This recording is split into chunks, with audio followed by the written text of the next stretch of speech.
An ancient evil has arisen from the shadows. Sauron gathers power. His malice inflames those who follow him. To the north, he sends Agandaur, cruel master of dark sorceries, to crush all who would dare oppose him. Against this rising shadow, stand those who do not seek glory, who do not seek power.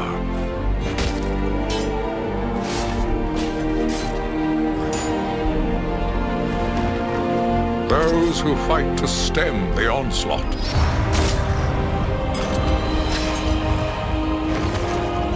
To protect their people, their lands, and all of Middle-earth.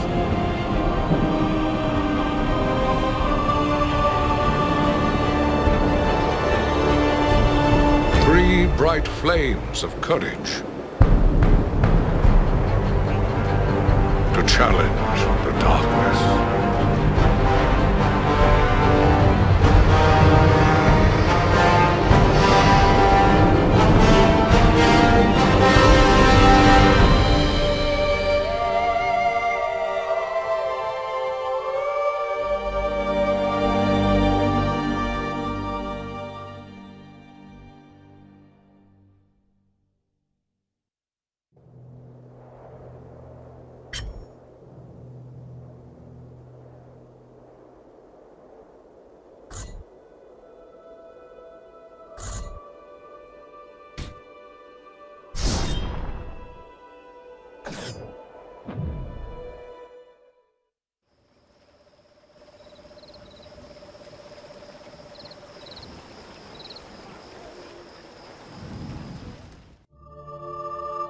Of the Great War of the Ring, many songs have been sung and many tales told.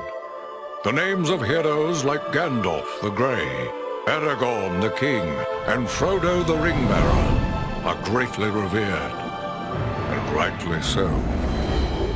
Yet Sauron's grasp stretched much further than the lands of Gondor and Rohan alone, and his forces might have done great evil in the north of Middle-earth, had a handful of heroes not stood in his path. Their stories, too, deserve to be told. Pay heed now to one such tale, which begins here in the town of Bree, just a few short days before Frodo arrived on his quest.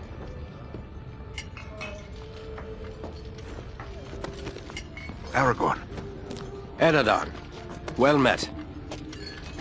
And in company with Andriel of Rivendell and Farin of Erebor.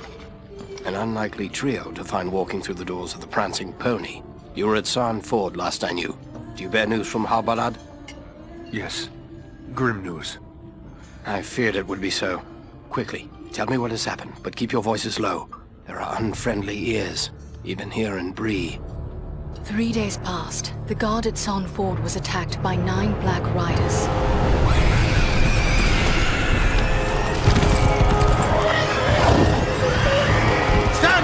Rangers!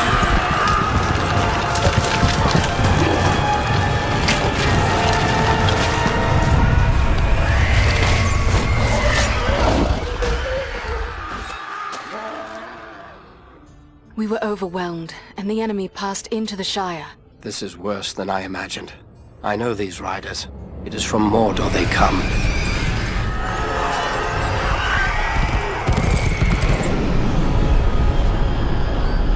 Our folk could not hope to stand against the 9 together. How bad were our losses?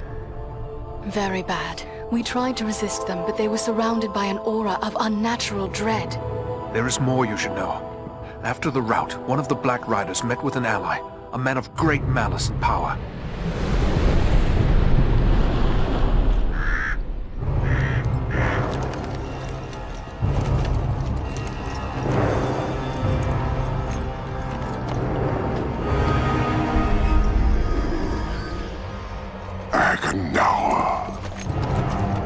As a master commanded, I have stirred up the orcs of the mountains.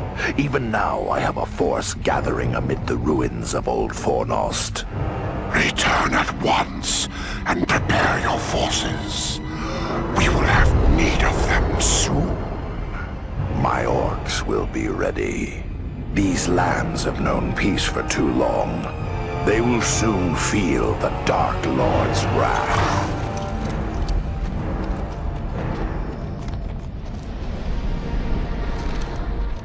If this Agendaur has a force at Fornost, then our position grows all the more desperate.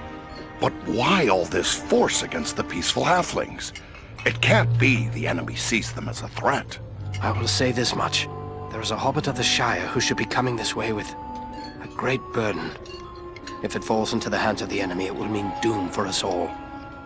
Now this hobbit is adrift on the road with enemies all around. I must find him before they do. And I need you to help me keep him safe. You are my chieftain. I will gladly do whatever you command. I'm a part of this now as well. Then we three are of one mind. How can we aid you? We must reduce the threat from the enemies gathered at Fornost. Travel there and do whatever you can to keep the enemy's eye turned towards you and away from the Shire. Perhaps we will have help in this task. Eradan and Elro here were in the north when last I heard. Any gathering of the enemy is certain to attract their attention. Good. You could find no better allies than the sons of Elrond half-elven. I hope we meet. But with or without help, the enemy will be kept busy. We'll make sure of that.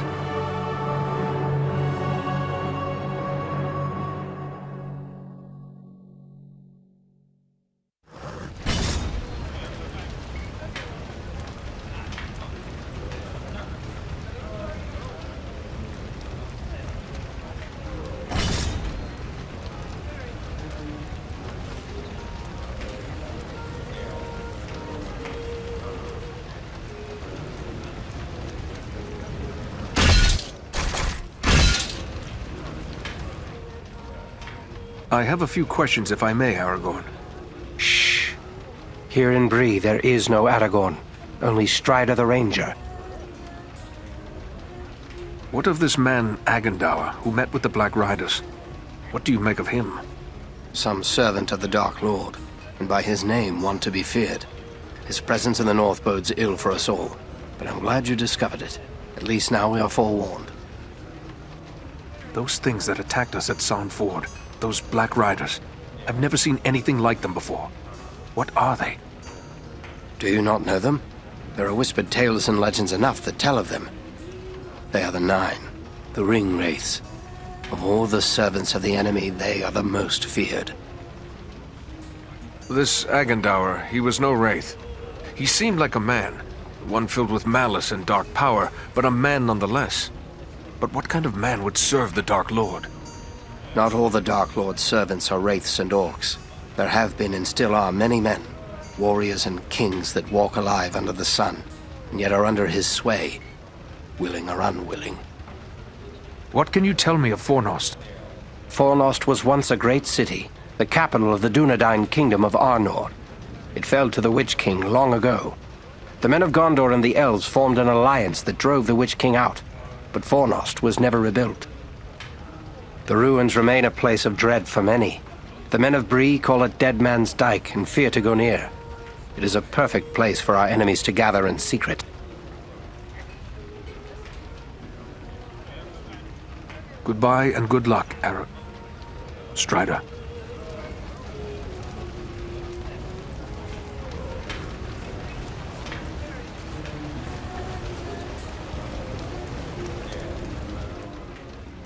Welcome to Bree. You're a stranger around here. May I ask you a few questions? What sort of questions? We hear a lot of talk from travelers these days. Most of them speak of war and of a growing shadow in the east. The townsfolk just dismiss this. Say it's far away and doesn't concern us. But I'm not so sure. You've traveled, maybe seen a few things. What's your opinion? Should we be worried? The danger is real, but there are those who will do all they can to defend you. I know we have our defenders, but I fear they are too few. It's time this town took some hand in its own defense. There is wisdom in your words, but do others share your concerns? Very few. Most seem to feel that bad things could never happen here. I'm afraid I'll have to act alone for now.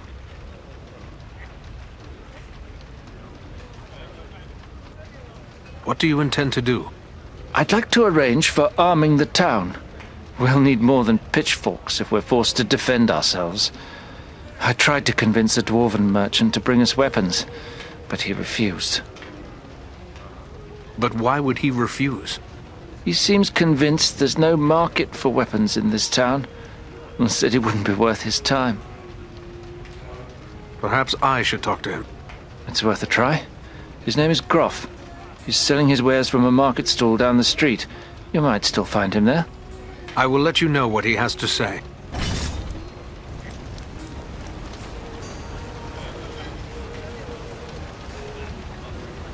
Hello, Master. A ranger by your looks, I'd say. Well, all are welcome here, long as they mean no harm. Some of the locals may not take to your kind, but don't let that bother you none. Folks round here are suspicious of those they don't know. What can I do for you, then? What can you tell me of Bree? Oh, Bree is an old place. Been here for ages and ages. This is the only place in the world you'll find hobbits and men living side by side. We used to see a lot of travellers coming through Bree. Not so much nowadays, but I still get customers enough to keep me busy. Tell me about your inn. The Prancing Pony's been in my family for generations. I can't rightly say how long, it goes that far back. I'm told there's been an inn on this spot nearly as long as there's been a town. I may have need of a few things before I leave town. Where should I look? Well, we have stores and shops here in town, but I suspect most of them wouldn't suit your needs. You might try Adelgar Oldbank's shop. He's got a collection of unusual items which might interest you. It's right across the street from here, on the corner. If it's repairs you need, try Elman Brushwood, our blacksmith. His smithy is just across the street, there on the corner. What news have you heard lately? Lately, the talk's mostly about trouble away to the south. Seems like there may be war or some other calamity brewing down there. Folks have been coming up the Greenway, or the old road from the south, looking for a place to find some peace. Are they settling here in the Bree lands? Well, no. It's not that we aren't sympathetic to their troubles. It's just that Bree belongs to Bree folk. We can't take in a lot of outsiders. And the truth is, I don't like the look of a lot of these newcomers. Some of them have mischief on their minds. Thank you, and goodbye.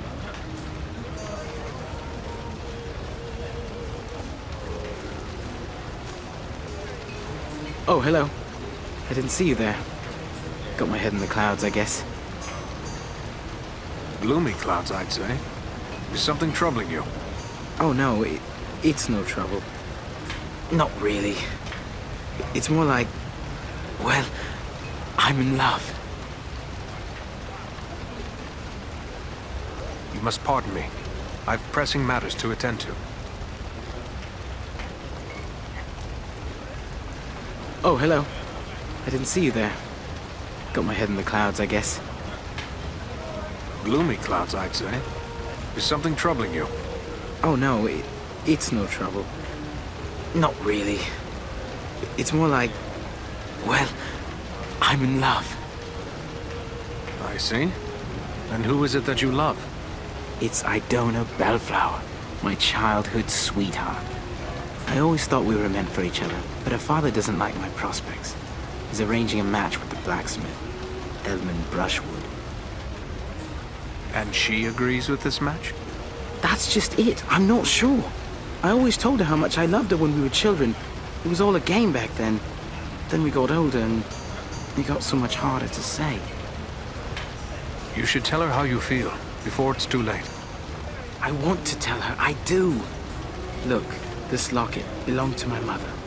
I want to give it to Idona as a token of my love. But the chain is broken. and Elman the blacksmith is the only one in town who can fix it. If I take it to him, he's sure to suspect something and turn me away. Why not let me take it to him?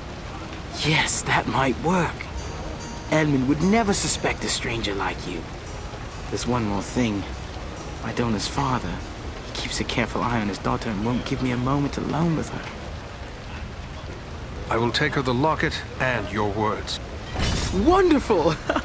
Just perfect. Take the locket to Elman at the smithy across the street. Once it's repaired, bring it to Idona and tell her I love her and that I'll do everything in my power to make her happy every day we are together. Very well. I'll tell her. And just one more thing. After you talk to her, could you come back and tell me what she said? One way or another, I have to know. Never fear. I will bring you her answer.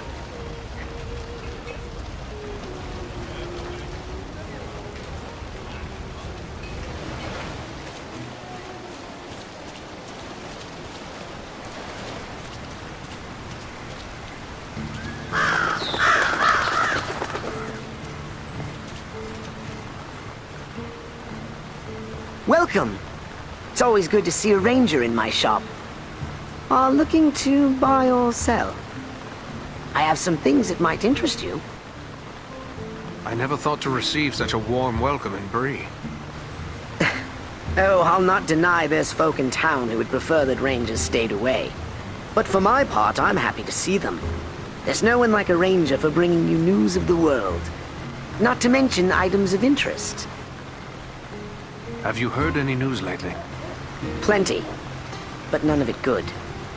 Seems there's trouble away south. People are on the roads looking for new places to live. Folks around here are sympathetic, but none too eager to take in a host of strangers. This is an unusual shop for Bree. That's what my neighbors are always telling me. I'm sure half the town thinks I'm completely cracked, but I've always loved old tales of adventure and daring deeds, so it's only natural I would open a shop selling weapons and armor and whatnot. And this is profitable? Oh, heavens no. But you see, my old dad was quite well off, and he left me a tidy sum. This is really more of a hobby than a business, but it could prove useful to someone like you. Take a look around. Have you heard any news lately? Plenty, but none of it good. Seems there's trouble away south. People are on the roads looking for new places to live. Folks around here are sympathetic, but none too eager to take in a host of strangers. I am afraid it will get worse. There are dark times ahead, for everyone. Save me. But you make it sound bad. Personally, I prefer to keep my thoughts as cheerful as I may. Bree has always been a peaceful place, and I hope it will remain so. Your peace is maintained by the sweat and blood of others. You have no idea what dangers lurk a day's journey from your gates. Oh, now you're exaggerating. We here in Bree don't bother anyone and no one bothers us. That's the way it works, don't you see? But let's not be so gloomy. Is there something I can help you with? I must be going.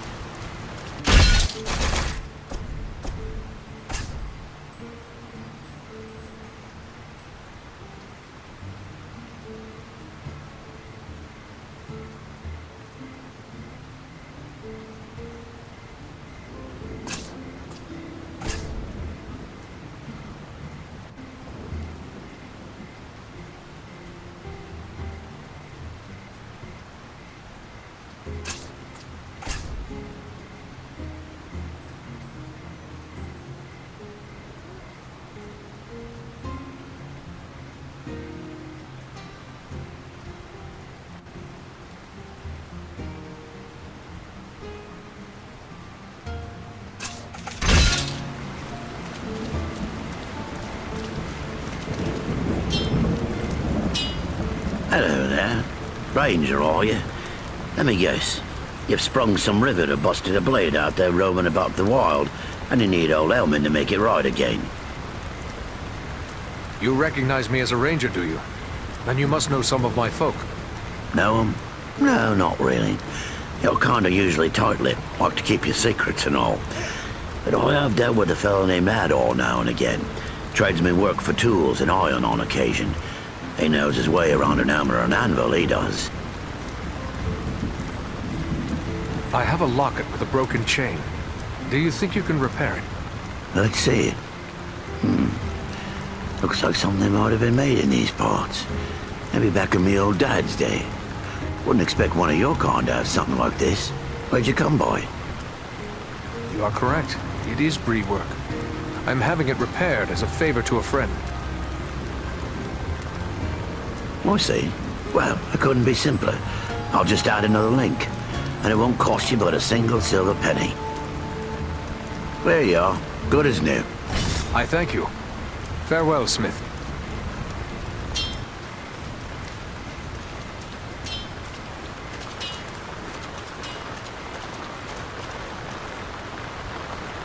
Well now, if you don't mind my saying so, you don't look much like a Breelander. Is there something I can do for you? I have a favor to ask of you. A favor? What sort of favor? I would like you to bring a store of weapons to sell to the Bree folk. You're pulling my beard. Weapons for these folk? They wouldn't know which end of the sword to hang on to. I might as well try selling shoes to hobbits. They may have had no need of weapons in the past, but these are unsettling times. They must be able to defend themselves. I'll not deny times are growing dark. There's trouble all around. But you'll never get these folks to believe it. Life's been too easy for them for too long. Not everyone is blind to the growing threat. It was one of the townsmen who sent me to ask this of you. There are others who are worried as well. It'll take more than a few sensible folk to make it worth my time. These people are simple and peace-loving. It's plowshares they want, not swords. Don't let their past prevent them from preparing for their future. It would be wrong to leave them defenseless. You're right, of course. Maybe it's not such a bad idea after all. At least I'd have no competition. All right, I'll do it. Excellent. How long will it be before the arms arrive? Some time, I'm afraid. It's a long trek to the Blue Mountains and back. Not to mention I'll have to convince my kin I've not lost my mind. Probably 3 months or more, I reckon. What can you tell me about the Blue Mountains and your people? The Blue Mountains are prosperous enough, although we find more iron than gold. We rely on iron working for our livelihood. That's why I'm here selling tools to the Breelanders. I will let them know when to expect you. Safe travels, Graf.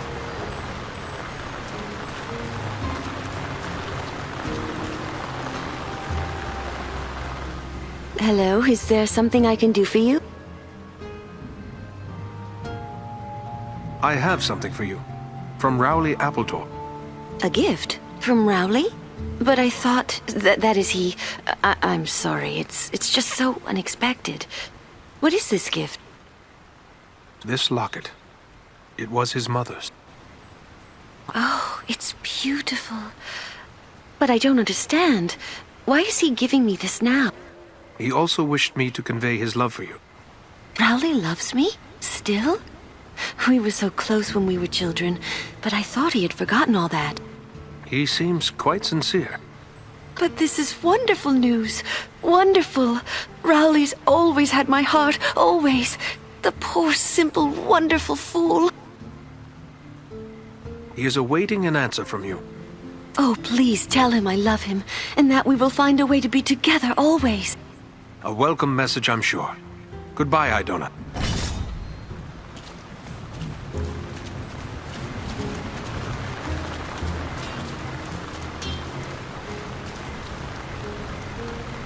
You're a strong man, Bramble.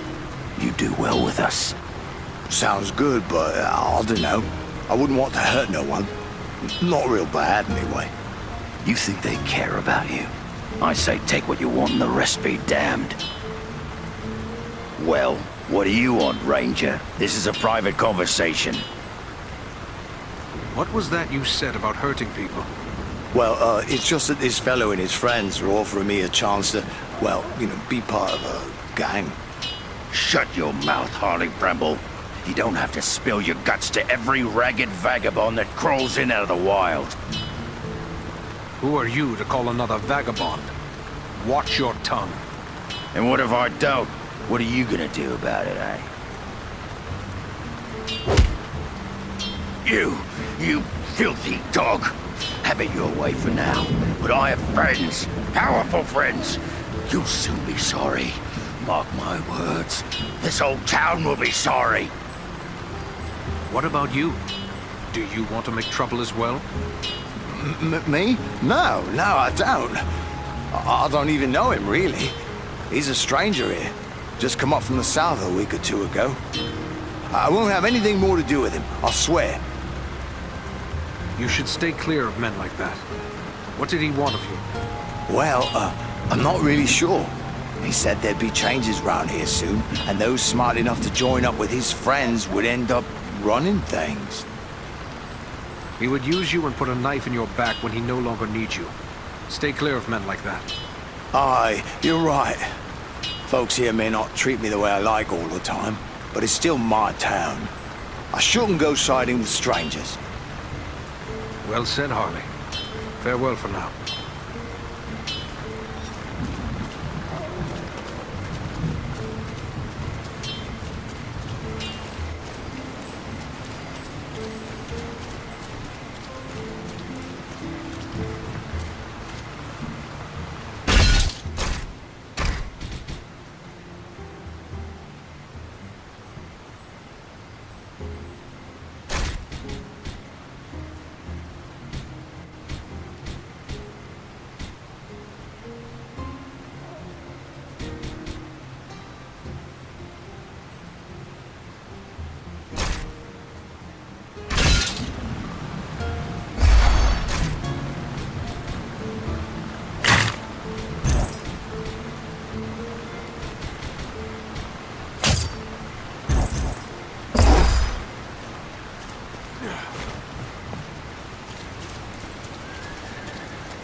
Did you speak with Groff? What did he say? Will he bring us weapons? I managed to convince him. You will have your arms. Excellent. My only concern now is the time it will take. What if we need to defend the town before the dwarf-made goods arrive? Maybe you could help me with that. How so? I can tell by your gear that you are no stranger to a fight. If you should have occasion to, well, let's say, recover any weapons you don't need, bring them to me, and I will pay you for them. I will bear that in mind. Farewell.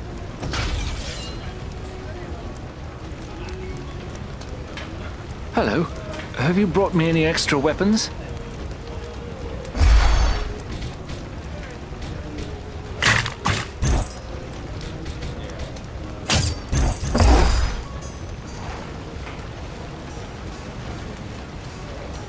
Bree is a pleasant enough place, but the people here mistrust my kind.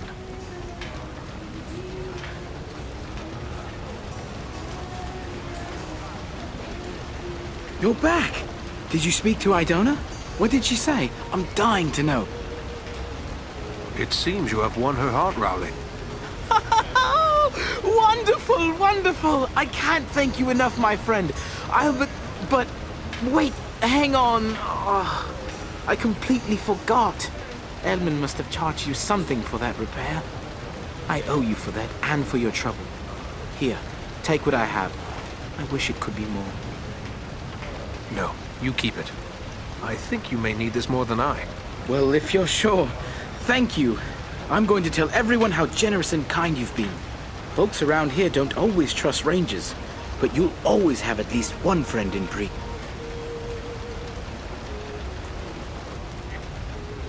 I hope you will both be happy. Good luck and goodbye, Rowley.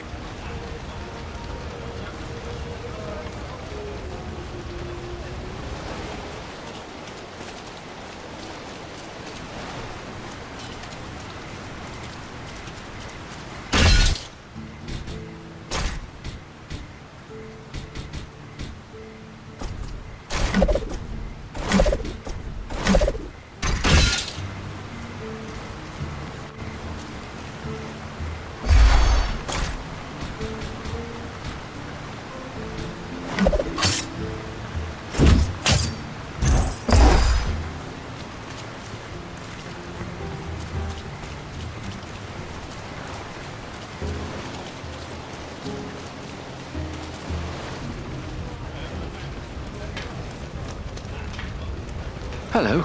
Have you brought me any extra weapons?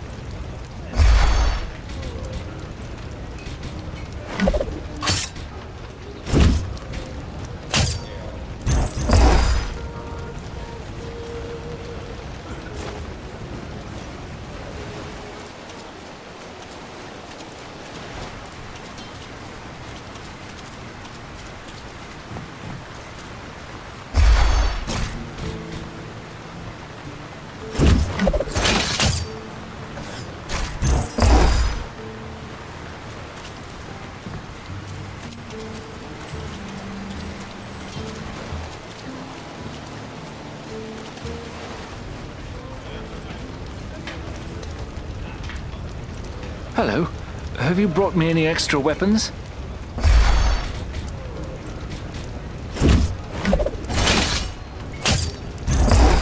You've been very helpful. I think we have a good store of arms now. I know you haven't helped us for the money, so I want to show you my appreciation. I found this amulet many years ago on the Barrow-downs. I've always suspected it has some special virtue. Maybe it will be of use to you. Good luck to you.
This is Fornost, yet I see no sign of the enemy. These ruins could hide a large army. We might even now be under the gaze of unfriendly eyes. Well, we came to provide a distraction for Aragorn, and what better way to do that than walking in the front door? Let's be about it.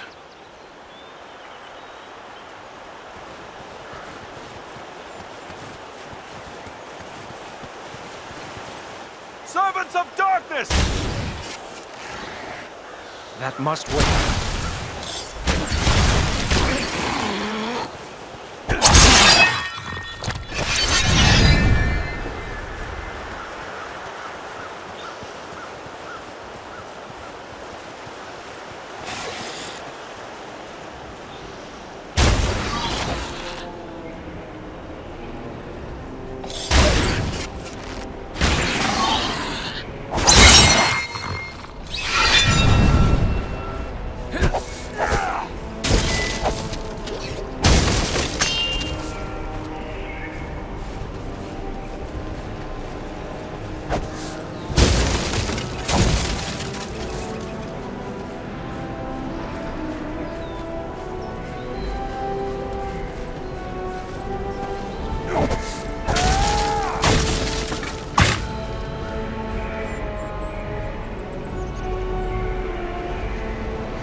Mind the archers!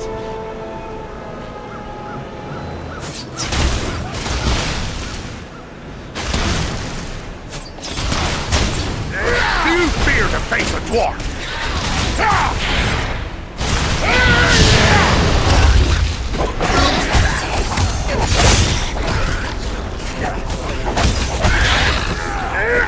They're bringing reinforcements!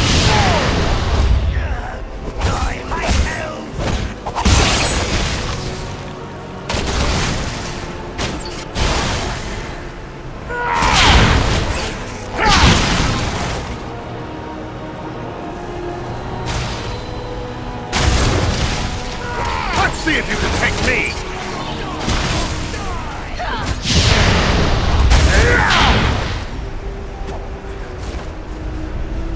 You face a ranger now!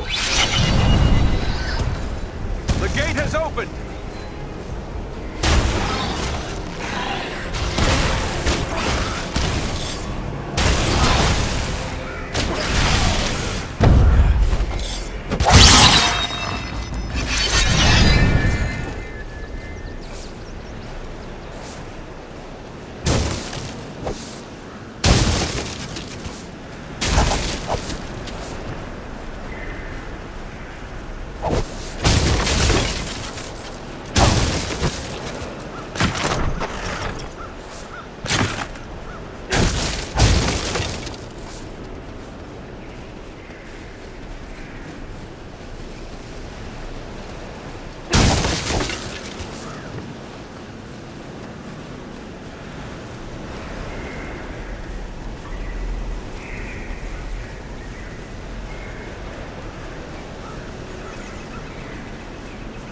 Looks like another ranger has hidden some supplies here.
These ruins are not sound. We must find a way out of these pits.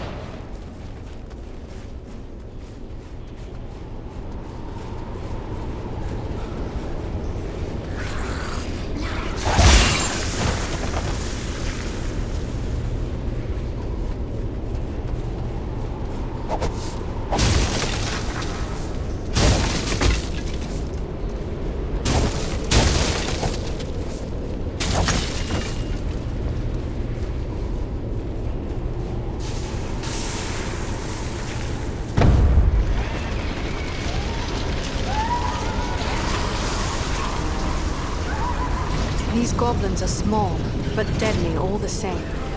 At them! Attack! Fall before me, please. You're no match for me!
hidden Dunedain cache.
creature could be making those cries?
I thank you, friends. Without your timely arrival, my death would have been slow, but certain. You can speak. Why, of course. The great eagles of the north speak as well as any man. I am called Balaram. My home is in the Misty Mountains, and I serve Gwaihir, Lord of Eagles. Who is it I have to thank for my rescue? I am Eradan, one of the Dunedain of the north, and my companions are Andriel and Farin. Then I am indebted to you, Eradan of the Dunedain, and to your friends. What brought you here to Fornost? I often range far across the lands of the north, gathering news for Gwaihir, my lord. When I saw activity here in long-abandoned Fornost, I grew curious and flew lower to investigate. What did you see? Goblins and other foul folk are working within the ruins. They appear to be preparing for war, building siege engines and stockpiling arms. How did the goblins manage to capture you? I was careless, and the goblins were well prepared. They used war machines to fire bolts that exploded around me. I was stunned and fell from the sky. When I came to my senses, I was bound and helpless, even as you found me. Did you see any sign of the one who leads this force? I saw a tall man, heavily armored. The goblins obeyed his commands. Who he is I cannot say, but he had an aura of menace, like one tainted by the shadow. That can only be Agandaur. You know this man? He is a servant of the Dark Lord. We must find him and destroy him if we are able. I will assist you, but it will be perilous. The enemy has positioned war machines upon the inner wall. They limit my ability to fly freely. If we could gain the top of the wall, we might be able to destroy these machines. Beyond those doors, you will find a passage and stairs leading up to the wall. Those machines are certain to be well guarded. We could be walking into a trap. I will take to the air and draw their fire. If we are fortunate, that will allow you to gain the top of the wall unobserved. We cannot let you make a target of yourself. I am better prepared now. They will not find it so easy to bring me down a second time. Very well. Let's go.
Top of the wall. Now to find and destroy the war machines. Quickly! Bellerom is in danger. Mind the edge. It's a long way down.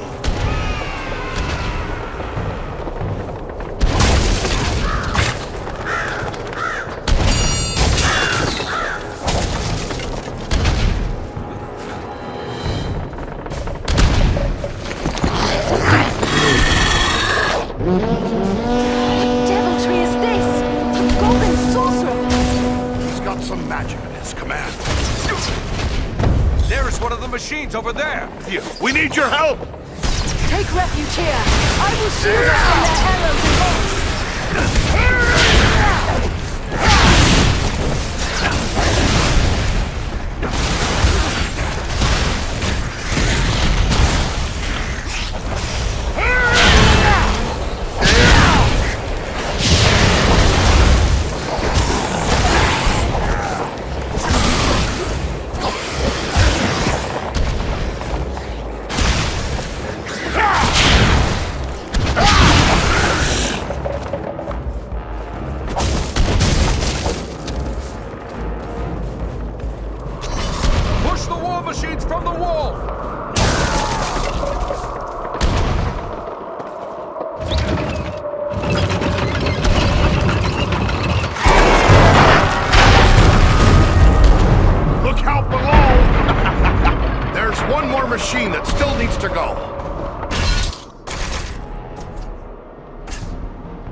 There's one of the machines over there! That must wait.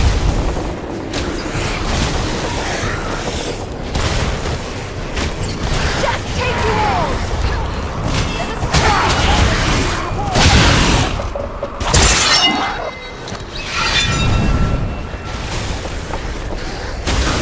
More time. One more machine that still needs to go. There's one more machine that still needs to go.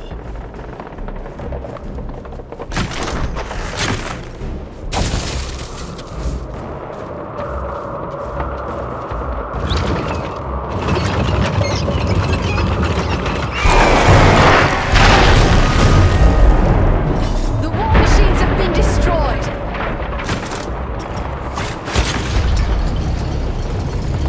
Our path is now clear.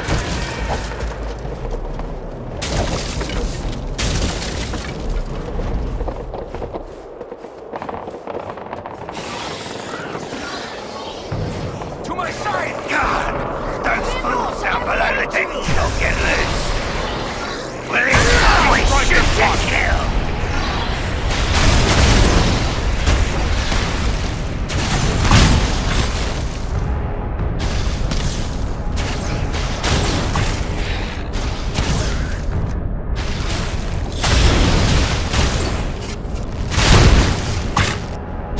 They're bringing reinforcements!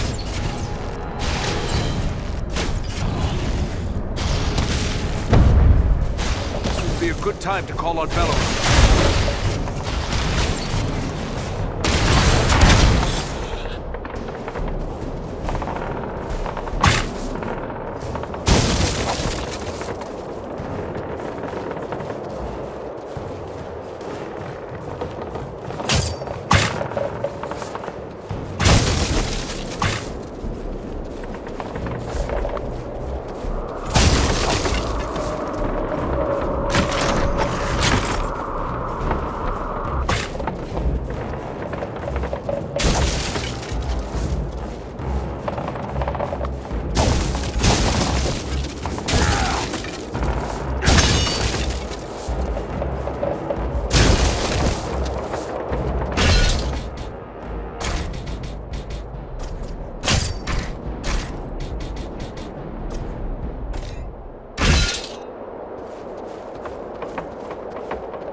The wall is clear. Well done.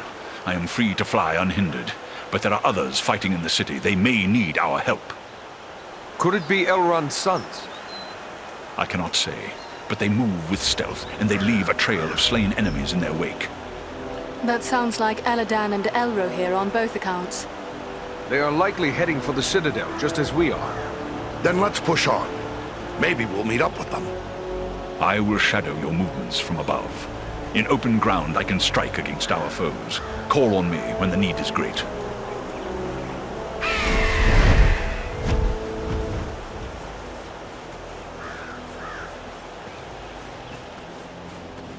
Look there! It's Eradan and Elro here.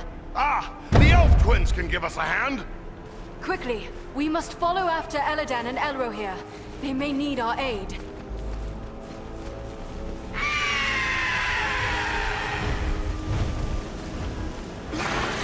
We must find a way past this gate. Oh! Remind me never to get on his bad side.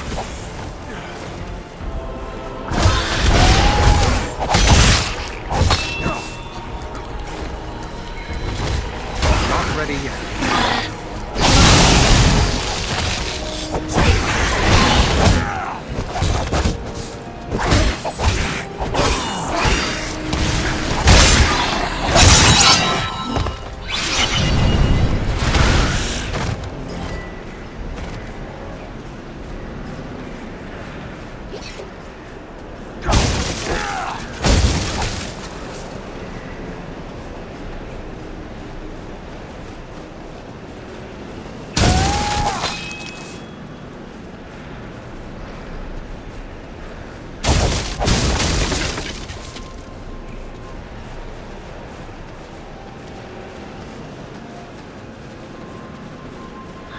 I recognize these signs. A ranger has left a hidden cache here.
Over there! Mounted crossbow!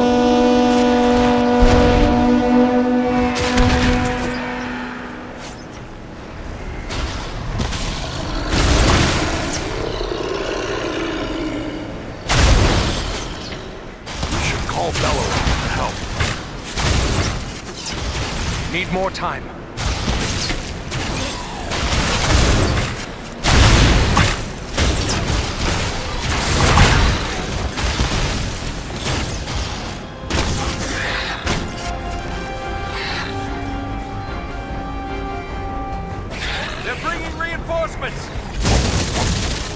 To my side! Here, my friends! Gather to this healing light!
troll! Be careful!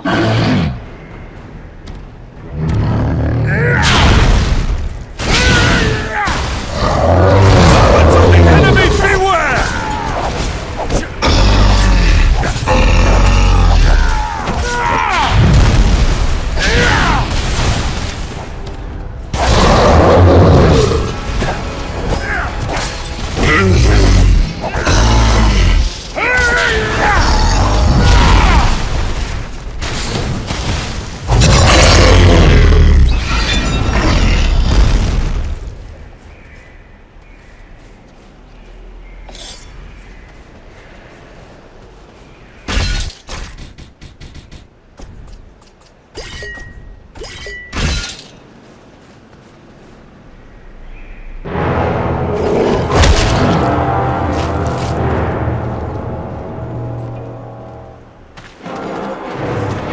Someone's coming.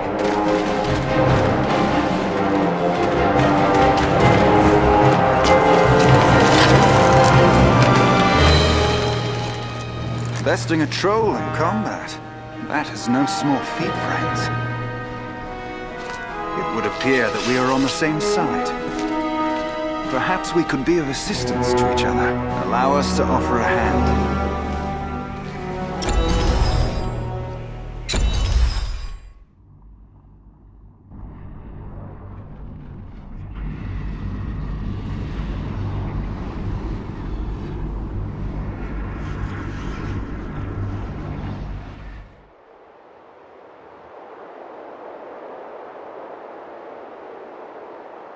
Andriel, is that you?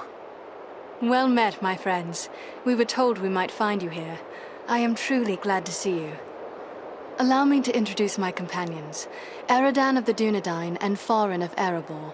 I present to you Eradan and Elrohir, the sons of Elrond Half-Elven. It is a pleasure to make the acquaintance of such skilled and courageous warriors.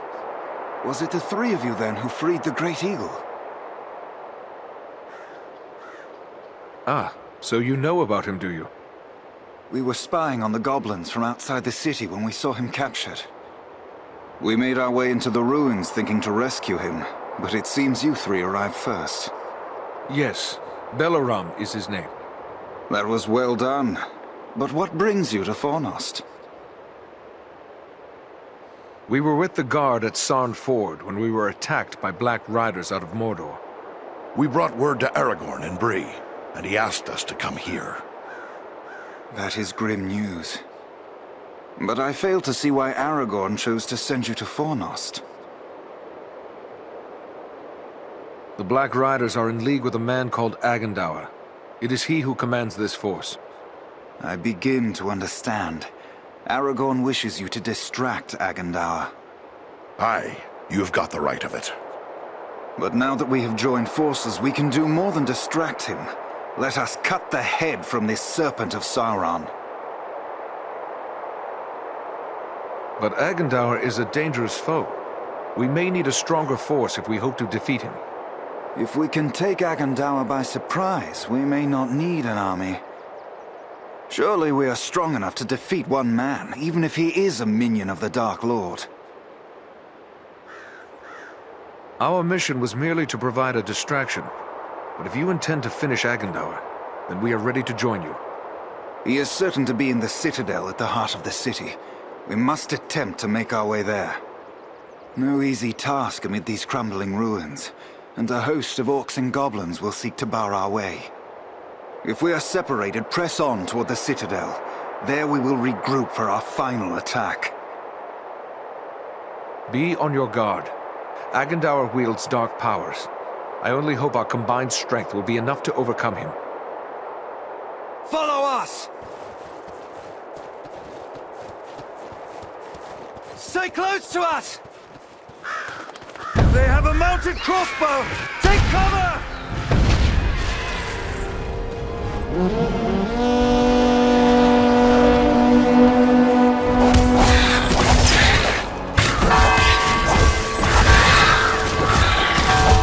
Look sharp! Goblins attack!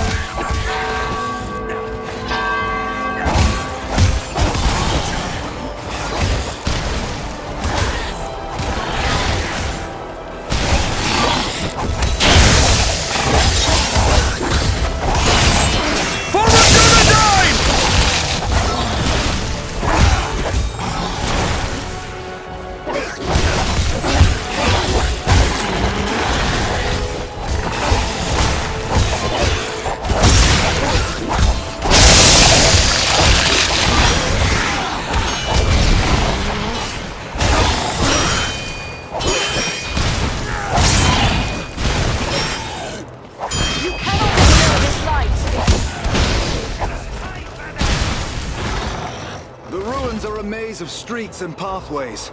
We will search this way while you three try another route. We will meet at the Citadel, if not before.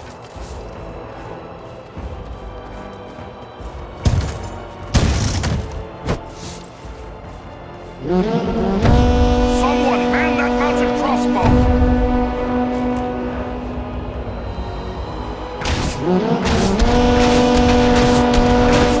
There, at the far end of this passage. Come on, you faint-hearted scum!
see something over there. What manner of creatures are these? Can they actually be so enamored of the darkness that they would willingly destroy themselves to strike at their enemies? This is troubling!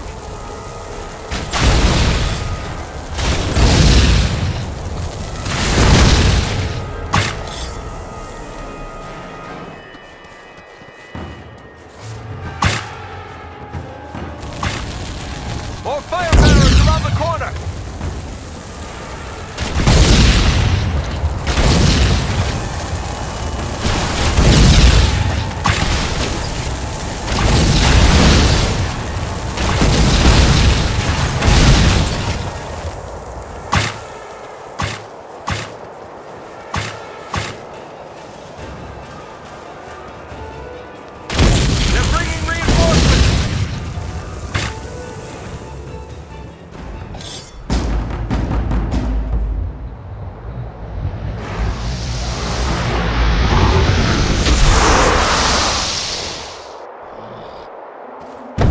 Over there, a mounted crossbow. They use dark magic to shield themselves. We must close with them.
jammed. It'll take a while to get it open.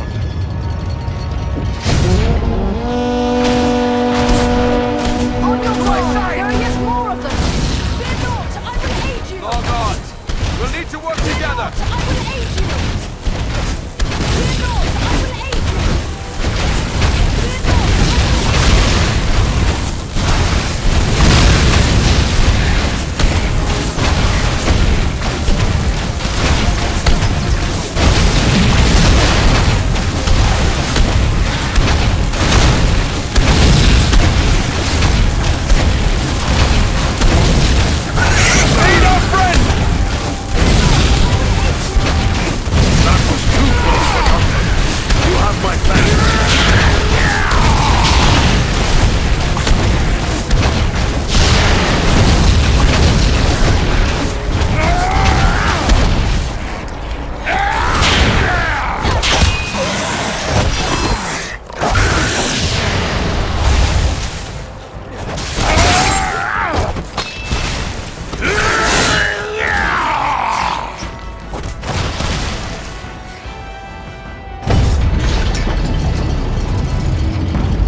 The gate closed behind us! We're trapped!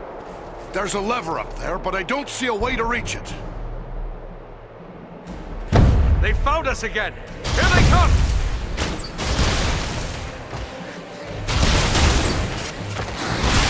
Do you fear to face me? These creatures are more formidable than those we faced before. Agandar's minions!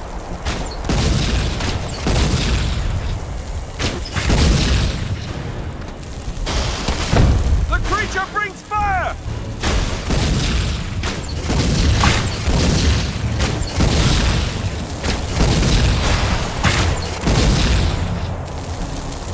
On your guard! There are yet more of them!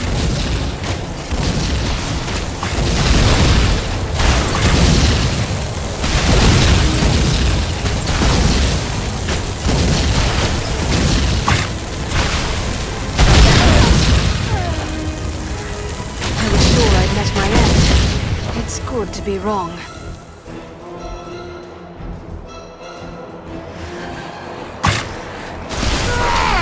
The numbers are against us!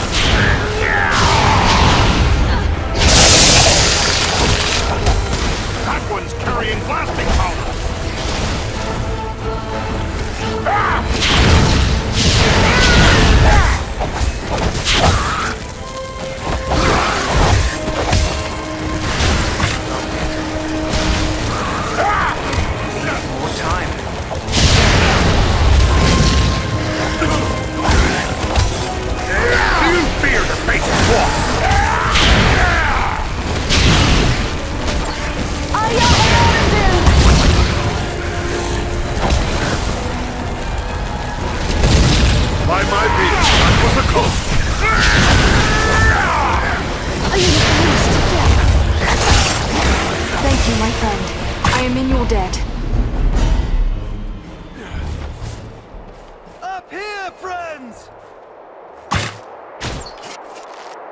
One moment. We will open the gate for you.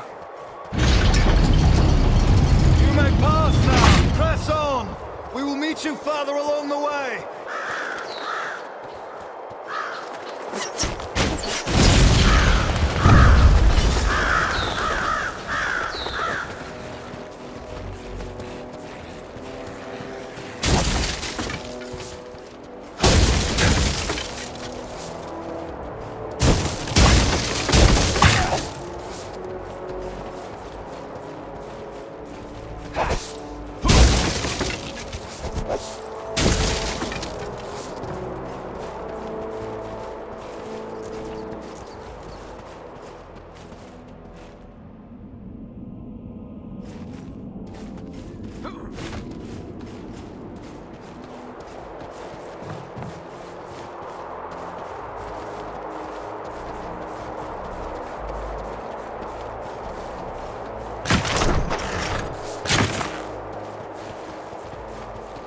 There's a lever here.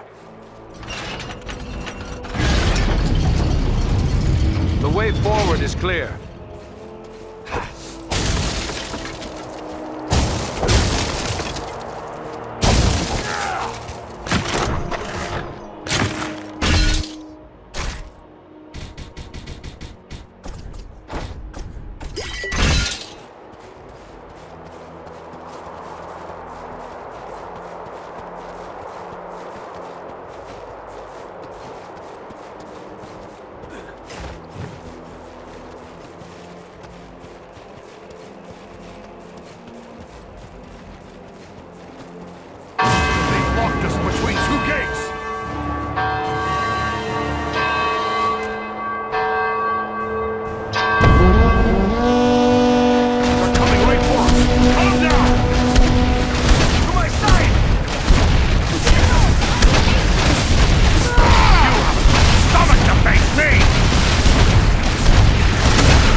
Well fought, friends! We will open this gate!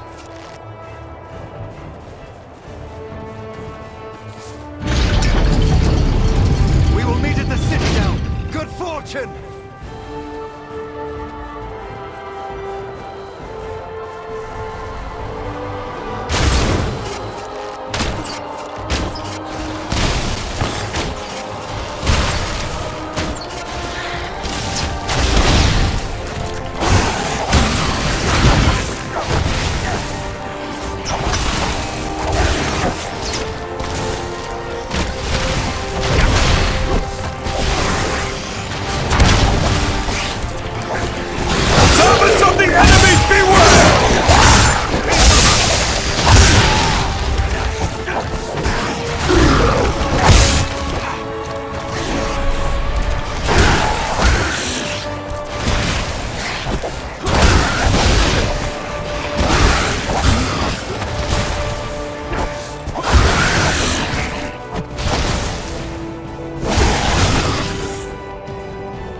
Head on to the Citadel.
There's the Citadel, just up ahead. We're not there yet. Stay close.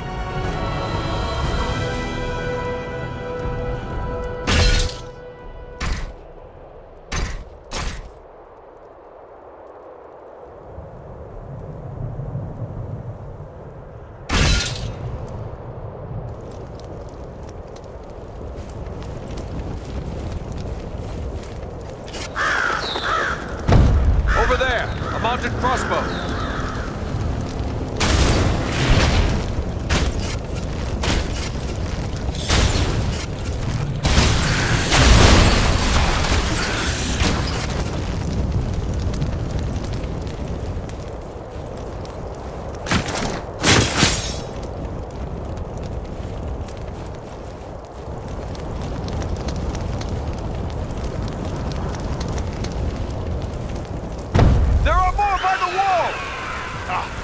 Won't have the advantage for long. Bring down the fire bearers first.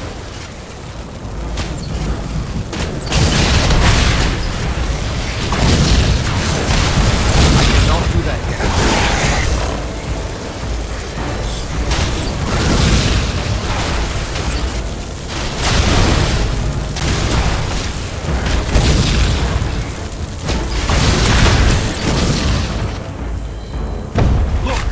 Is opening. Agendar's minions!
continue on.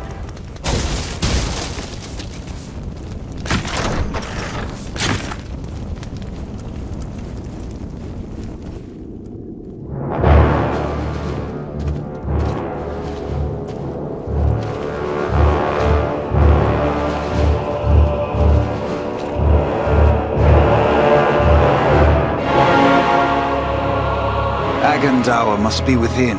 Then that is where we must go.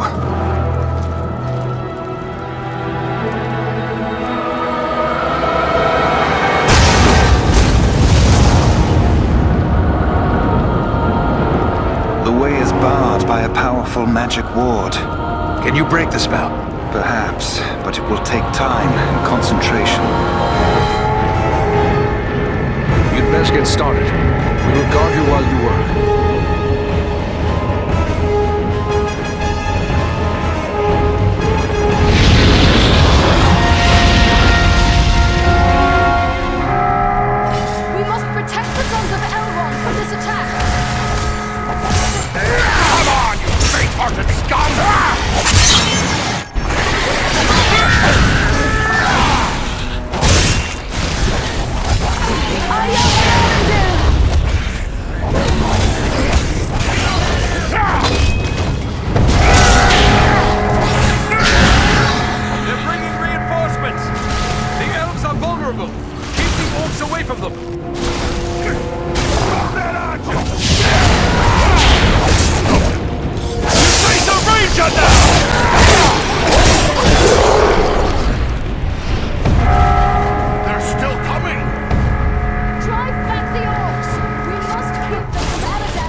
There.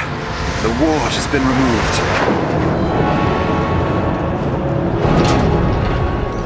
Come quickly! The doors are open!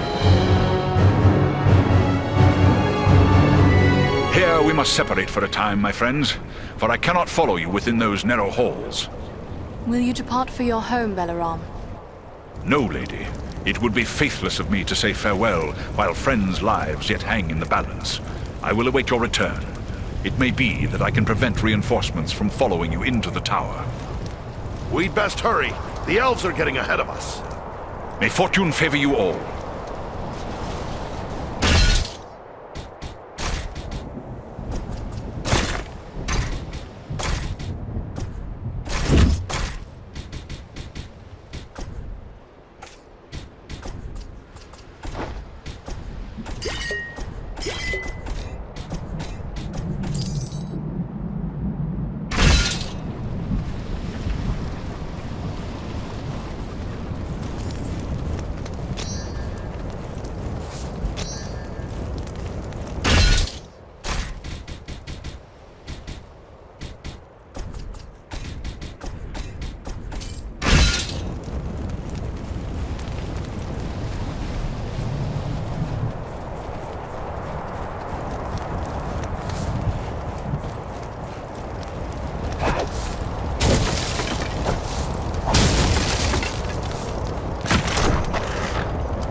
happening out there?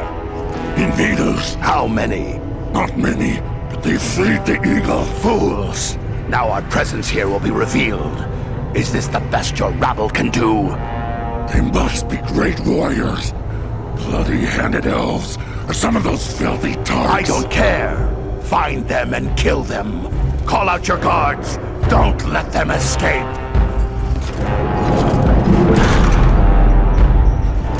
Oh my guard and be quick about it!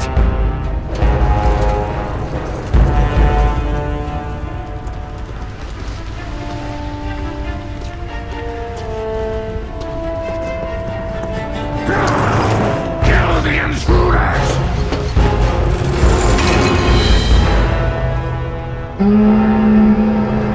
Hold on, we'll help you! No, we must not allow Agendour time to escape. Go on. We will deal with his guards.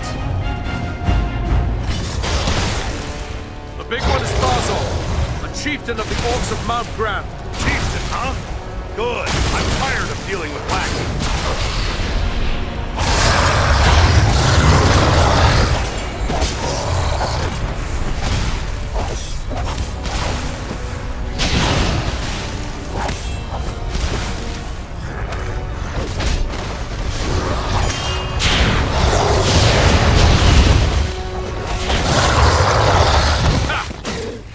Slave. Let's make sure the rest of this rabble goes too.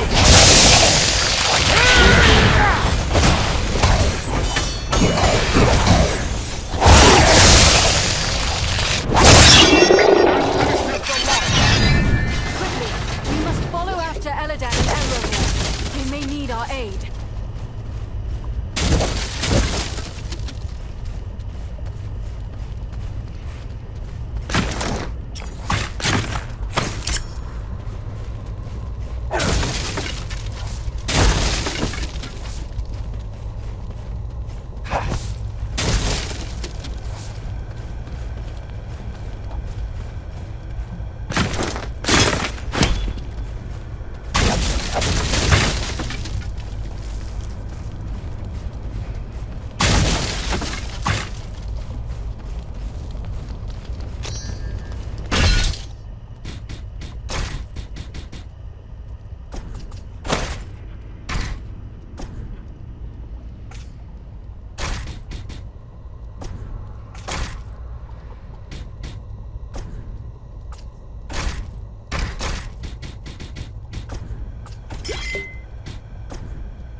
Fled Middle-earth with the rest of your cowardly kin, while you still had the chance. We flee from nothing, least of all you, lackey of Sauron.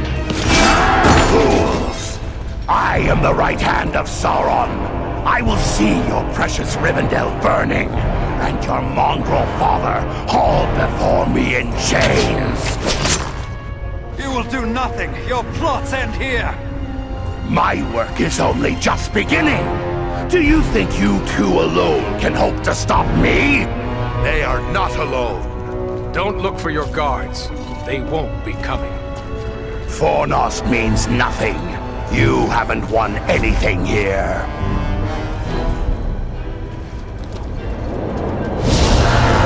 He's escaping!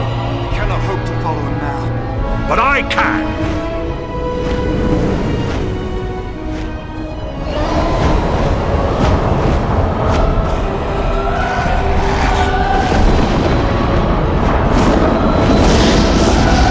Sorcery of Sauron! This is no natural storm!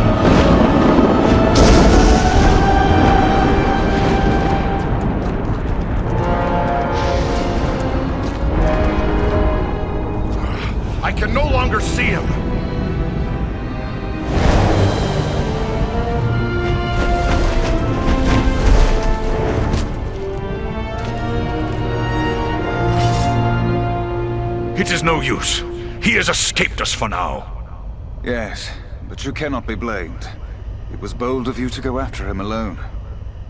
Indeed, though perhaps it was not the wisest course. What was that beast he rode upon? I cannot say. I have never seen nor heard of its like before today. Nor have I. Perhaps the Dark Lord has bred these creatures as a challenge to my folk. I can only wonder how many of these beasts he has placed at Agendar's command. He summoned a storm. How can a man wield such power? Sauron is a master of dark sorcery. He has taught these arts to mortals before. It may be that Agendar learned at the hand of the Dark Lord himself. It is worse than Agendar alone. We faced orcs in the ruins below that cast spells against us. Never before have I encountered orcs who use sorcery. This could mean Agendar has passed his knowledge on to others, even to the orcs. That would be a great evil, even for one such as he. Agendar is a threat to all the free folk of the North. We have to stop him no matter what the cost. Yes, but first we must find him, and that will not be easy. He could be anywhere. For my part, I would gladly join in the hunt for Agendar. Yet, I have my duty to consider. I must return home to inform Lord Gwaihir of all I have learned here. Who is this Gwaihir you speak of? He is the Lord of the Eagles of the Misty Mountains. I am surprised you do not know his name, for the Dunedain usually know more than other men. Perhaps you know him only as the Lord of Eagles. Ah, of course. I've heard tales of the Lord of Eagles since I was a young boy. As his vassal, I am duty-bound to return to him. He must be informed of everything I have learned here. Your duty to your people must always come first. I'm glad we met, Belleron, and I hope we will meet again one day. As do I, Eradan of the Dunedain. You and your comrades saved my life. That is something I will not forget. If I can ever be of service to you, I will. Farewell wherever you fare, Belleron. Till your Eyrie receives you at your journey's end. My thanks! Commend me to Elrond, your father, and farewell. As for us, I believe we also have a duty to inform our allies of all we have learned. It was Halbarad the Ranger that sent us to find Aragorn. He'd be interested in what we've learned, no doubt. We'd best return to him at Sarnford. Yes, we cannot say what forces still threaten the Shire. The Rangers may have need of us. Should you find Halbarad has no pressing need of your services, I would urge you to make your way to Imladris. We may have need of your strength and resourcefulness before long. I do not know this place, Imladris. Ah, your pardon. You know it better as Rivendell. What about the orcs and goblins still here at Fornost? Should we not deal with them? Goblins are only a threat when they have a strong leader to drive them on. With their chieftain slain and Agendar fled, those few who remain in Fornost will soon fall to squabbling among themselves. And we may find more important tasks awaiting us elsewhere. But what of Aragorn and the Hobbit he was seeking? The Black Riders may well be pursuing them. Shouldn't we try to help him? If Aragorn has found this hobbit, it is certain they will both be bound for Imladris. He is several days ahead of us now. We shall look for him as we go, but Aragorn is resourceful. I suspect he will arrive at Imladris before we do. Very well then. Sarnford is our destination. Farewell for now.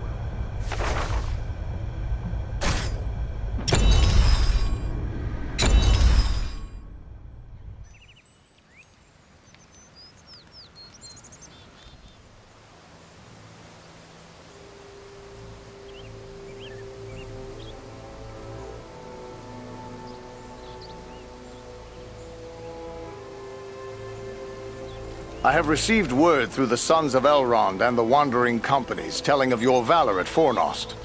You are to be commended for your skill and daring. There are so few rangers left here now, it might be dangerous to remain. What if the Black Rider should return? Perhaps it would be best to retreat. That would be the wise course if I thought they would return.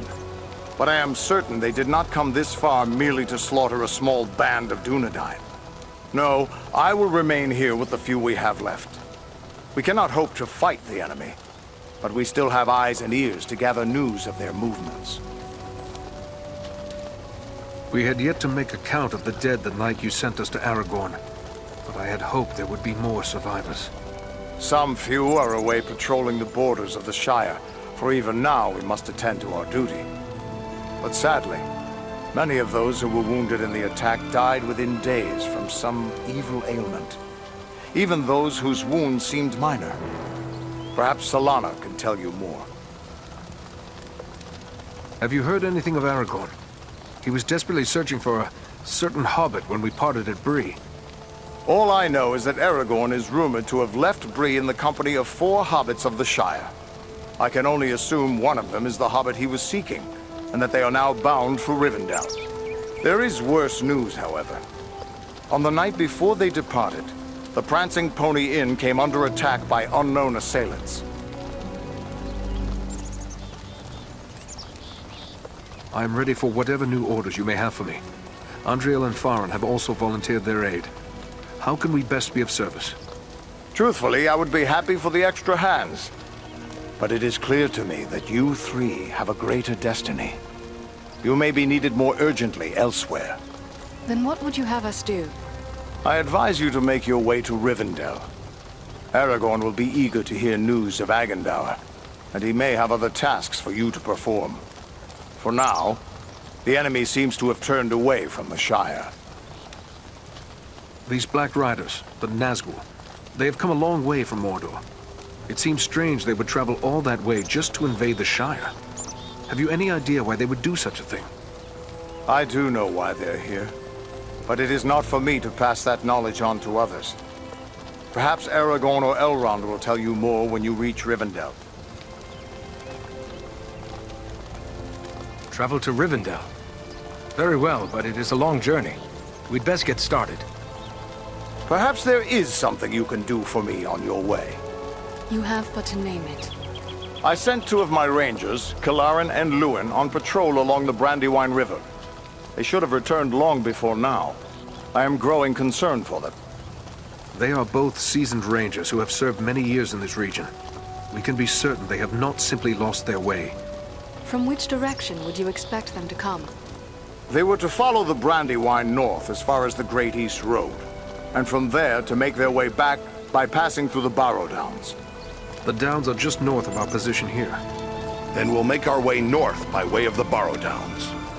Perhaps we will discover some trace of them as we travel. You have my thanks. I know your skill as a tracker, Eradan. If Luin and Kilaran made it as far as the Downs, you should be able to pick up their trail. Farewell, and safe travels to you all.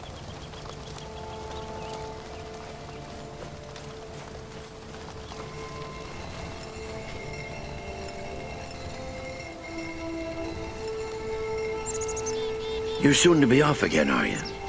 Well, I have a few things among our supplies that may help you on your way. Perhaps a few extra arrows for your quiver, and a few of Solana's healing drafts may come in very handy as well. Take a look. First, give me your thoughts about what happened here. The attack of the Black Riders. Ah, well, I've seen many things in my day. Evil in many forms. But I've never seen anything like we faced that day. So many lost. It's hard for an old man to see so many younger men slain. I wish I could.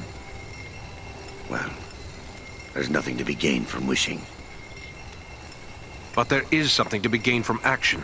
We must have our revenge. Revenge? That's all well and good. But those men will still be dead, won't they? Better that we do whatever we can to save others from their fate. Yes, you're right, of course.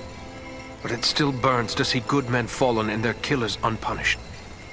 Those men died trying to protect those who can't protect themselves. No one can ask for a better ending. But you still live. And there is a long and dangerous journey ahead of you.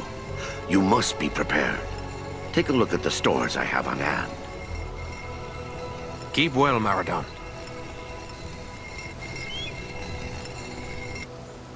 Eradan, my friend. It's good to see you alive and well. I'll admit I wasn't certain we'd meet again, but then everything seemed grim after the Black Riders broke through our guard. It was days before I could shake off the feelings of despair. I'm glad to find you all still safe. How have things been here? Well enough. Quiet. We've seen no sign of the enemy since the attack. It's as if they have lost interest in us. Or perhaps we're beneath their notice now. But from the look of your gear, you've seen a thing or two since last we met. Are you in need of repairs? Farewell, Hador.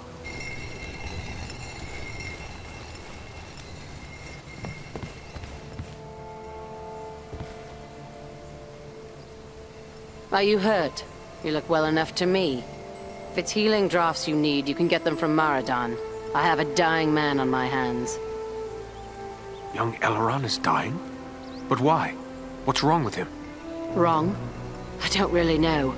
His wound is minor, yet his life is slipping away. I fear he is suffering from the Black Breath. The Black Breath? What is that?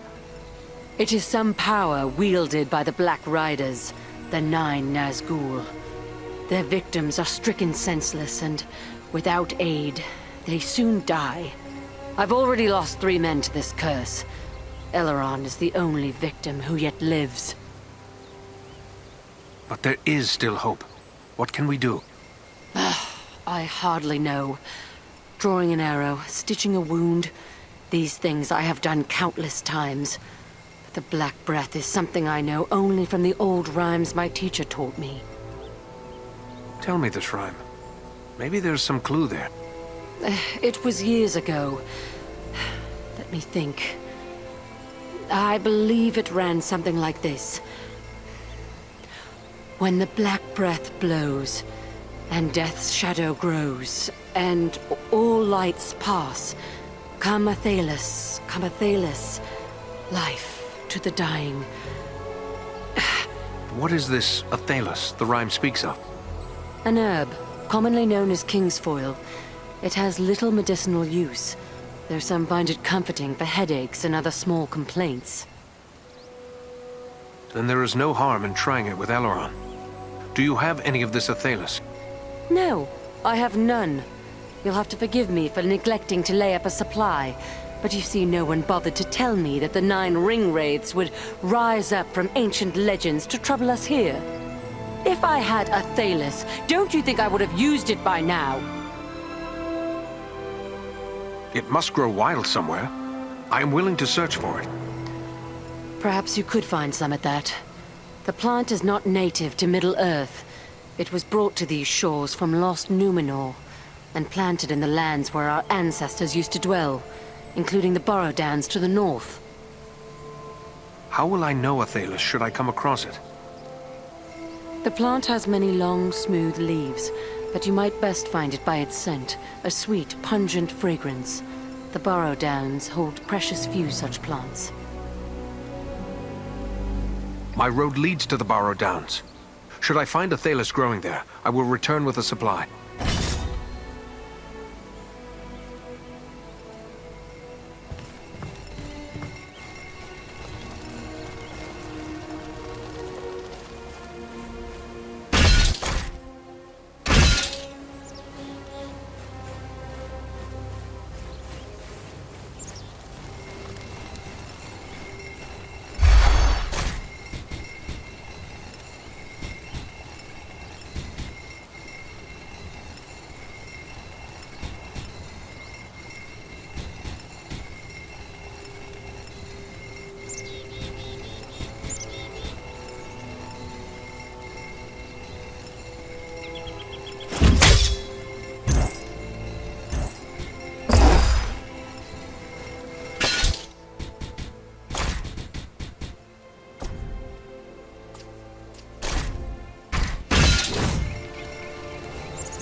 Oh, my messenger!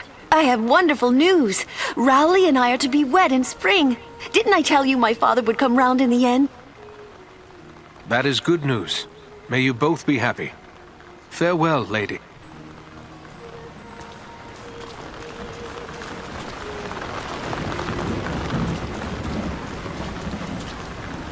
I'm not doing anything wrong. Honest, I'm not.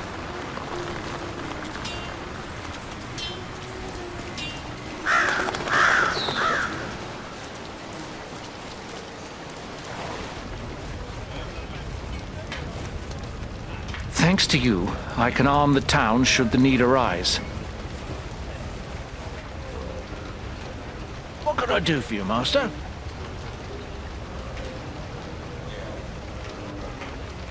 I must be going.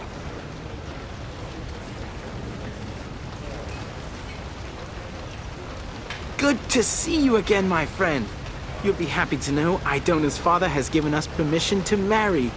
We are to be wed this spring. I hope you will both be happy. Good luck and goodbye, Rowley.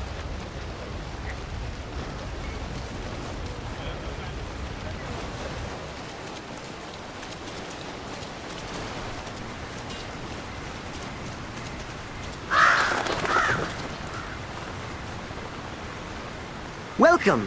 What can I do for you? I must be going.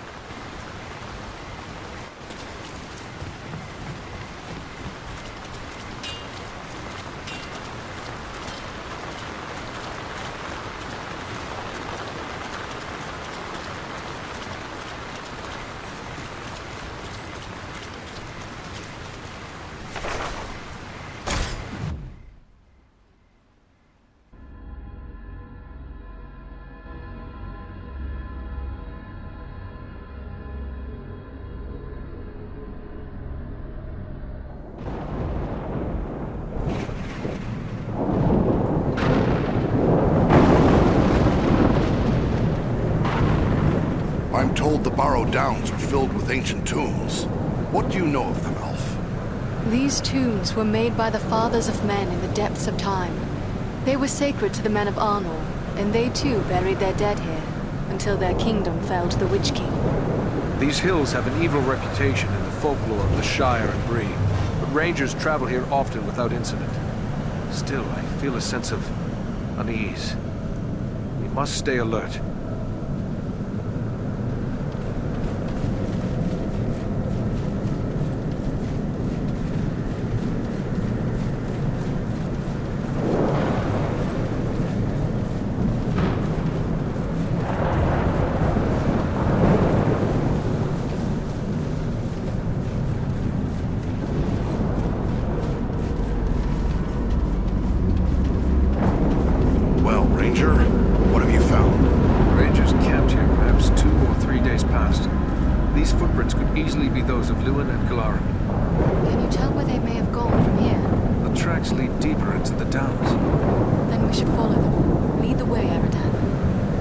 Excellent.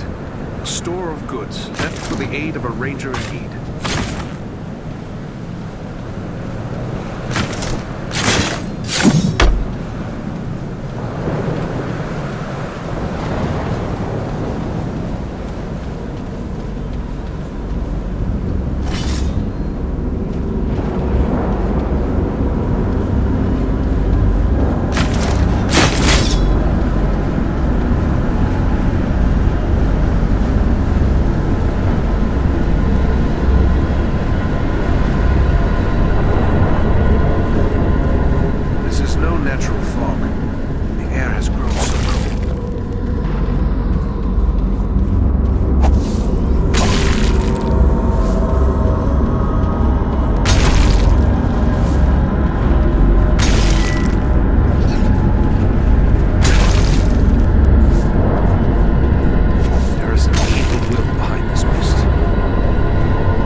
past these signs. A ranger has left a hidden cache here.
As long as there is a chance they still live, I won't give up the search.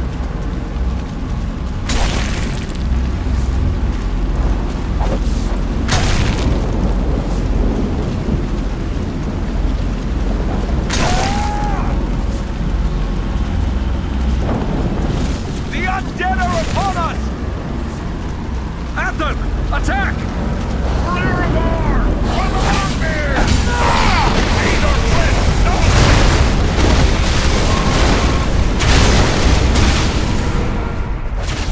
You face the power of the Eradan!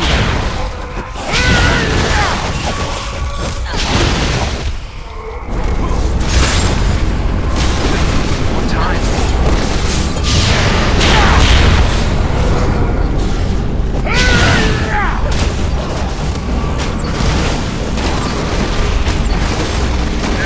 Let us stand and fight together!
Like there's writing on these stones, but it's very worn. Can your elven eyes make it out, Lore Master?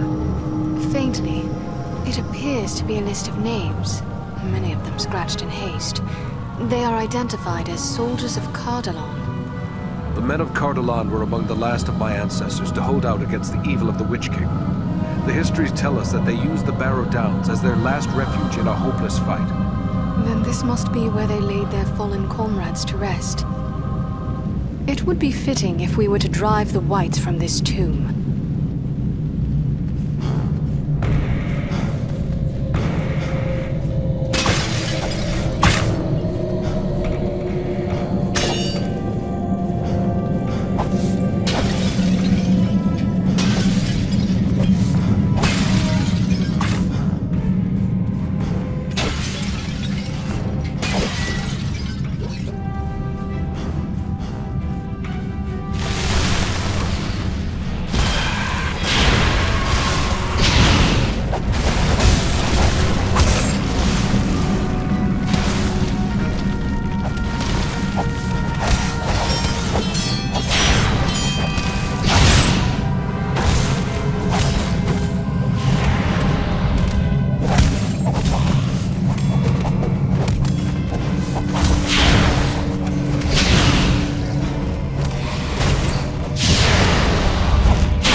Let me see what you have found. Yes, this is indeed Athelas. Now, according to the old law, all I need to do is add these leaves to boiling water. Let Eradan breathe in these fumes.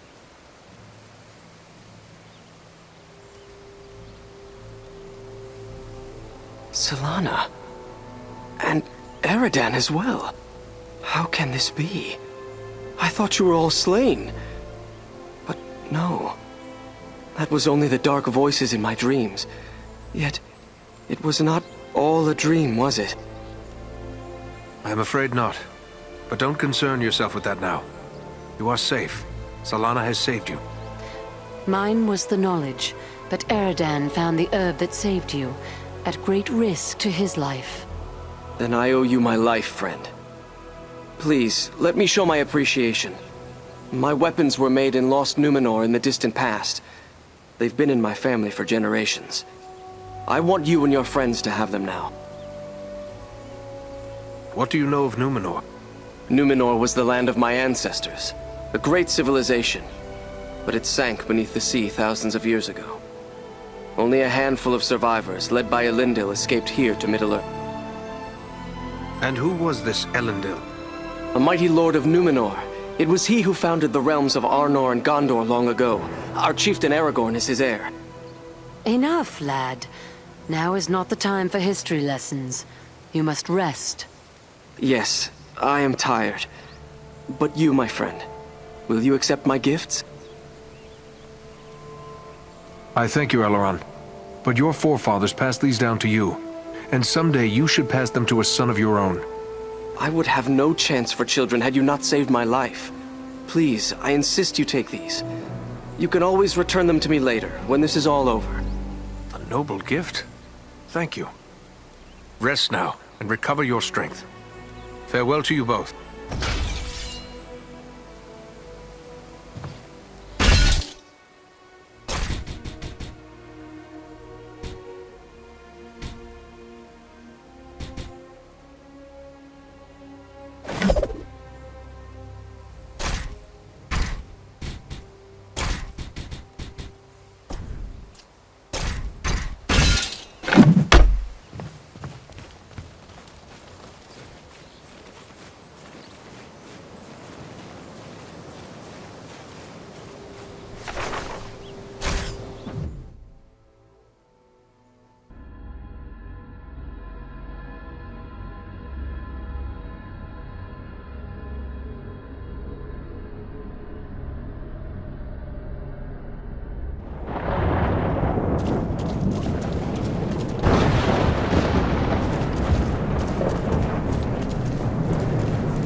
Beware the swirling stones!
read the signs right, Lewin and Kalaran fought a battle here as well. And look here, the broken shards of a ranger's sword. I know this blade. It belonged to Kalaran. This is proof your comrades were here. But where are they now? The tracks show where two bodies were dragged to the entrance of that large barrow.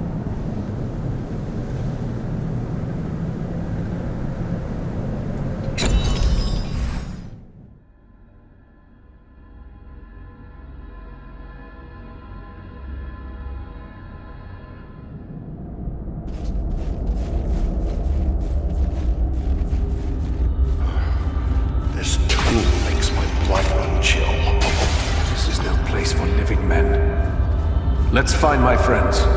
Let's hope we're not too late.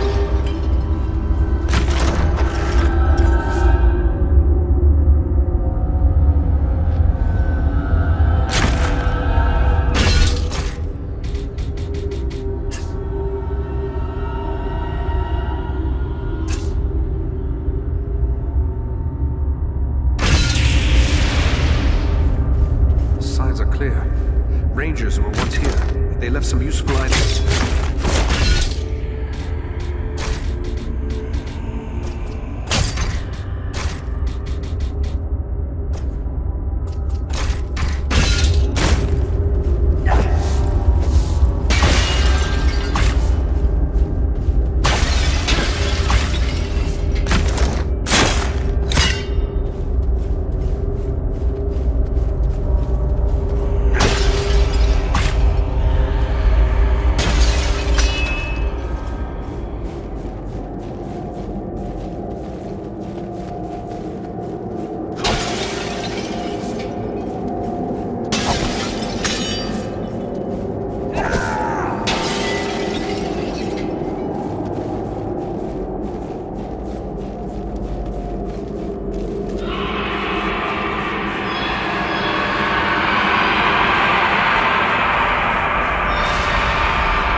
lives.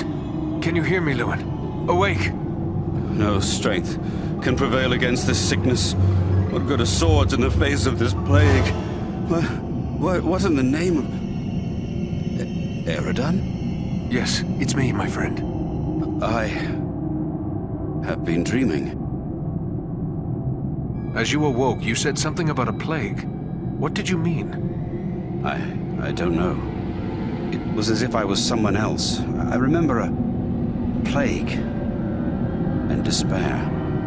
The Great Plague. Nearly 300 years ago, it devastated the Dunedain of this region. You were sharing the dreams of those for whom this tomb was made.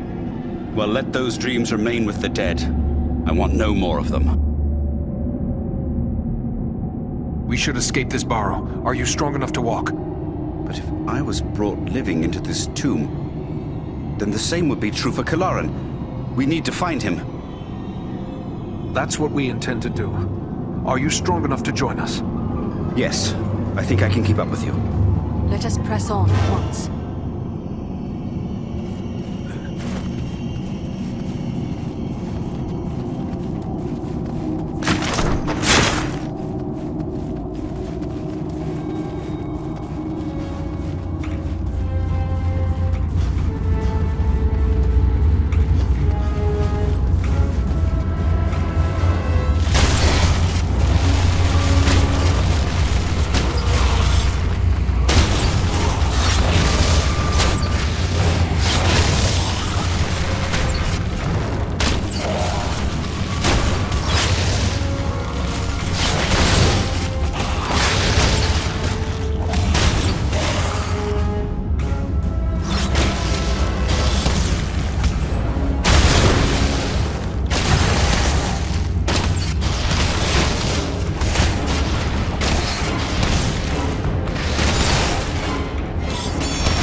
still to see his remains desecrated in this manner.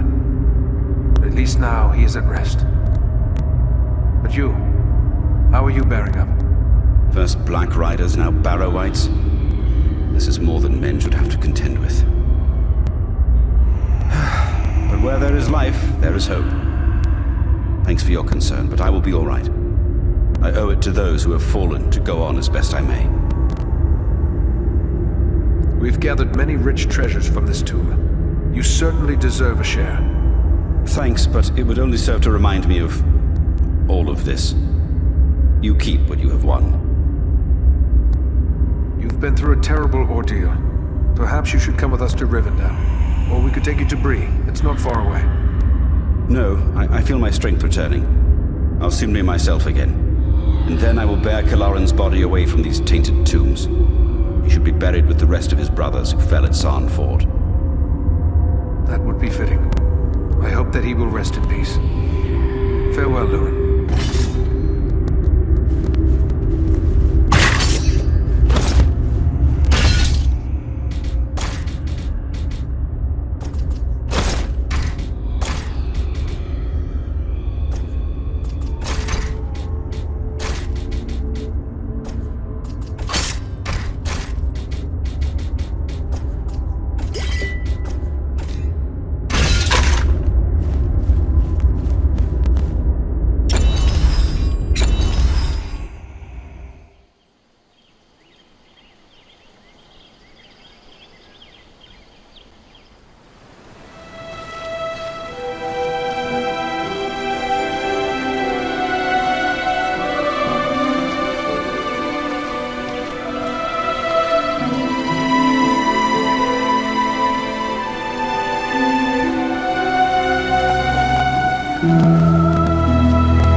Eradan, it is good to see you safe. Eradan and Elro here told us of your actions at Fornost. Such courage and skill brings honor to all the Dunedain. Indeed. It is an honor to welcome one so brave to my home, and your companions as well. I am grateful for what you did at Fornost. If Agandar's forces had joined in the hunt, there is little chance that I and my charges would have made it here to safety. I thank you for the welcome. Are you the master of these halls? Yes, I am Elrond Half-Elven, Lord of the Refuge of Imladris, or as you know it, Rivendell. Half-Elven? What does that signify? Both my sire, Earendil, and my mother, Elwing, had fathers who were of the Edain, the most noble of the men of old. They and their descendants are called the Parenthil, which means the Half-Elven. Are you then of mortal kind, like other men?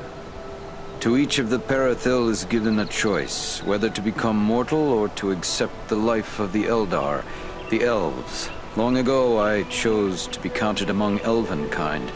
My own children will face this choice as well.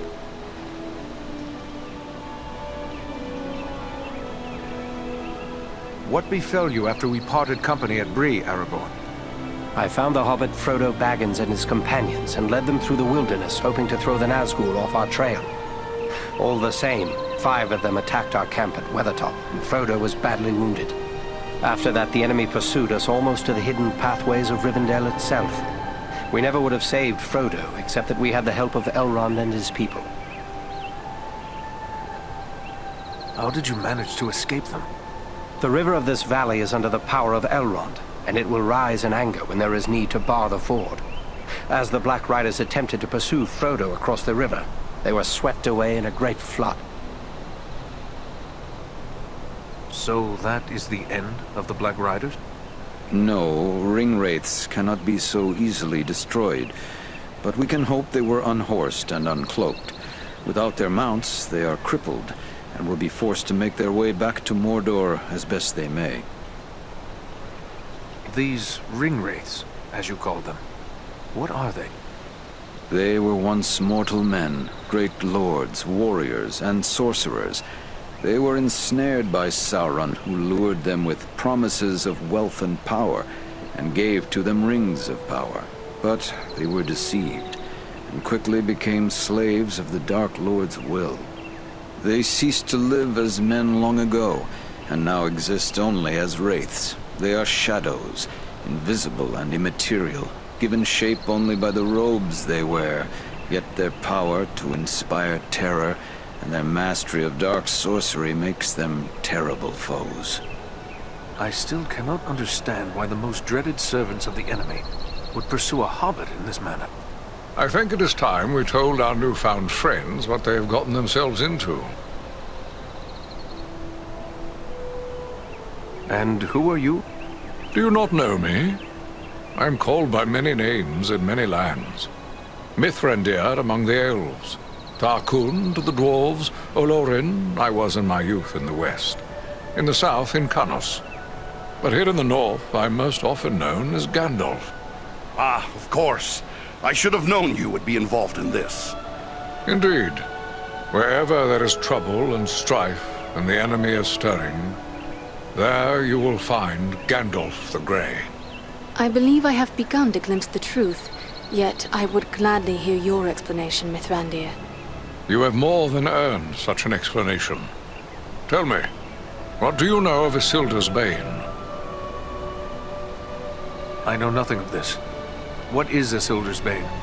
Isildur's Bane is the Ring of Power, forged by the Dark Lord Sauron long ago. Into this ring, Sauron bound the greater part of his power, but it has been lost for many hundreds of years. Why did Sauron make the ring? It was part of a grand deception. Sauron taught the elves the art of making rings of power, but secretly he planned to make one master ring through which he could control all the lesser rings and those who wore them. Why would the elves choose to learn from Sauron? They must have known he would betray them. At that time, Sauron was still able to assume what form he wished. He came to the elves in a fair guise, and played on their greatest desire, to preserve and protect what they loved in Middle-earth. Eager for knowledge, they learned from him and made many rings. The greatest of these were Narya, Nenya, and Vilya, the 3 rings of the elves. When Sauron forged the one ring, the elves were instantly aware of his betrayal. The Dark Lord made war on the elves and seized the lesser rings. These he gave freely to dwarves and men. Those same men who became the Nazgûl. To Sauron's dismay, the dwarves proved less easy to dominate. By force he took back 3 of these dwarven rings. The rest were consumed by dragons and destroyed. The elves were very hard-pressed, and Sauron's dominion spread over the greater part of Middle-earth. What saved the elves from final defeat? The coming of our ancestors, Eradan. The Dunedain, led by Elendil the Tall, a lord of Lost Númenor, came to Middle-earth seeking new lands in which to dwell. They were the sworn enemies of Sauron and staunch allies of the Elven King, Gil-galad. An alliance was formed between elves and men, and together they drove back the armies of Sauron. In the end, Gil-galad and Elendil threw down Sauron, at the cost of their own lives. What became of the ring after Sauron was overthrown? It was claimed by Isildur, Elendil's heir. It was he who cut the ring from the Dark Lord's hand with a hilt shard of his father's sword Narsil, broken in the battle. I counseled him in vain to cast the ring into the fires of Mount Doom, near at hand, but he would not heed me. You did? But I thought the War of the Last Alliance was a long age ago. So it was indeed, but my memory stretches back even to the elder days. In the War of the Last Alliance I served Gil-galad, and I witnessed the overthrow of Sauron, and Isildur's claiming of the ring firsthand. Why would Isildur not seek to destroy it? It was a work of the enemy. He must have known it was tainted by evil. The ring has a power over the minds of all who come into contact with it, filling them with a desire to claim it as their own. This temptation is all the greater for those who already possess a measure of their own power. Isildur was a mighty lord, and the lure of the ring was more than he could resist. He would not suffer the ring to be destroyed, thinking perhaps that he could use its power for the good of Middle-earth. Yet it is a work of the enemy, and in the end it corrupts all who possess it. So Isildur was corrupted by the power of the ring? He would have been, but it happened that he was slain in an ambush while traveling with only a few retainers. In this, the malignant power of the ring was at work. Yes, the ring betrayed him to his death and was lost, passing out of all knowledge for many long years. But it still exists. And I would guess it has reappeared. Quite right. After lying lost and nearly forgotten for centuries, Sauron's ring has once again been found. The Hobbit? The one Aragorn rescued? He holds the Ring of Power? Small wonder the Dark Lord sent his deadliest servants to search for it. What will become of the ring now? There is no safe resting place for the ring, not even here in Imladris. It is a danger to all who come near to it. There is only one course left to us. The ring must be destroyed. To do so, the ring will need to be cast into the same fires from which it was forged. Those of Mount Doom, in the land of Mordor. The Hobbit, Frodo Baggins, has agreed to take it there. It cannot be that you will send a halfling alone and unaided into Mordor. No, certainly not. A fellowship will be formed. A fellowship of 9. 9 walkers set against Sauron's 9 Black Riders. Among this fellowship will be representatives of all the free peoples of the world. Elves, dwarves, and men. Aragorn and I will both be going. What can the rest of us do to assist you?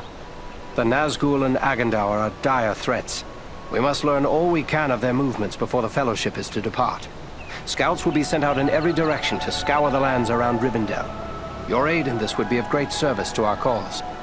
Very well. Where should we start? Agandaur is our chief concern. Although the Nazgul are powerful foes, our mission here in the north is abundantly clear. We can only guess what Agandaur may be planning, or where he went after he escaped from you. I suspect he may be planning to move against us here. Sauron's hatred of the elves is very great, and he does not forget the hand we played in his defeat during the War of the Last Alliance.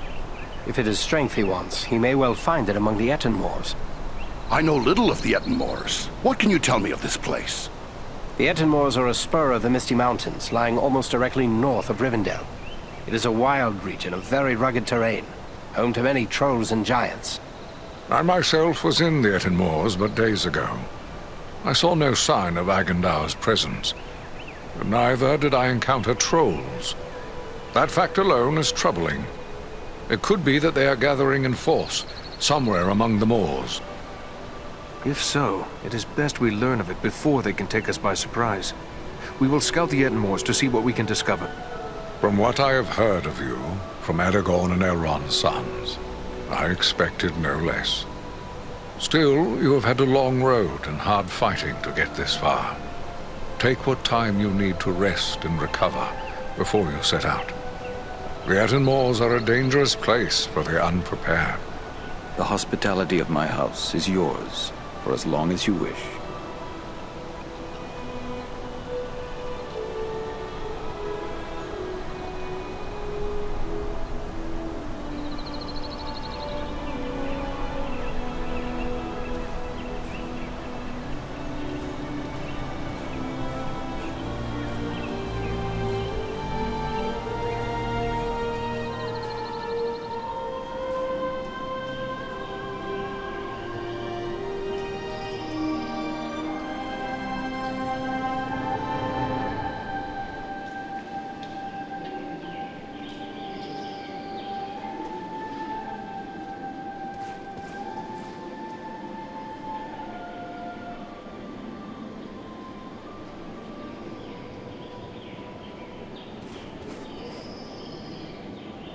Greetings to you, Eradan. I am pleased to welcome you to my home. I I had heard your name spoken with praise by Aragorn even before these recent events. You have more than proven the value of his judgment. The Dunedain are often our guests here in Imladris, but I would be pleased if you would consider this house as your home whenever you may have need of it. But I gather you are here for more than an exchange of pleasantries. Do you have questions for me? I found this scroll at Fornost. I thought it best to bring it to your attention. A wise decision. This is writ in the black speech of Mordor, a language I will not utter here. It is intended to instruct the reader in the use of dark sorceries. What is the black speech? The language devised by Sauron when he desired a single tongue to be spoken by all who serve him. He had small luck introducing it to the scattered tribes of orcs and trolls, but it is still used by his highest-ranking servants. We encountered orcs at Fornost who used spells against us. Then it seems this has already been put to use. That is grim news. The Dark Lord is a master of necromancy and other foul sorceries. He has taught these abominations to men in the past, but never, to my knowledge, to orcs. Necromancy? What is that? Necromancy is the darkest form of sorcery. It deals with raising the dead. And the Dark Lord has this power? He does indeed. It was for this reason he was known as the Necromancer when he still dwelt in the fortress of Dol Guldur in Mirkwood. At that time we did not know this was Sauron returned, but we knew there was a great evil there. Have you not experienced this power firsthand in your journey through the Barrow-downs? It was Sauron's chief servant, the Witch King, who summoned the Barrow-wights to infest those tombs. But why do the dead serve him? Many of those buried in those tombs are my ancestors. They have no reason to hate us. These shades are not truly the dead returned to life. Not even Sauron has that power. It is accomplished through the summoning of malignant spirits to inhabit the remains of the dead. It is a mockery of life, and the foulest form of desecration. Then it is good that we captured this from the enemy before it could cause further harm. What will become of it? I will destroy this scroll, at the very least. But wait, here I discover more. Listen to what is written herein. Scribed by the hand of Agandaur, disciple of the great Lord Sauron, for the empowerment of his servant Wulfrun and those others of his faithful who prove worthy. I will speak no more of these blasphemies, but it does say that this scroll is one of 7 such works. Why do you use the word blasphemy for this? Sauron proclaims himself a god. He will not rest until all who live upon Middle-earth acknowledge him as such. He teaches these sorceries to his minions, intending that they will serve as priests in his cult, cowing others with their power. Who is this Wulfrun the scroll speaks of? I know not, but whoever he may be, he is certain to be deep in the sway of the Dark Lord, and very likely a powerful sorcerer in his own right. We must be watchful for any sign of his presence in the days ahead. 7 at the time of this writing. But could it be that Agandaur has created more since? Perhaps, but creating something of this nature is not a matter of simple scribing. Considerable preparation and effort is involved. We have reason to hope there are no more than 7. So 6 more remain. Perhaps we can capture them as well.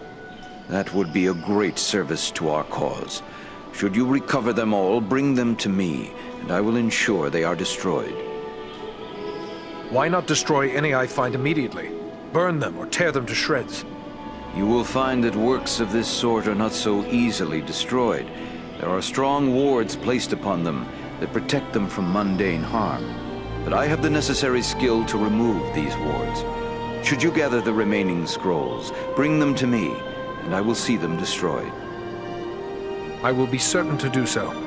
In the meantime, please accept this in appreciation for bringing this matter to my attention. Perhaps it will be of service to you in your travels. There is something else. I found this tome hidden amid the ruins at Fornost. It appears to be quite old. Ah, now this is writing of an altogether more wholesome sort. This was not made by any minion of Sauron, but rather by the men of Arthedain, likely before the fall of Fornost. Then it is old indeed, for Fornost was abandoned long ago. It is more than 1,000 years since the Witch King of Angmar conquered Fornost and brought about the end of the Dunedain kingdom of Arthedain. What a grim day it was. Yet the line of kings has remained unbroken. This much I know well. It is true Isildur's line has remained unbroken, but without a kingdom to rule, they have not claimed the title of king and have been known simply as chieftains of the Dunedain. It is our friend Aragorn who currently bears that title, although he will be the last to do so. Either he will become a king, or Isildur's line will come to an end with him. Perhaps this book is a record of those days long past. The pages are too worn and the writing too faded for me to make out much. Perhaps you can discover more. Indeed. It seems to be a personal journal. And here is a name inscribed. M-A-L. Why, this appears to be a work of Malbeth, the seer of Arthedain. Malbeth? The name seems somewhat familiar. Many of the Dunedain race are gifted with foresight, but none more than Malbeth. He predicted the final destruction of the kingdom of Arthedain, which befell exactly as he had foretold. I will examine this work carefully. Who knows what other visions are here recorded? It may be that we will find something of value to us in this time of trouble. You did well in bringing this to me. Take this in way of thanks. Is there anything more you can tell me about this mission to the Ettenmoors? Only that the Ettenmoors are a dangerous place at the best of times. The danger will be that much greater if the orcs and trolls are being organized by an outside force. You and your friends will need to have your wits about you. And if we do find the enemy gathering in force, what then? You will have to determine your best course of action. But when dealing with the foul folk, it is always wise to eliminate any strong leader you may find. For without someone who can enforce discipline, they will often fall to fighting amongst themselves. If the enemy is mustering in the Ettenmoors, try to recover any clues that may help us determine who is behind it and where they may be found. Who could raise such a muster? Agendour would be my first guess, but it could also be a strong orc chieftain, or perhaps an unusually cunning troll. At worst, one or more of the Nazgul may have made their way there, if any of their mounts survived the flood we unleashed upon them. Whatever may be happening there, you will know of it. Farewell, Master Elrond.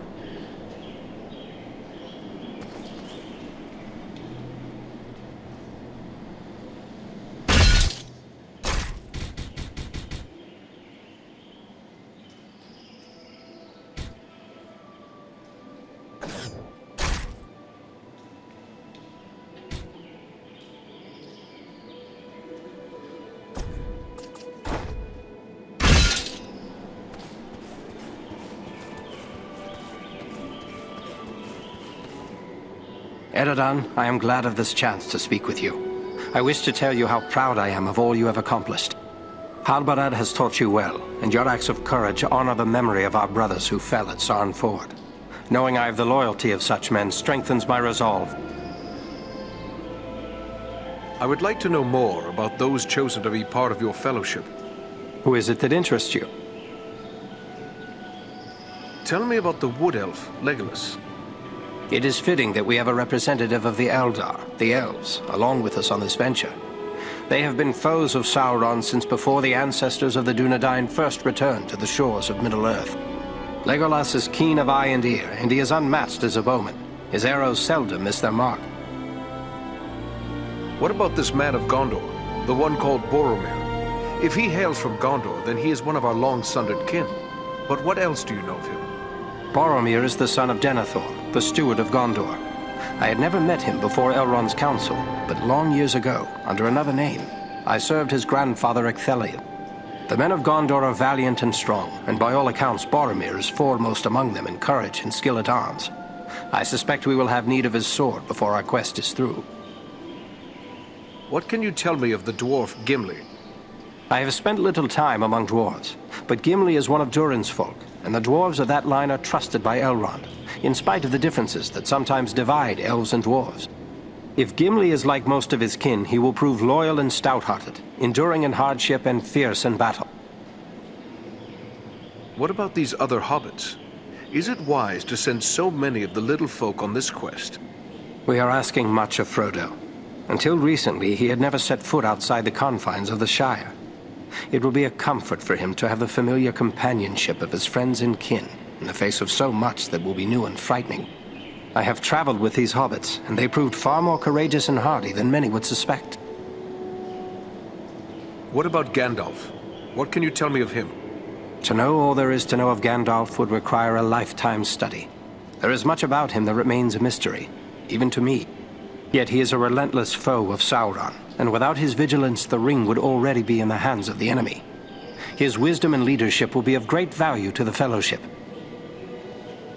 I feel I should accompany you on your quest. Let me go south with you. The Ring-bearer's companions have already been chosen, and I will not gainsay the wisdom of Elrond and Gandalf in this matter. I know it is hard for you to remain behind, but until now you have always dedicated yourself to protecting the people of the North. I would ask you to continue to do so, for the servants of the enemy are found in many places, not in Mordor alone. I gather you had never heard of Agandaur before these recent events. I had never heard nor dealt with Agandaur specifically, but I know his kind.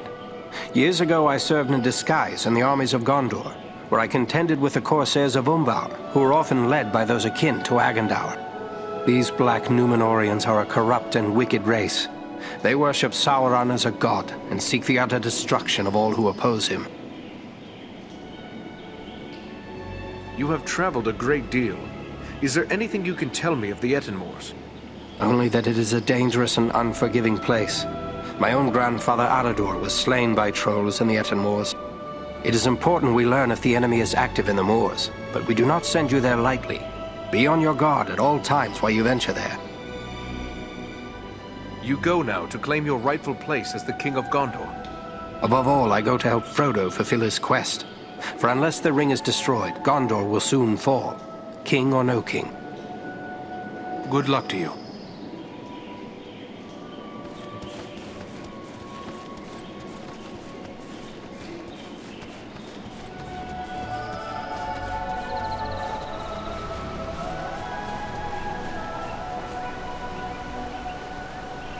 Welcome, Eradan.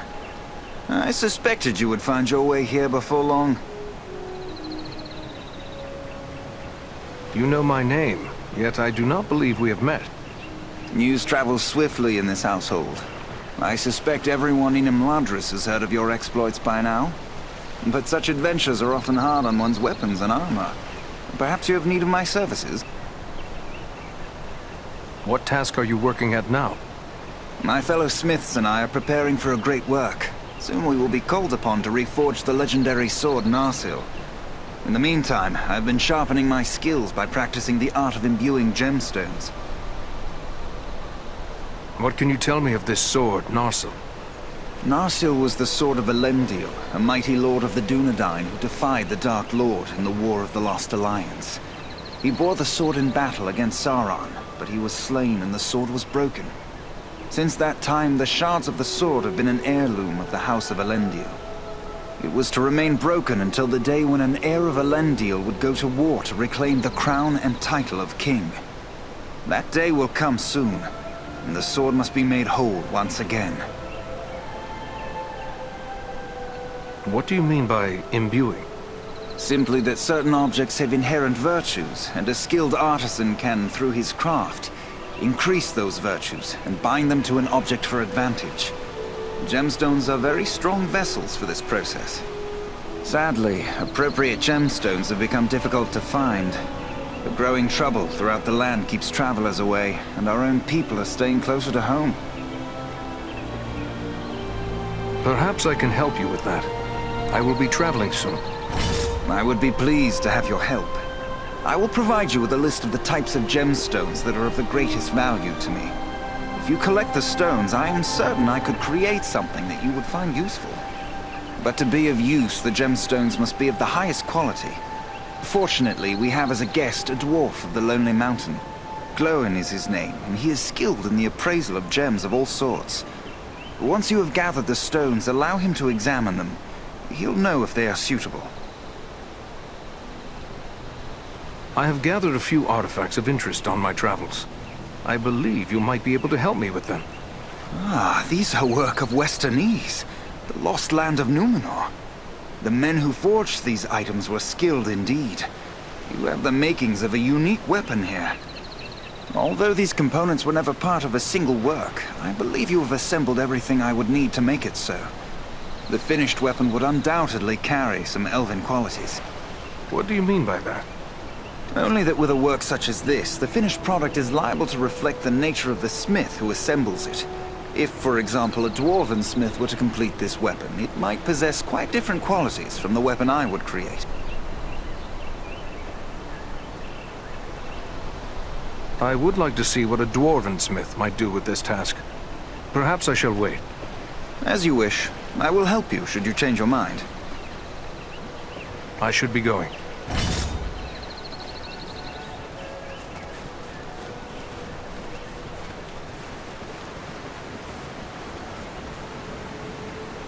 Pardon my curiosity, but you don't appear to be one of Elrond's people. No. I am one of the woodland folk of Mirkwood. My name is Legolas Greenleaf, the son of Thranduil, king of the Woodland Realm. But I too am curious. You don't appear to be one of the men of Dale, nor one of the Bjornings. I am Eradan, one of the Rangers of the North, the Dunedain. Ah, one of those who follow Aragorn, son of Arathorn. He is our chieftain, yes. But how is it that you know Aragorn in distant Mirkwood? Aragorn is a great traveler. Although he is not a frequent guest in my father's realm, he is known and honored there all the same. Tell me about Mirkwood. Mirkwood is the greatest woodland in all of Middle-earth. It was called Greenwood the Great, before the shadow of Sauron fell over it. In ages past, it was a place of great beauty, but now it is filled with darkness and dread, save only in the north where my father's realm is maintained. What brought you on such a long and perilous journey? Unpleasant business. My father sent me to report the escape of Gollum, a creature Aragorn had entrusted to our care. What can you tell me about this Gollum? A pathetic creature who long held the Ring of Power. The evil of the ring has left him twisted and tormented. His only thought is to recover what was taken from him. How did Gollum manage to escape your guard? Not from a lack of watchfulness, but perhaps from too much kindness. We occasionally allowed Gollum to go about the wood under close guard. But on one of these ventures, the guards were attacked by orcs from Dol Guldur. In the confusion, Gollum escaped. We followed his tracks southward for many leagues, until it drew near to Dol Guldur. There, it became too dangerous to pursue him any further. What is this place, Dol Guldur? A stronghold of the enemy in the south of Mirkwood. It was once the dwelling of the Dark Lord, until he was driven out in the year of the Dragon's Fall. But it has once again become a place of great evil. All the darkness that besets Mirkwood has its source in Dol Guldur. Will you be departing for your home soon? No. I have been chosen to represent Elvenkind among the Company of the Ring. I will be accompanying the halfling, Frodo Baggins, on his journey south. It seems strange that with so many elves in his own household to consider, Elrond chose to make you a member of the Fellowship. I asked for the privilege, and Elrond did not refuse me. I feel he may have been relieved not to lose any of his household to this quest. He will have need of all his strength, should the enemy move against Imladris. I am curious why you would volunteer for this. Partially to make amends for the loss of Gollum, but more so because this will be the final chapter in our long struggle against the darkness, and I wish to have a hand in our final victory, or at least to stand in the forefront of our last act of defiance. May fortune favor your fellowship in the days ahead, Legolas.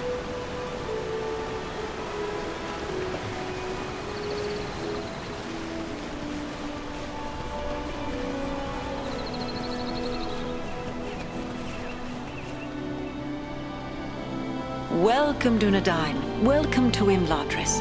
Are you in need of anything to help you in your travels? I have many things in my keeping that might serve you well. Imladris? Where is that? Your pardon. This is Imladris, the house of Elrond Half-Elven. We who dwell here call it by that name, but it is more commonly known as Rivendell. What sort of folk dwell here in Rivendell? Elves, for the most part. My people have dwelt in Imladris for a very long time indeed. But there are other folk to be found here as well. Elrond welcomes all people of goodwill. The Dunedain come often, your own folk come occasionally. We are even home to one special hobbit. Who is this hobbit you speak of? Bilbo the Magnificent, greatest of the Shire folk. The same hobbit who overthrew the dragon Smaug, although these days he is more interested in poetry than adventure. And food and drink, of course. Keeping a hobbit well fed is enough to keep several stewards busy. Your home seems so serene. I assume it is kept so by strength of arms? This is a place of learning and peace, not a fortress or camp of war. But there are those here who wield great power, especially the Lord Elrond. Yet even he does not have the strength to overthrow the Dark Lord, or to resist him if he comes against us with great strength. I will do my best to see that day never comes. Nobly spoken. I am told you have done great deeds on behalf of all free folk, and I am certain you will accomplish greater things still. But if you plan to contend with the enemy, you must be well prepared. Perhaps you should examine the stores we have on hand. What can you tell me about Elrond? To tell you everything I know of Master Elrond would take many days. Let it suffice to say that he is an elven lord of great and noble lineage, ancient beyond mortal reckoning, and wise beyond measure. None are more skilled as a healer, or more versed in the lore of ages past. Thank you for your welcoming words, but I do not believe I've had the pleasure. No, indeed. I am Alare, one of Master Elrond's stewards. I help to manage the needs of his household, including arms and armor. I suspect you might have need of such things. I should be on my way.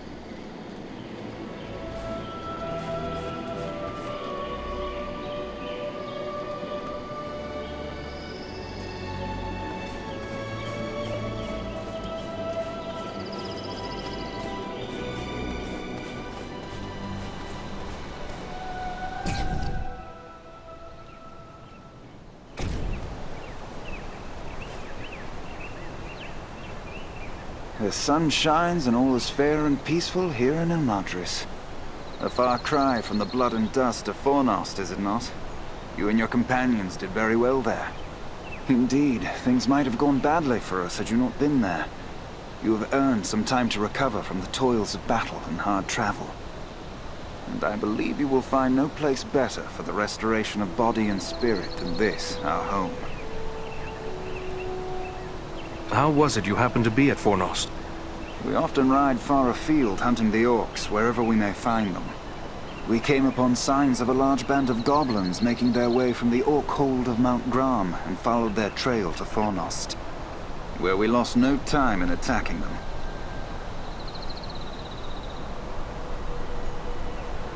Aragorn frequently travels and fights beside you, does he not? Yes, we often venture forth in company with the Dunedain, and none more frequently than Aragorn. He was raised here in our household, after all. How is it that a man came to be raised here among elves? It is a tradition for the heirs of Isildur to be fostered in the House of Elrond.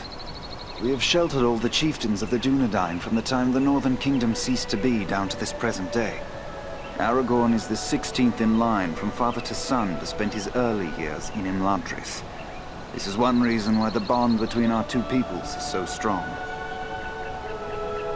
Will you tell me more about your family? I know Elrond is your father. Yes, it was he who established the refuge of Imladris. My brother and I have dwelt here all our lives. Our sister Arwen dwells here as well, although she has spent many years in the company of our grandmother. What of your mother? Does she dwell here also? Our mother has crossed the sea and left Middle-earth. It is a bitter tale to tell. Many years past, on a journey across the misty mountains, our mother was captured by orcs. We searched the mountains without rest until we found her at last. Our father was able to heal her injuries, but the memory of her torment was too terrible for her to bear. At last she chose to depart for the Undying Lands. Perhaps now you understand why our hatred for the orcs is so great. That is a sad tale. I am sorry to have reminded you. No, my friend. We have drawn swords together in the same cause. You have earned our trust. We do not wish to keep anything hidden from you. This is the evil that we have pledged our lives to destroy, just as you have. I may be in need of a few things before we set out. Is there anyone I can speak to about that? If it is provisions or other supplies you need, you should speak with Alari. And if your arms and armor need tending, seek out Angmir. Both of them may be found nearby. I wish you luck. Goodbye.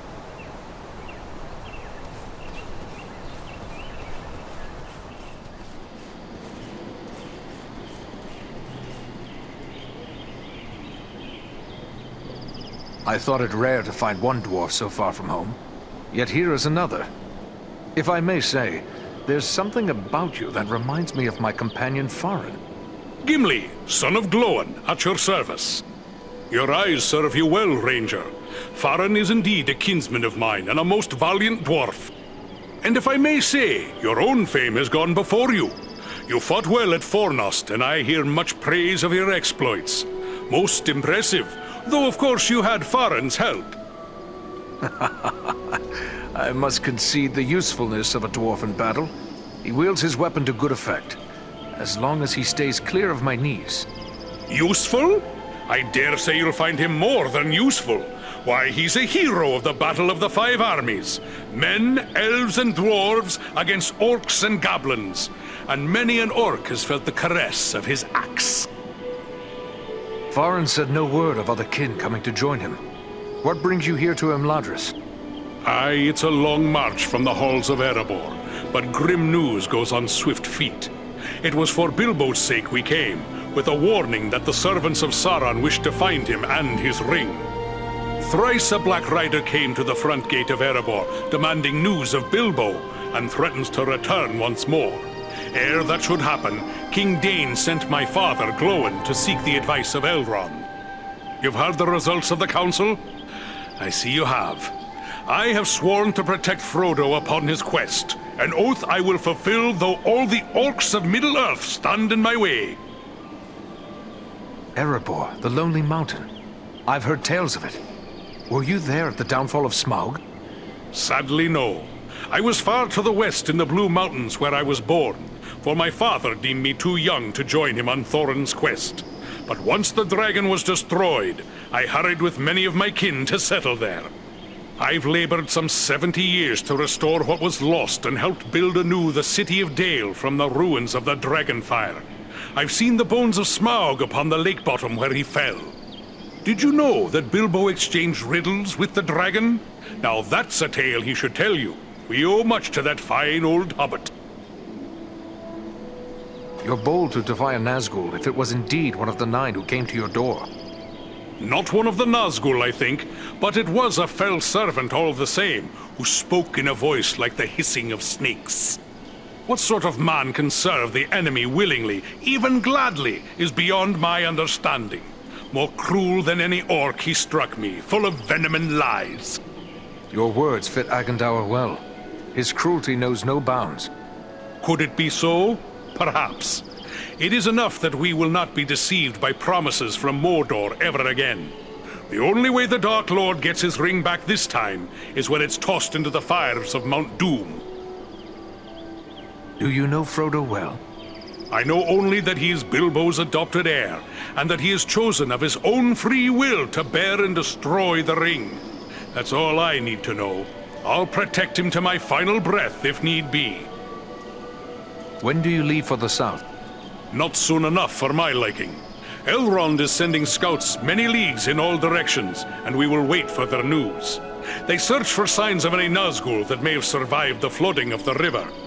And there are other threats besides, as you well know. My heart forebodes that the north is not safe.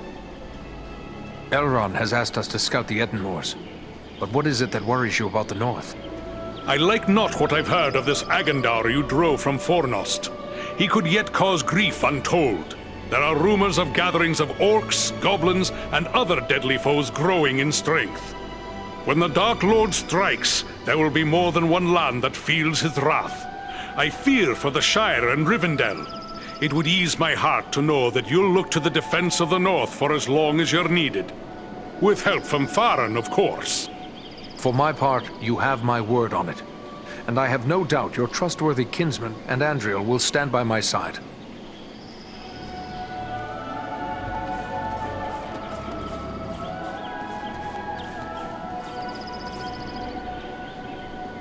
Well met, friend.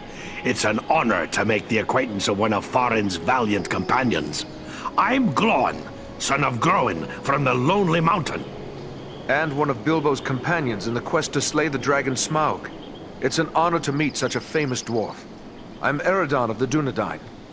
I heard about that business at Sarn Ford, and they say the three of you brought down an orc chieftain at Fornost. I expect I'll be hearing of even greater deeds before long. It does my heart good to see a dwarf, an elf, and a man working together again. Reminds me of the old days, it does, when the three kindred fought alongside one another in the Battle of the Five Armies. We must not forget the Great Eagles. They have been a great help to us, just as they were to you and your companions. Well spoken. Thorin's quest and the Battle of Five Armies would have met disaster without the help of the Eagles. You're fortunate to have gained the friendship of such noble creatures. Your life may well depend upon your choice of friends, whatever kindred they be. Then you approve of Farin's alliance with Andriel and me? I will speak plainly. I may be less than fond of King Thranduil's wood elves for keeping me in their dungeons, but I've no grudge with any of Elrond's folk. Yet in the Battle of the Five Armies, it was Thranduil's elves who died alongside men and dwarves in battle. You're right, of course. I can be a stiff-necked old dwarf, but it's time to set aside grievances that were long ago repaid. When dwarves, men, and elves fought together at Erebor, we overcame legions of foes. But we face a far more terrible enemy in the Dark Lord.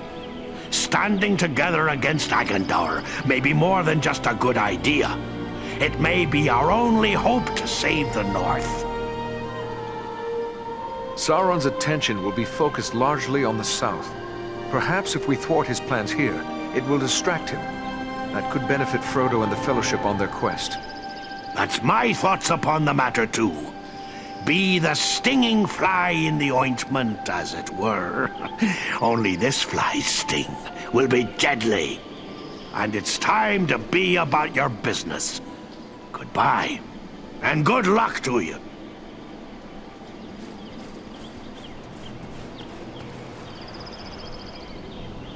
Hello. You are Eradan, aren't you?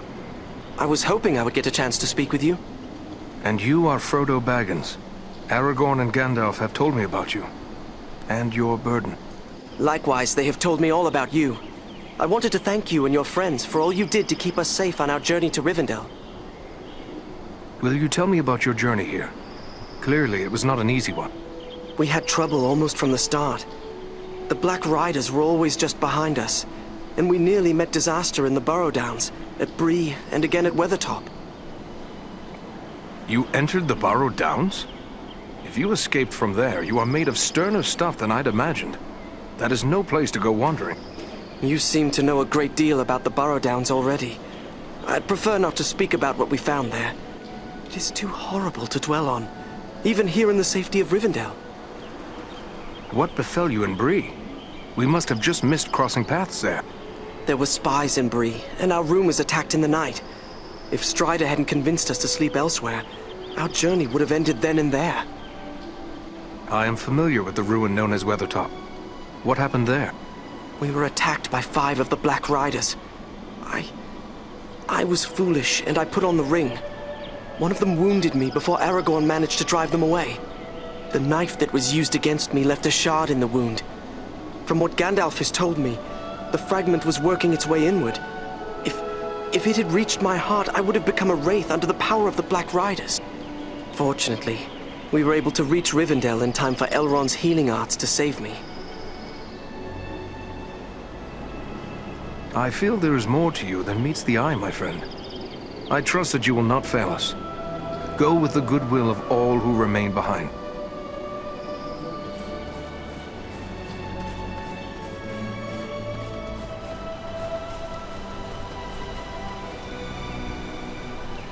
Hello, you are one of the Dunedain, are you not? Please allow me to introduce myself. Bilbo Baggins at your service. Eradan, at yours. Always happy to meet one of the Guardians of the North. I've heard about what you and your friends did to help my Frodo and the Dunedain reach Rivendell safely. You'll have to tell me all about it one of these days so I can write it all down properly. The Dunedain? In the Elvish, that signifies Man of the West. One of my people. Yes, indeed, but when I say it, I mean Aragorn, of course. The Dunedain, he is often called here. A remarkable man, Aragorn, and a good friend. I almost wish that I could accompany him on his grand quest, but I'm far too old for adventures now. I only hope I will be spared long enough to write it all down. Tell me about Frodo. Is he your son? Oh no, he's not my son. Actually, he's my first cousin once removed. And also my second cousin once removed. Well, it's complicated, but we share a great-grandfather. The poor lad was orphaned at an early age, and so I adopted him. Made him my heir, all nice and legal, while simultaneously dashing the greedy hopes of my odious relations, the Sackville Baggins. He's a good lad, Frodo. I only wish he hadn't inherited my troubles along with my estate. I hope that Gandalf and the Dunedain will keep him safe in the days ahead. Can you tell me how Frodo came to be in possession of the Ring of Power? Well, yes, that was through me, I'm afraid. I found the ring by happenstance while lost beneath the roots of the Misty Mountains. I won it. That is to say, I took it from the creature Gollum. Of course, I did not know the full story of the ring until only a few days ago. I thought it was merely a magical bauble with the power to make the wearer invisible. I only used it to avoid unwelcome visitors. Imagine that old ring of mine causing such a fuss. I would gladly take charge of it again if that would help. Oh, yes. Gladly. Yes. You know, I think it would be best if we discussed something else. Now you call Rivendell your home? Well, the Shire will always be my home, I suppose. But this is the perfect place for so many things that I'm more than content to remain here. My days are mostly filled with my writing now. What is it you write? Oh, a little of this and a little of that. History, my past adventures, family trees. I've even begun a book of translations from the Elvish, although lately I've been working on poetry mostly. Say, maybe you could help me with that. I'm writing a poem for Aragorn, and I'm a bit stuck on a line or two. Is that so? Well then, let me hear what you have. Very well, very well. The verse that's giving me trouble runs like this. The light from the west is rekindled. Forth from Imladris it springs. Renewed is the hope that has dwindled.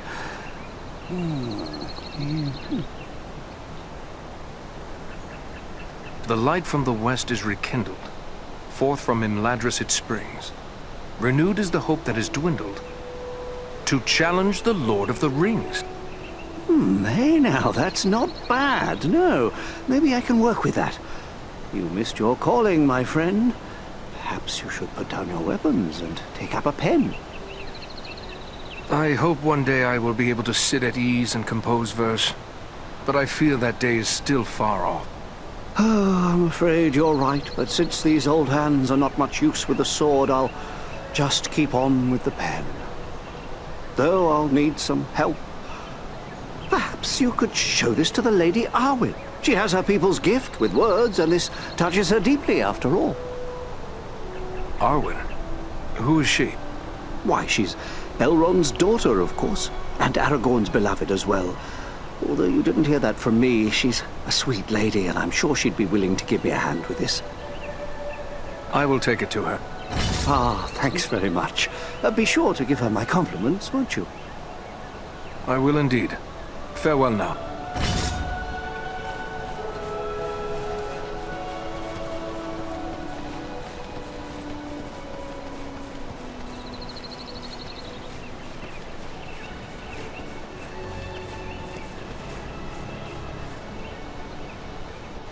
Ah, Eradan.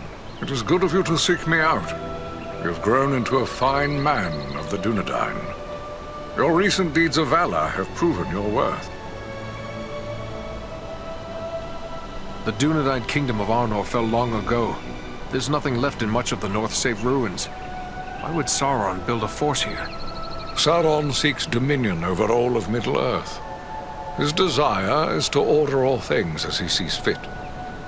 Even were these lands empty from here to the sea, still he would seek to control them. There is power in Rivendell that could stand against him when all others fall. For a time. And this is something Sauron cannot allow. For years I've patrolled the Shire at Aragorn's orders. I worry it may not be safe for me to abandon that duty. Aragorn knows where you are most needed, Eradan. With the flight of the ring in this direction, the enemy is looking this way, and has forgotten the Shire for now. For now. But eventually his eye will turn once again toward the Shire, as humble as it is. Hobbits as miserable slaves would please him far more than hobbits happy and free. And there is such a thing as malice and revenge. Sauron will leave the final devastation of the Shire to his servant Agendaur. And that is yet another reason why you must find him and put an end to his designs. In opposing Agendaur, you are defending the Shire. At Fornost, one of the great eagles came to our aid. Perhaps the eagles could help with the ring. I don't fault you for thinking along those lines. Why not beg a ride from an eagle, fly far out to the west, and drop the ring into the deepest part of the sea? Such ideas were debated at Elrond's council. But there are many things in the deep waters, and seas and lands may change. We cannot think of our time alone. We must destroy this thing forever. This man, Agendaur, have you ever had word of him before? Though I know nothing of Agendaur himself, I have seen his kind at other times in distant lands. He is likely a black Númenorian, and a master of dark sorceries. That would make him distant kin to the Dunedain. I thought they'd long ago faded into myth. It also means he's more dangerous than I thought. Who can say what promises Sauron has made to him? Perhaps even a ring of his own. At the very least, Agendaur expects to rule all of the North. He would be a cruel tyrant.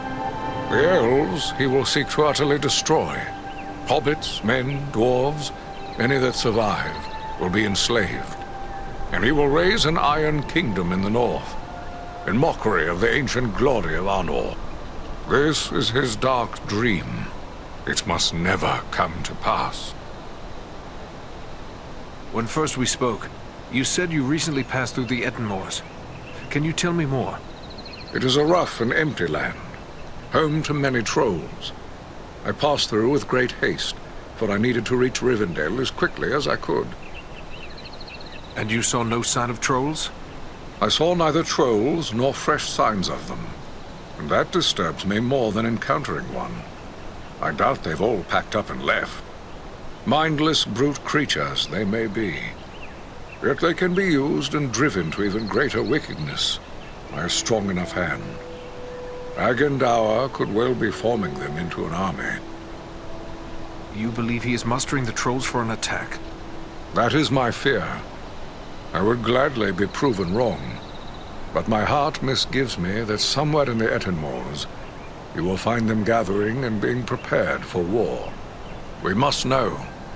Such a force could be sent against Rivendell, perhaps in hopes of capturing the ring. Then I'll gather my friends and scout the moors. We'll learn the truth of the matter.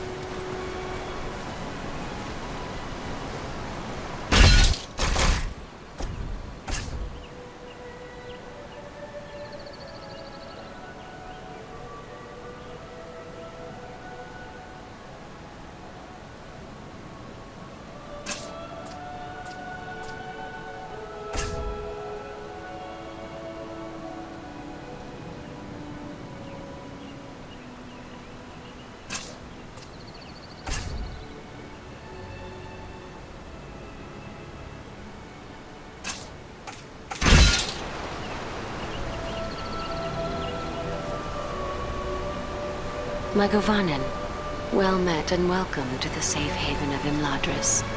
My Govanen, Lady Arwen. It is a great honor. The Dunedain are always welcome here. You have endured great danger and given us urgent warning of a new threat to the north. For this, we honor you, Eradan. It is my duty as a ranger, nothing more. I am glad to be of service to my Lord Aragorn. You show the modesty worthy of a hero.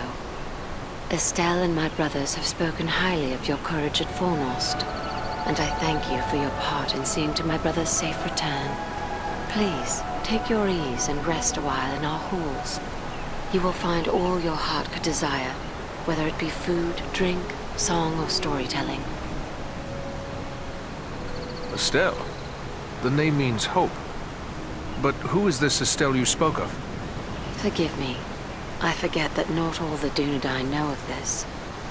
Estelle was the name given to your chieftain, Aragorn, as he grew up in Imladris. It is a good name. How did he come to be known as Estelle? As a ranger, you must know of the practice of bringing the child of a chieftain to Imladris to be fostered. But you may not know how great the danger was at the time. Aragorn was but 2 years of age when his mother, Gilrain, brought him here after his father was slain by an orc arrow, Isildur. Elrond became like a father to him. Knowing the enemy sought ever for a living heir of Isildur, he renamed the boy Estelle to keep his true name and lineage hidden. Aragorn was 20 before Elrond revealed these things to him and gave him tokens of his heritage.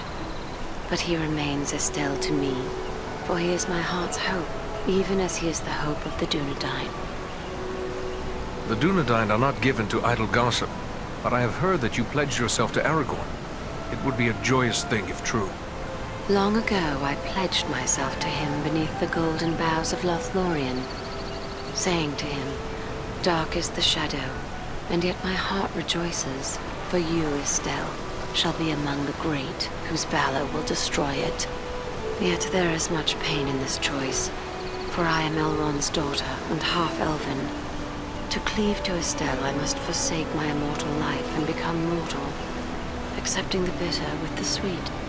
Even should Imladris endure this war, Elrond will leave Middle-earth, and we will be parted beyond the end of the world. It is the price I must pay to bring love and hope to Estelle, to Aragorn. Would that I had the leisure to enjoy the peace of Imladris. But Elrond has asked me to scout the Ettenmoors. My companions and I must leave as soon as may be. Then I will not keep you, but we may be of service to one another. I am helping my father brew a potion known as Miraval. 1 sip of Miraval can renew heart and soul, and bring new vigor to weary limbs. I am in short supply of certain rare ingredients that may be found in the Ettenmoors. If I gave you a list of the ingredients, perhaps you could bring any you find while carrying out your mission. With enough ingredients, I will return the favor by brewing an extra flask that you may have for your own use. Gladly, Lady Armon. That is a generous offer. Should I find what you require, I will return to you once my mission is complete.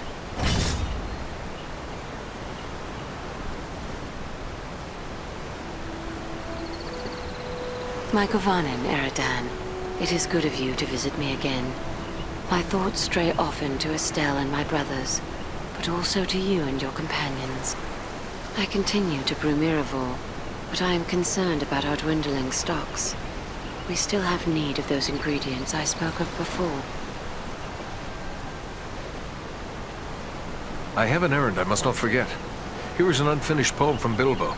He asked for your opinion and advice, saying the subject is very close to your heart. Then it must be about Estelle. He is fond of writing verses in honor of his good friend, and therefore often comes to me for advice. You may leave it with me, Eradan. I will give it some thought and answer him myself. Thank you, lady. Perhaps the time will come when I can enjoy these gentle arts, but that time is not today. I must take my leave, lady. Namarie.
This is rough country, no mistake. But so far, we've seen no sign of trouble. But the moors stretch on for many leagues. It would be easy to miss something in these rugged crags and valleys. Let us continue the search, but be wary. More than one ranger has been lost in these wild lands.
Greetings, my friends. I could scarce believe what I saw from above. But elf, dwarf, and man battling the enemy together, such things are not often seen. I knew it had to be you. Is that you, Balaram? I never thought we'd meet again so soon. Nor did I. It does seem a strange coincidence, but a happy one, nonetheless. I knew these moors were dangerous, but we've encountered more enemies than I expected. Is there something stirring we should know about? Indeed there is. The orcs and trolls of the Ettenmoors are gathering to follow in the wake of Bargrisar, a corrupt stone giant. The foul folk respect his strength, and they will follow him for plunder and the chance to do evil. The giant must be stopped before he can bring this army to bear against our friends and allies. A stone giant? I thought such creatures existed only in children's stories. Oh, they're real, all right. My kinsman encountered them once while crossing the Misty Mountains. They never mentioned the creatures were hostile, though. They seldom are. Eagles and the stone giants have shared the mountain heights without conflict for many generations. But this giant, Bargrisar, is different. Without provocation, he ambushed some of our people, taking them unaware and striking them down with hurled boulders. Many of our areas he also destroyed, along with the defenseless fledglings who nested there. Gwaihir summoned his strength to punish the giant, but he fled before us. We believe he has come here to the Ettenmoors, where he is gathering an army of orcs and trolls. Bargrisar is a threat to all. The sooner he is destroyed, the safer we shall be.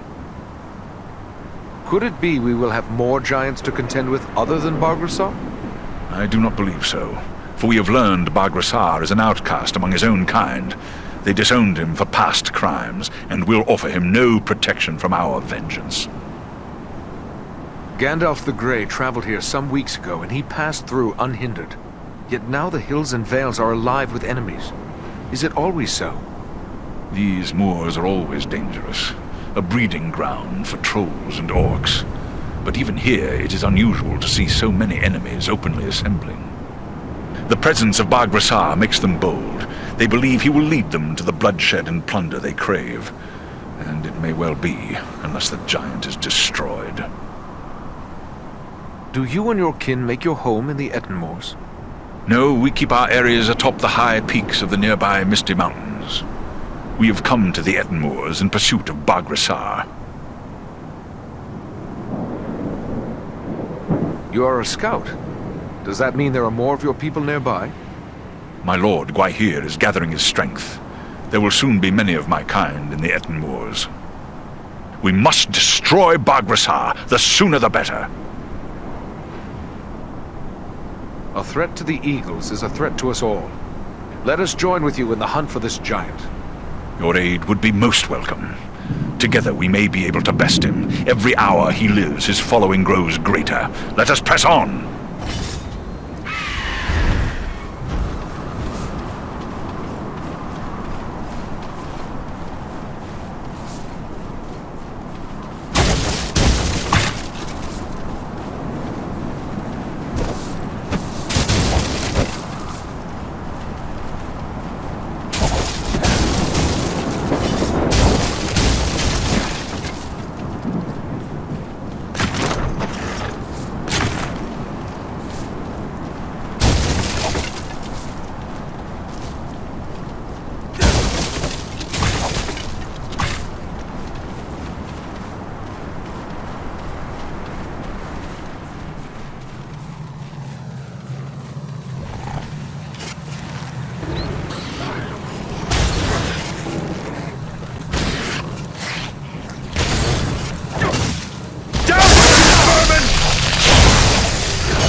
need more time.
To face me! Wait.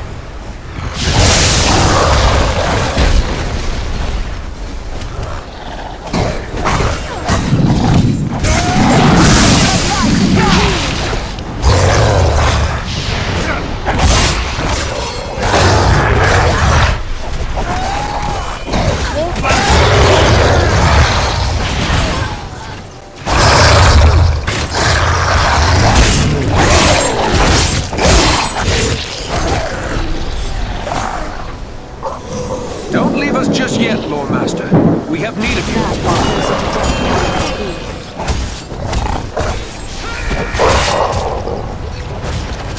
Many thanks.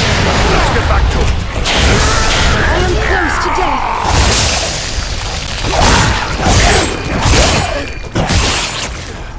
Get up, friend. Still have need of you. Umbereth, that was a close call.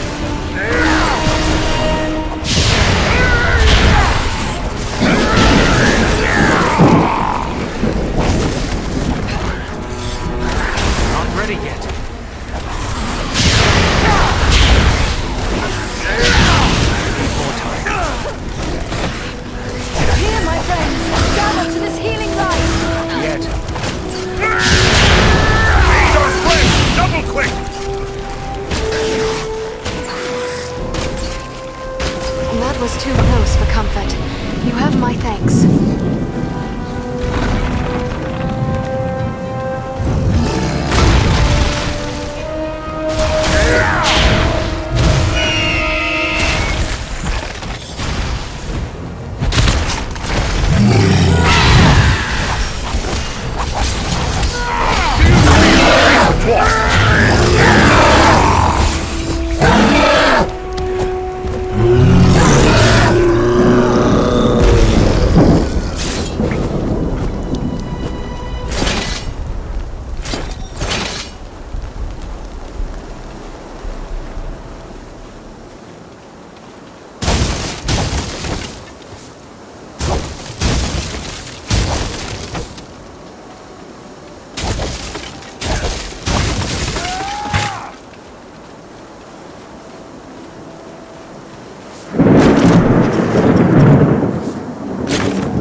archers! On the high ground!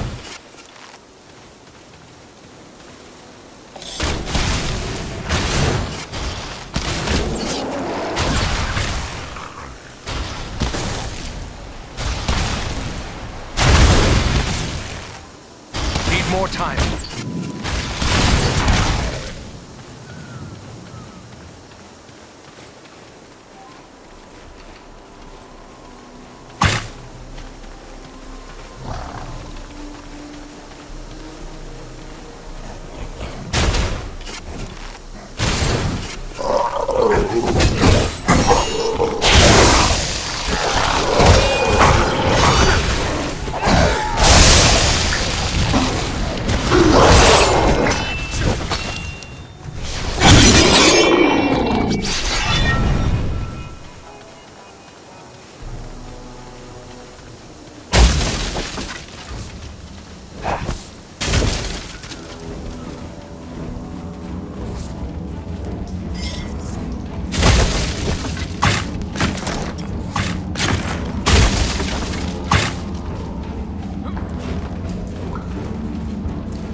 Wields dark powers!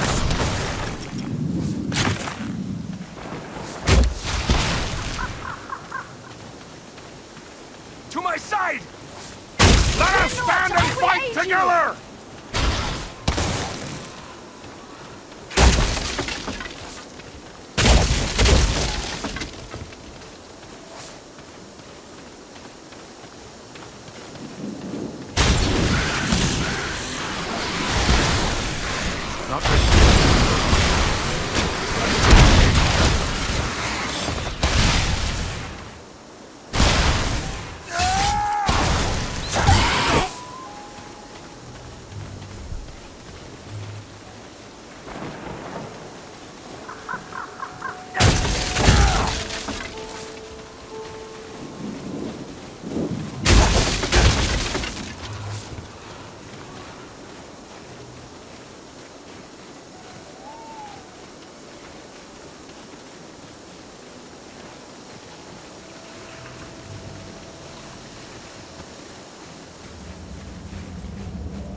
Ah, a hidden Dunedain cache.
Our way is barred. The gate closed behind us. Face of Gundabad now! I'm moving in the trees. We must work together to overcome these odds. Fear not, I will aid you!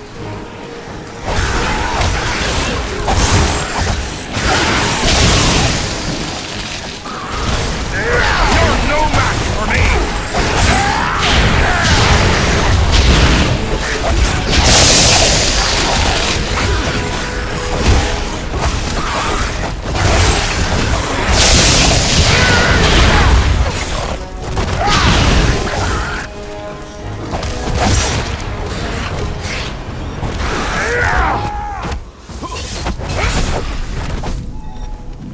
We can move on now.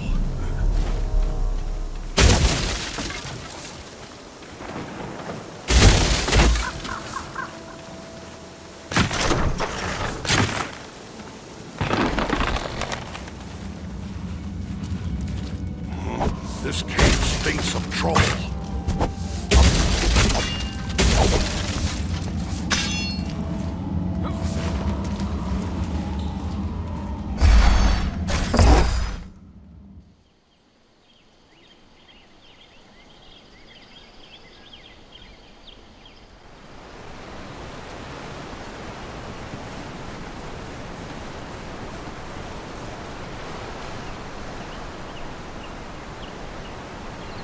Eradan, it is good to see you safely return to Imladris and seemingly untouched in battle. Such is the valor of the Dunedain. I am pleased to be back. I have brought you the items you requested from the Ettenmoors. Thank you. You have brought these in good time, for we have made barely enough Mirror for present need, and now there is none to spare. With these supplies, I can replace what has been given away. And as I promised, I have kept aside a flask for you. Mirror is potent. Thus I would advise you to keep this against a time when you're sorely hurt, and your strength of will falters. Drink of it then, and you will be restored. Thank you, Lady Arwen. When such a time comes, I will remember your generosity. Is there something amiss, Lady Arwen? It would seem that something troubles you. Is there a way I may help? You have done much already, but I will lay my problem before you. For many years, I have worked secretly upon a banner for Estelle, for Aragorn. It is my hope he will bear it triumphantly into Gondor, and the time is right for him to reclaim his heritage. This must be a banner like no other, and must endure for the ages. To that end, I am using the most precious of metals, Mithril. Our most skilled smith, Angmir, has drawn Mithril into thread for me. The embroidery is nearly done, but as careful as I have been, I fear what I have may not be enough to complete the design. But Mithril can only be found in the mines of Moria, a distant and perilous place by all accounts. Unless you know of anywhere else we might find it. It is true, there is nowhere in Middle-earth where Mithril might still be mined other than Moria. Yet in ages past, quantities of this precious metal made their way by trade and gift to many other places in the world. Yes, if the stories are true, the guardsmen of the Citadel in distant Minas Tirith wear helms of Mithril. Still, it seems there is little hope that more Mithril can be found in so short a time. What exists in the world is likely considered too precious to part with. Tell me about this banner. Why is it so important to you? It bears the symbols of Elendil, from whom Aragorn is descended. I have embroidered upon black cloth the high crown of the kings of Numenor, and 7 stars in which I have set brilliant jewels. Below them is the White Tree of Gondor, the symbol of Aragorn's claim to the throne of that realm and all the lands of the Dunedain. With this banner go all my hopes. My hope for Estelle to help overthrow the enemy and become king, and for our long pledge of love to be fulfilled. Either our hope will come, or all hope will be lost. These things I have pondered during the many hours I have labored over this banner. There is hope in every thread, and no few tears as well. Is there nothing you could use besides mithril? I have used mithril and gold, the two most precious of metals. Only mithril, or true silver as it is known, shines like the finest silver, but will never tarnish. It can be worked as fine as thread, and yet remain stronger than steel. And it is the traditional metal of the kings of the West. Nothing but mithril can serve my needs. It seems my fate to travel far and frequently, and what cannot be obtained in peace may sometimes be seized as spoils of war. For the sake of my captain and future king, any mithril I find shall be yours. That is a noble offer. I would not ask you to go into such danger for this alone, for it may yet prove that I already have all that I require. Still, it would ease my mind, and I would see that you were well rewarded for your courage and generosity. May Elbereth watch over you and keep you safe.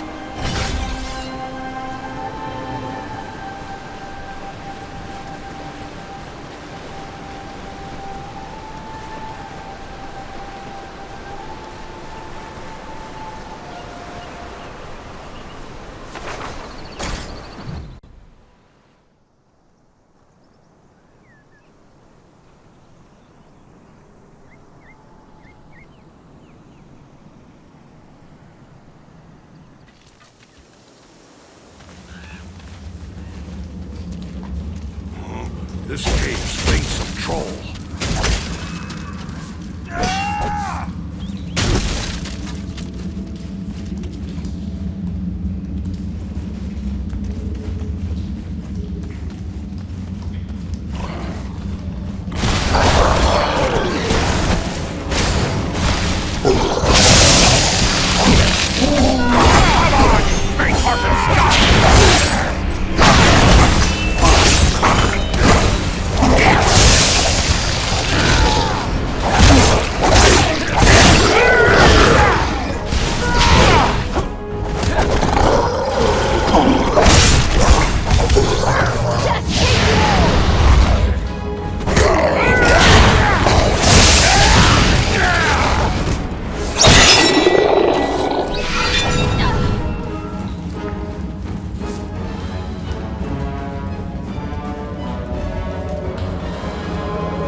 Caves are extensive.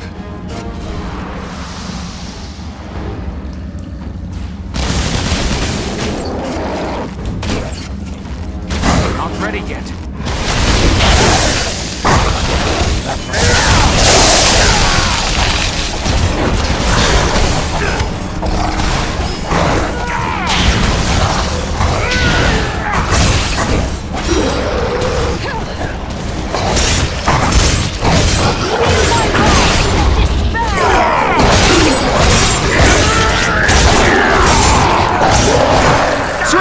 Before death claims him!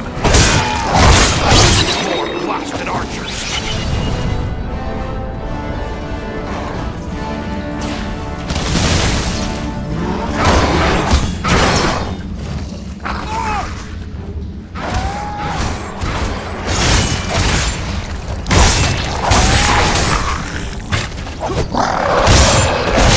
The dwarf has fallen! Aid him!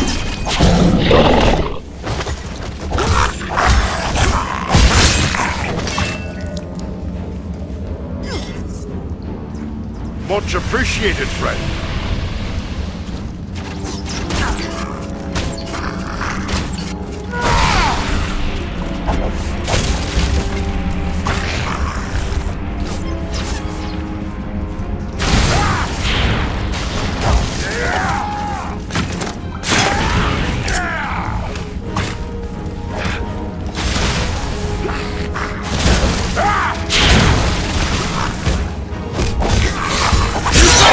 Shut down!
At last, I see sunlight ahead. Not ready yet.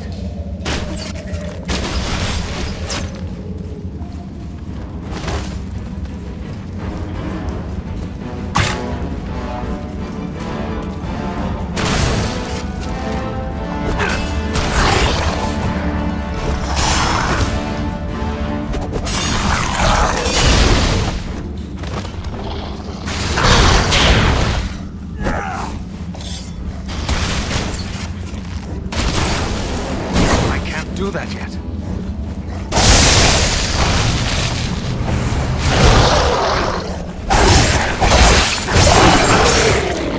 You face the power of Eradan!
Knows how to remain unseen.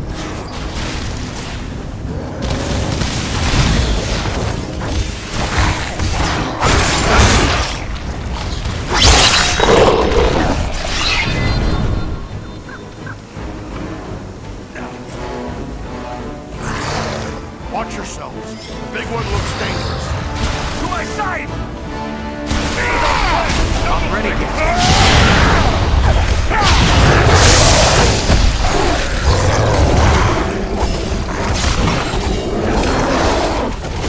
Take much more.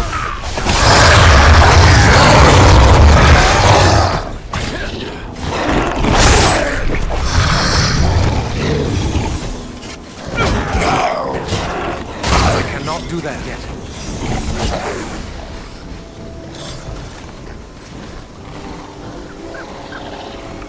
That was too close for comfort.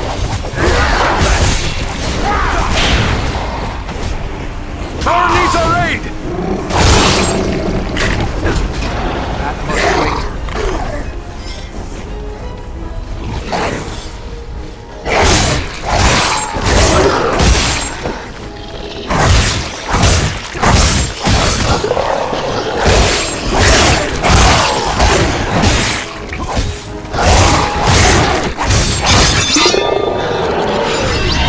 elves were meant to have long lives.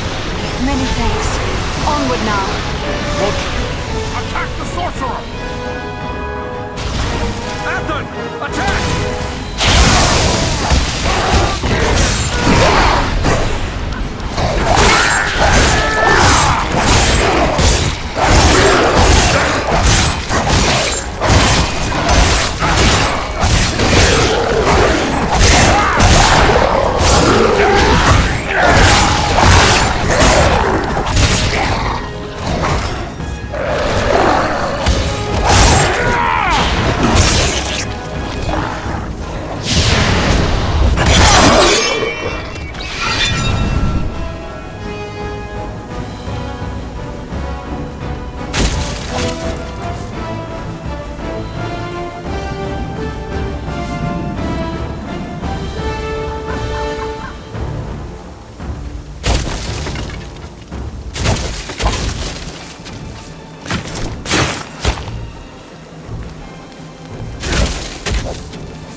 Unidad now!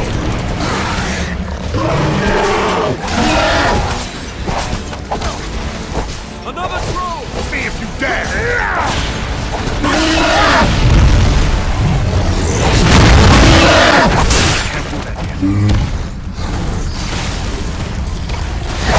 You cannot endure this life!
push!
My people are avenged. And behold, here come your kin.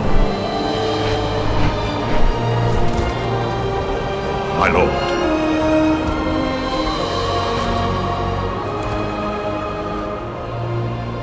It would appear that you have done our work for us, Balaram. Not I, Lord Gwaihir. Your thanks belong to these three. Andriel, Farin, and Eradan. It is they who rid us of Bagrisar. The same three that saved you at Fornost. Indeed. A remarkable chance that we should meet again. If chance it was. Your fates seem strangely intertwined. But be that as it may, we are doubly grateful to you. First for saving the life of Balaram, and now for slaying the giant. Are there more of these stone giants threatening your people? There are other giants, certainly, but none that we would consider an enemy. Bargrizar was ever inclined to mischief, and was shunned by his own folk. Yet I never thought him capable of murder. He must have been persuaded to undertake these actions. We have discovered signs that Agandar has been here in the Ettenmoors, that same servant of the Dark Lord that we encountered at Fornost. Then we need look no further for the source of Bargrizar's corruption. But how is it you chose to search these remote moors for Agandar? Elrond Half-Elven suspected the enemy might be gathering here. It was he who sent us to investigate. I will not question the wisdom of Master Elrond. He sees much that is hidden from others. Yet I fear you have come too late to find Agandar. We have searched the Ettenmoors thoroughly in our hunt for Bargrizar, yet we have seen no sign of this servant of the Dark Lord. If he was here, we can be reasonably certain he is here no longer. My people will work to disperse the enemy forces that remain in the moors. We will be on guard against the return of Agandaur. Then we'd best head back to Rivendell. Elrond will be wondering about us. We've already been gone too long. I will arrange for a messenger. My lord, I owe my life to these three, and I too believe Agandaur to be a grave threat to the free peoples of the north, eagles no less so than any other. If you would grant me leave, I wish to accompany them and aid them in their quest. You ask a great deal, Balaram. I may have need for all my followers soon. Yet I perceive a great destiny awaits these three, and it seems you are now part of it. Very well. I will grant you permission to join with them for as long as you see fit. Unless Balaram plans to carry his friends like sheep in his talons, he will need help. If it pleases you, my lord, I will gladly accompany them as well. I too have a stake in this quest. Let me be the third. So be it. 3 who cleave the air to match 3 who walk the earth. May fortune favor you all. Armonel, Barenthor, you shall be at Balaram's command. Obey his word until such time as you return to us. Now I must depart. Many forces are at work across Middle-earth, and many events take shape. I must consider what part the Eagles will play in them. We are grateful for your aid, Lord Gwaihir, and your trust. Farewell.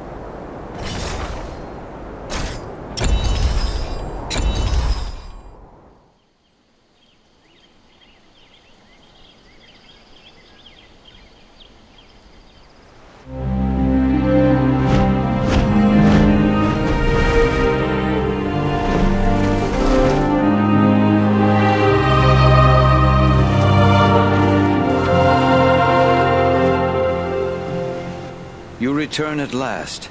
We grew concerned for you. I fear you have missed your chance to say farewell to the members of the Fellowship, for they have departed. Clearly you found danger in the Ettenmoors, yet you have returned safely, and in the company of 3 of the Great Eagles, no less.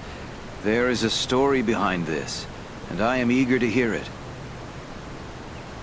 We found trolls and orcs preparing for war, just as we feared, and they were led by a renegade stone giant. He made war on the Great Eagles. But with the Eagle Balaram's help, we managed to put an end to him. That was well done, but this is troubling. Why would a stone giant act in this manner? They have never been hostile to free folk before. We found these tokens on some of the slain. Some of them bear the Black Raven emblem of Agandaur. Then we can be certain he is behind the giant's descent into evil. But there are also other tokens here I recognize. These are the marks of the orcs of Mount Gundabad, far to the north. What can you tell us of Mount Gundabad? It is a great peak that stands far to the north, at the meeting point of the Misty Mountains and the Grey Mountains. Once, Gundabad was a delving of the dwarves, but it was abandoned long ago. It has since become a stronghold of the orcs. It would be hard-pressed to find a more dangerous location in all the north. Could Agandaur be a threat to the Ring-bearer and his mission? Perhaps, but the Company of the Ring is bound southward, away from the regions where we believe Agandaur to be. We can hope that he has no thought for the Ring. Indeed, I doubt he even knows of it. Why would Agandaur not know of the Ring? He is an important servant of the Dark Lord. Do not forget, for all his power, Agandaur is a mortal man. As bound as he is to the Dark Lord, he is not a slave to his will, as are the Ring-wraiths. Were Agandaur to discover the Ring, he would certainly be tempted to claim it as his own. I doubt Sauron would take such a risk. If the orcs of Mount Gundabad are serving Agandaur, perhaps we can find him there. It may well be. From Mount Gundabad, the orcs have many tunnels and secret pathways connecting the hidden mines and orc holes of the Misty Mountains. The orcs can move along those routes in great numbers without being seen. If Agandaur is raising an army to fight for his master in the north, it is certain he will have traveled to Gundabad. The evidence you have uncovered confirms this to be so. Yet we have no way of knowing if he is there still. Maybe not, but it's not like we have many more choices, other than to sit waiting for Agendaur to strike first. To walk into such an orc-infested pit as Mount Gundabad would seem like folly, but you have proven your skill and daring many times over. And too, you have the eagles to aid you. It may be that you will find a way to take the enemy by surprise. It is certain that, were you to destroy Agendaur, you would cut the heart from Sauron's plan to make war in the north. But what of Frodo and his quest? Is there nothing more we can do to assist him? That die is cast. We must abide the consequences, for good or ill. There is nothing more we here can do but to look to our own defense. How will you do that? We will continue to plan for the defense of Imladris. The enemy will not find us unprepared. I will send warnings to such allies as we have. There is strength to be found in Imladris still, but in truth, you three may be our best hope. Then we should be on our way. We travel to Mount Gundabad. Your courage is commendable, but be certain you are well prepared. Mount Gundabad will not be forgiving of the unwary. Farewell, and may the stars shine upon your path.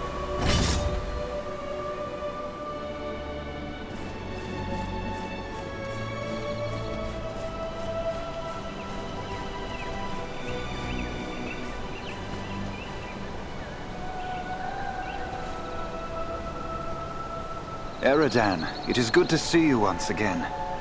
We were beginning to be concerned for you and your companions. And yet you return victorious, upon the backs of eagles no less. We are grateful to you for ending the threat of Bargrasar. The giant might have done great harm but for you. The trolls and orcs of the Ettenmoors will be dismayed by his fall. They will be slow to march against us now. What can you tell me of the stone giants? They are mysterious creatures. Little is known of them, and little do they concern themselves with the affairs of other folk. Yet they were never thought to be wicked, nor are they counted among the servants of the enemy. Making it all the more strange that Bargrasar sought to make war upon us. I detect the hand of the Dark Lord in this. Have you seen any sign of the enemy near Rivendell? No true threat, but our wardens have slain a few goblins that strayed near. It may well be they were scouts seeking the location of Imladris. Wolves are also roaming in great numbers in the wild. These might be no more than simple beasts. The enemy has used such spies before. We must assume the location of Imladris is a secret no longer. Is Rivendell prepared for an attack? As well as may be. This is not a fortress. Secrecy has always been our best defense. Still, an enemy would find the terrain difficult to deal with. And we have a few useful tricks to play, as the Nazgûl learned when they attempted to cross the river. Yes, we might resist for a long while, but if the enemy comes in great numbers, it will only be a matter of time before Imladris falls. All the more reason why we must rid ourselves of Agendaur, as soon as may be. I am glad you are so eager to come to grips with the enemy. Yet do not abandon caution completely. We will find few places in the north more perilous than Mount Gundabad. I only wish we were free to accompany you. What do you know of Mount Gundabad? It was once a great work of the dwarves, but it was abandoned long ago, and the orcs have taken it for their own. It is certain to be teeming with enemies. You will need to keep all your wits about you if you travel to Gundabad. Is it so unusual for the Eagles to join with the Free Folk? We have always counted the Great Eagles as allies and friends, but many men mistrust them and they have grown wary of dealing with other folk. They have been known to take counsel with certain of the wise upon occasion, yet they are their own masters and aid only those they deem worthy. Clearly you have made a strong impression upon them. Their aid will be most welcome in our search for Agendaur. I am glad you are so eager to come to grips with the enemy. Yet do not abandon caution completely. You will find few places in the north more perilous than Mount Gundabad. I only wish we were free to accompany you.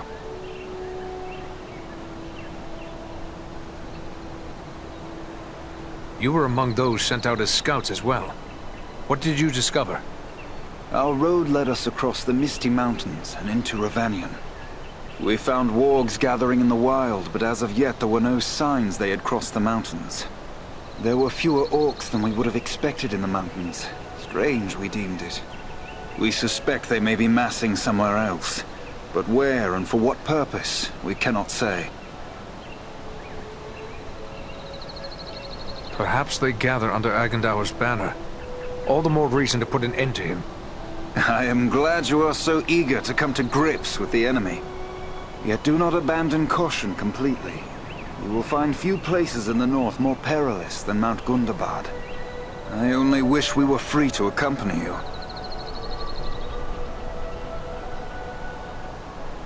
What prevents you from joining the hunt? Your swords would be most welcome. Alas, our father has made it clear we are to remain close at hand as long as Imladris is threatened. Such is our duty, and we will abide by it. Otherwise, we would have sought leave to accompany Aragorn on his quest. I too would have willingly followed Aragorn. But you have fought to defend these lands for so long. Why would you choose to fight in southern realms? For many reasons, not least of which is the friendship we bear for Aragorn. We have shared many hardships and perils together, as we did with his forefathers before him. We would stand with him when he achieves the quest for which so many generations of the Dunedain have striven. And so too would we be there with him at the bitter end, should all our hopes fail.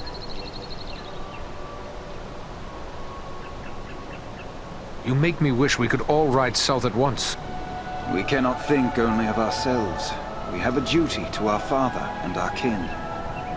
And what use would it be for Aragorn to gain the realm of Gondor, only to find the lands of Arnor reduced to ruin and ash behind him? Yes, Aragorn is the heir to both Dunedain kingdoms. It is the hope of all my northern kin that we shall live to see Arnor restored, and these lands once more under the protection of the king. Yet the armies and agents of the Dark Lord would see it otherwise. They will not rest until these lands lie under Sauron's heel, and all free folk are slain or enslaved.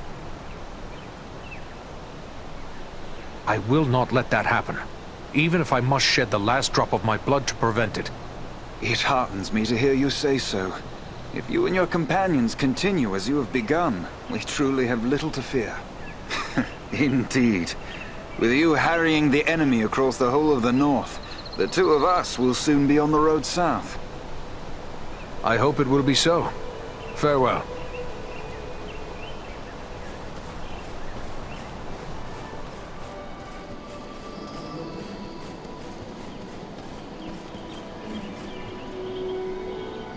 Good to see you again, Eradan. What can I do for you? I am a bit surprised to find you still here. I thought you would be on your way back to the Lonely Mountain before now. I'd leave tomorrow, but Elrond thinks I should stay put. He says that an elder dwarf, old is what he means, such as myself, is too easy a target traveling between here and the mountain. I fear he may be right. It was dangerous enough when we first traveled west. Now the return path is overrun with orcs and goblins and such like. And with my boy Gimli going off with the Fellowship, well, here I'll stay for the present. I've collected these gemstones for the smith Angmir, but if he is to make use of them, they must be of the highest quality. He would like your appraisal. My pleasure.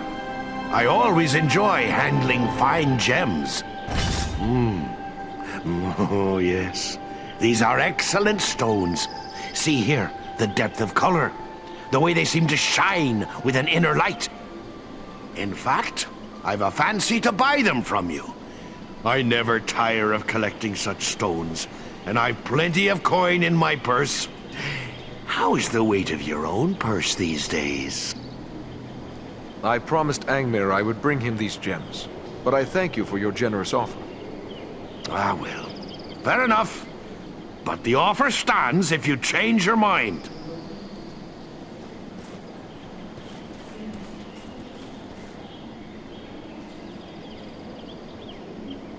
Those who venture into the wild must be well prepared. Examine the goods Imladris has to offer.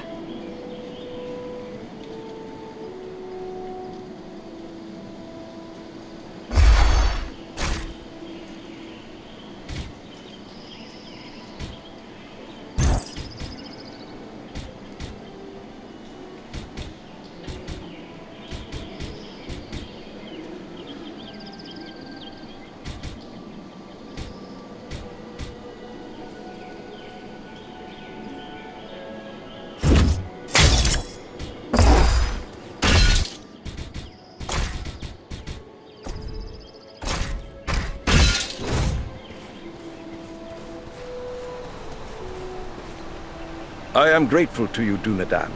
Even our high areas were threatened by the giant Bargrasar. You have my thanks. What can you tell me of your leader, Gwaihir? Gwaihir is the Lord of the Eagles. He can outfly the North Wind, and his word is law. Long ages of the world have passed since ancient Thorondor, first and greatest of Eagle Lords, soared over Middle-earth. But Gwaihir is the mightiest descendant of that line. He is wise and sees much that others miss. Flying upon an eagle's back is a rare privilege. I wonder why it is you volunteered for this task. It was enough for me that Belaram wished to join you. But there is also this. One of the eagles the stone giants slew was my own father. You avenged him, and for that act alone I would bear any of you to the farthest ends of Middle-earth. And though Bargrasar is gone, I still burn with the need for vengeance against the master that sent him against us, Agandar. Your enemy is my enemy. I will not rest until he is brought down. Were you one of the eagles that took part in the Battle of 5 Armies? So I was, when the Allied armies found themselves set upon by goblins who had stealthily scaled the mountain slopes. I was among those who set upon the enemy and cast them from the cliffs to perish. Are you ready for a long flight to Mount Gundabad? We are strong and rested. Belaram awaits you whenever you wish to depart. He is our leader in this venture.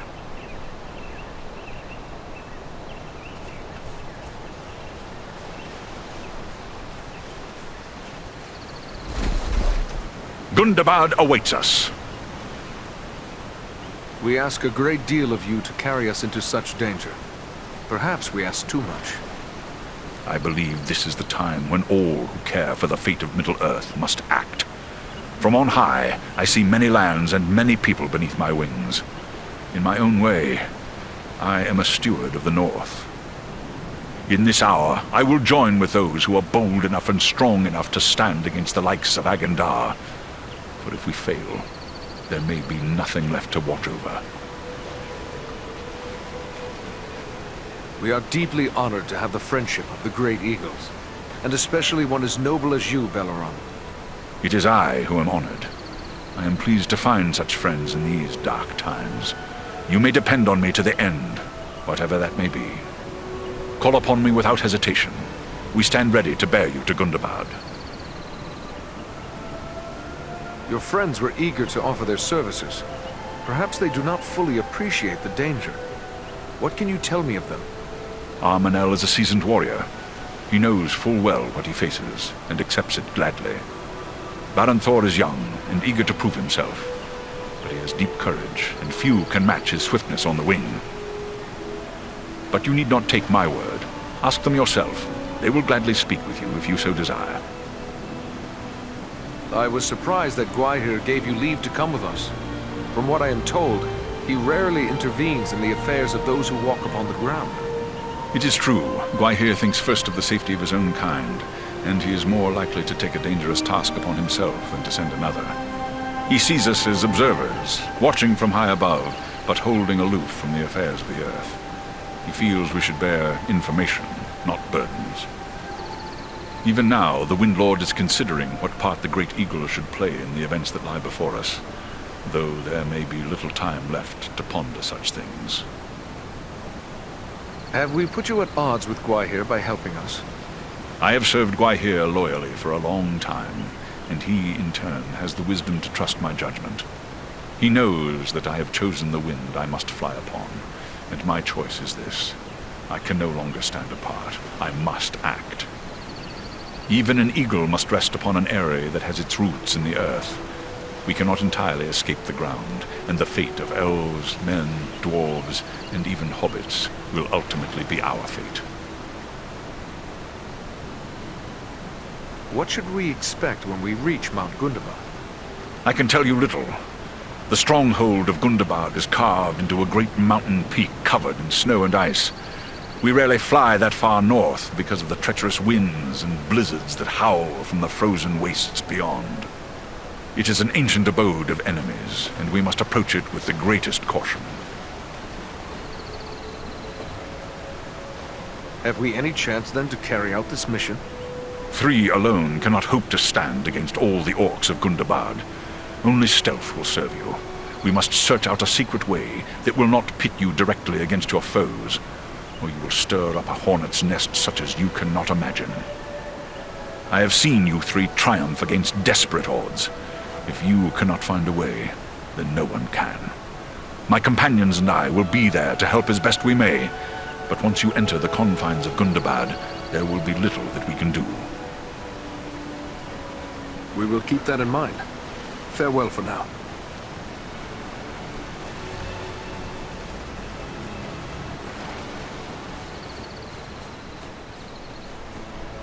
It is a fine day for flying, don't you think?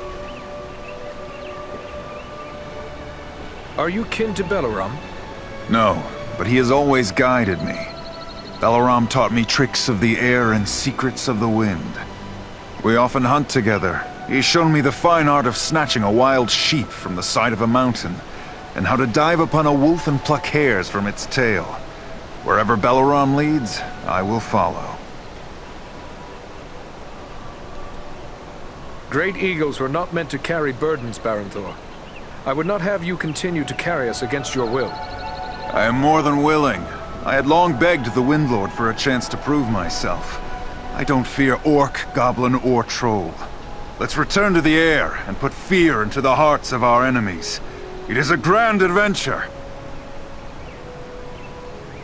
Are you one of the eagles who helped Bilbo Baggins in his quest? I haven't met Bilbo, though I've heard much about him. My father was one of those who carried a dwarf, and later fought in the Battle of 5 Armies. I was considered too young and inexperienced to take part in the battle. I have much to do if I'm to match my father's fame and valor. What do you know of Mount Gundabad? I've never been there, but I know it's a high peak that lies far to the north, on the edge of the frozen wastes, and that it has long been infested with orcs. We do not nest there. When the north wind blows across the wastes, it racks the mountain with blizzards, driven by fierce gales. But I will not be daunted by the north wind.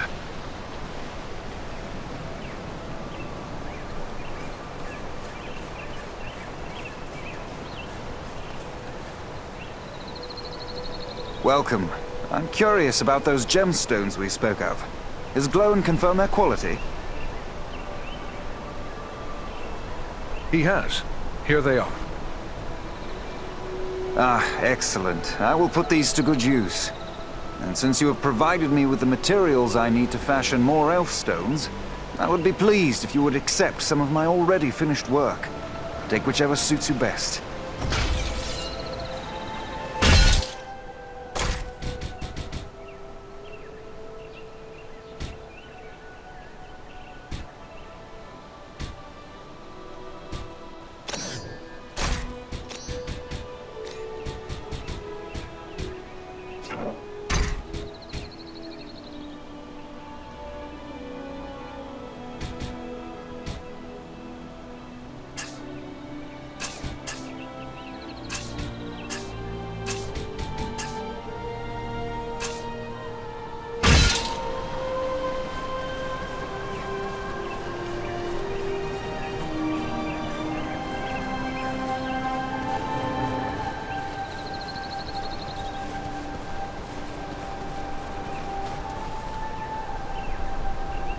Welcome back, Eradan. I saw you arrive, and I must say, it made for a fine sight. We have something in common now, my friend. We are among the few who can claim to have ridden on the back of an eagle, although I'm sure you enjoyed your journey more than I. Truthfully, I found the whole experience rather terrifying. How was it that you came to be carried by an eagle? Oh, well, it's a long story, really. There we were, 13 dwarves, 1 wizard, and 1 rather frightened hobbit, perched in the treetops, trying to hide from an army of wolves and goblins. They sniffed us out soon enough and set fire to the trees. It would have been the end of us all right there, had the King of the Eagles not led his people to our rescue. I was grateful to be saved, of course, but to this day I still feel a bit dizzy whenever I think about that wild flight. For my part, I have never experienced anything to match the thrill of soaring among the clouds. I'm eager to take to the air again. I suppose that shouldn't surprise me, coming from one brave enough to fight with giants. Oh yes, I've heard all about your adventures in the Ettenmoors. Everyone in Rivendell is talking about it.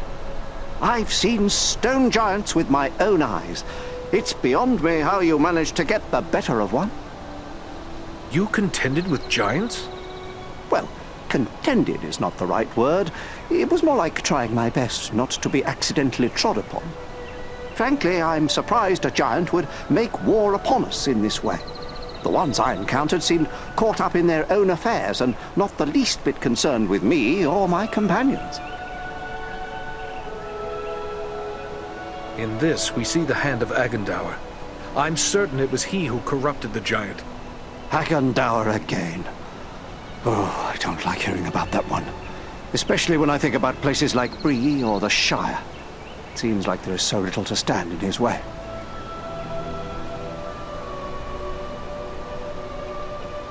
We stand in his way. And we intend to find this cur of Sauron and deal with him once and for all. I believe you will find a way to do that, my friend. You have certainly made a good start by thwarting his plans at Fornost and the Ettenmoors. You know, someone should be setting down this story of yours. It's certainly worthy of being remembered. I do have my own book to finish, but perhaps when that's done. Maybe you should give me an account of your adventures. I'll take notes, and one day I can write your story. What do you say to that? It would be an honor to have our story recorded by so worthy a chronicler. Very well, then. Why don't you start at the beginning? It began some weeks past at the Sarn Ford. And so, with the giant dead, the great eagles joining our cause, we returned here to Rivendell to inform Elrond of all we had learned. Outstanding! What a riveting tale! There is enough there to fill a volume or two already.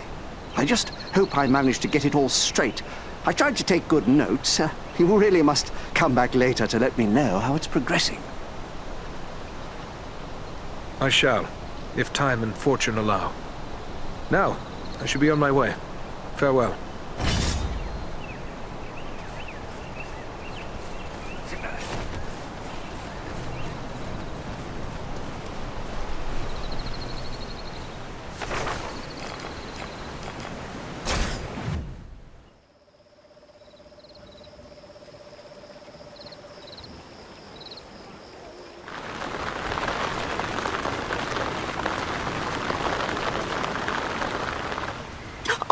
My messenger! I have wonderful news. Rowley and I are to be wed in spring.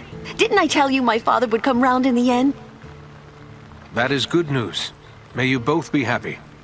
Farewell, lady.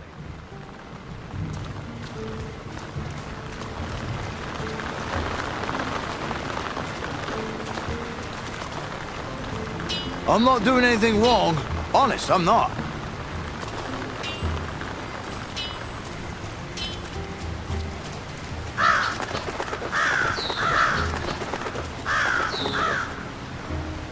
Welcome. What can I do for you? I must be going.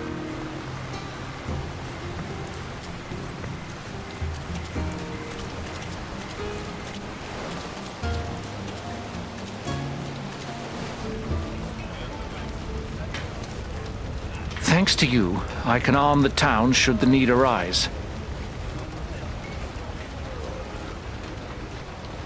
You're welcome here, but don't do anything to excite the local folk.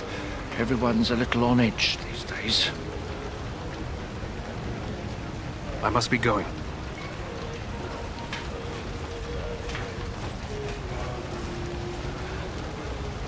Good to see you again, my friend. You'll be happy to know Idona's father has given us permission to marry. We are to be wed this spring. So, he found you a suitable match for his daughter after all. Well, I have been working hard, but I think it had more to do with Idona. He always gives in when his daughter sets her mind on something. I hope you will both be happy. Good luck and goodbye, Rowley.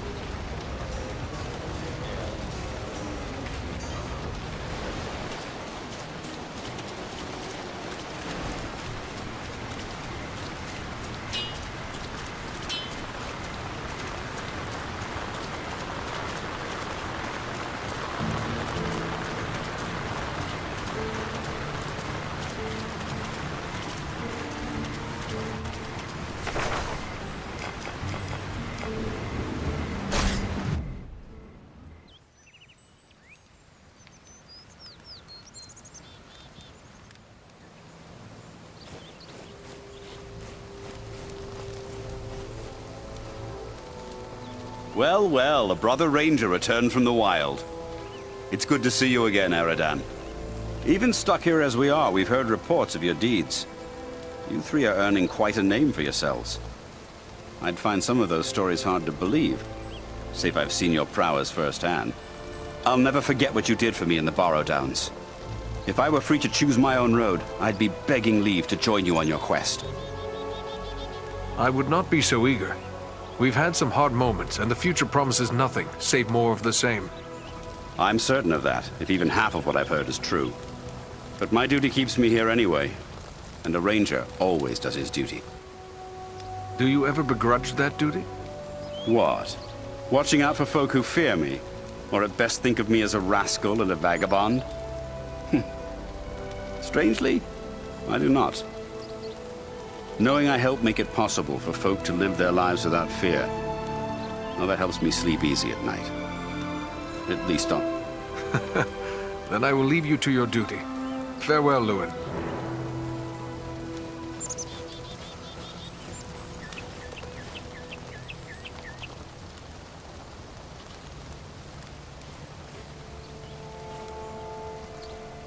Are you in need of supplies? I have a few things here for you to look at. Or maybe you've picked up a few things along your way that we can use here. If so, I'll gladly take it off your hands. We've been living pretty lean here lately. It's good to see you again, Eradan. Have you been keeping well here? Ah, well. We had the sad task of laying our slain brothers to rest. But there has been no sign of the enemy since that day. Perhaps they found whatever it was they were seeking. Or perhaps they're searching for it elsewhere now. Keep well, Eradan.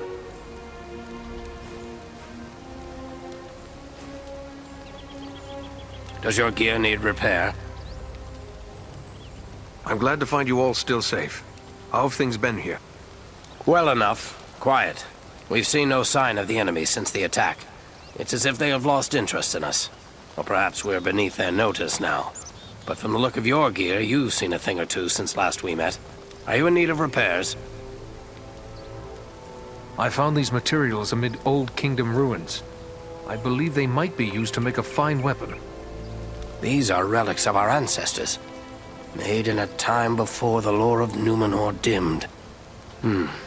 If I had the use of a good smithy, maybe I could make something of worth from these, but not here in the field. If you're bound for Rivendell, you'll find skilled smiths among Elrond's folk. Try taking these to one of them. Farewell, Hador.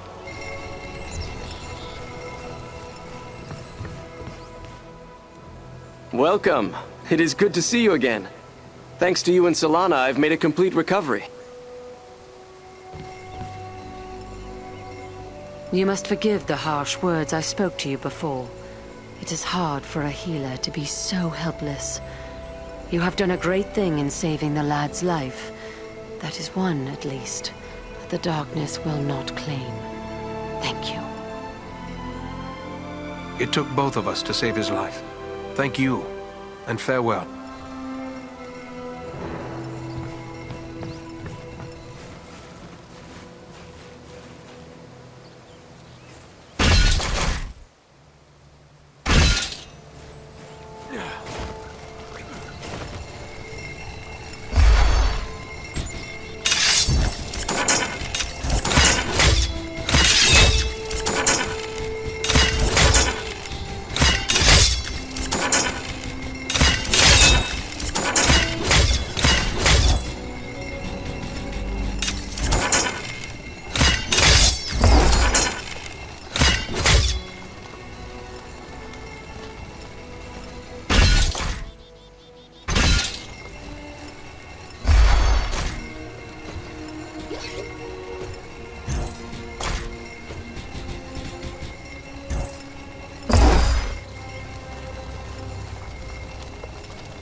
Destination soon, or this weather may prove more deadly than the orcs! Take heart. We are nearly there, and this snowfall will hide us from the eyes of the enemy below. Belleram, look! Above the mountain!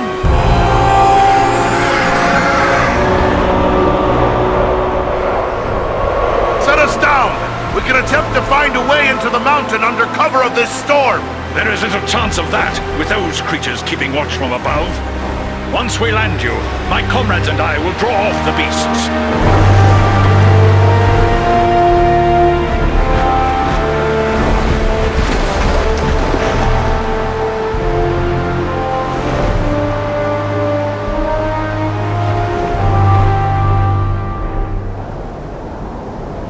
Let's hope those flying beasts are too occupied with the eagles to notice us. We can hope their eyes are less keen than those of our eagle friends. We may appear to be just a few more orcs among the hordes of Gundabad. It's a sad day, but I have to hope I'm mistaken for an orc.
refuge here. I will shield us from their arrows and bolts.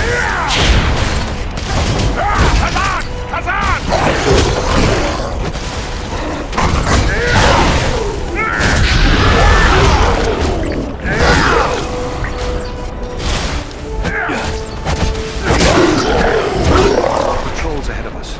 They seem to be searching for something. Well, it can't be us. We've only just arrived, and they're heading the other way. But what then are they looking for?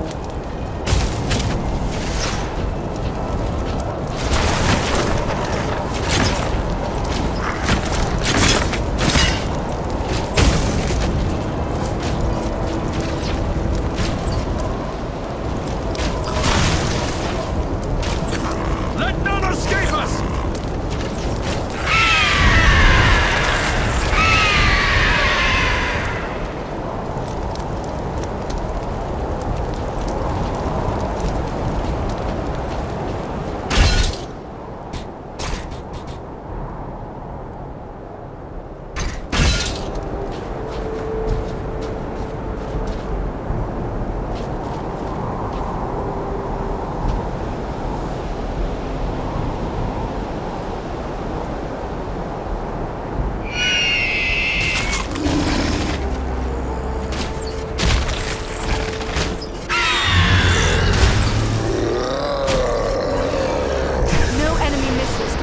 this shield.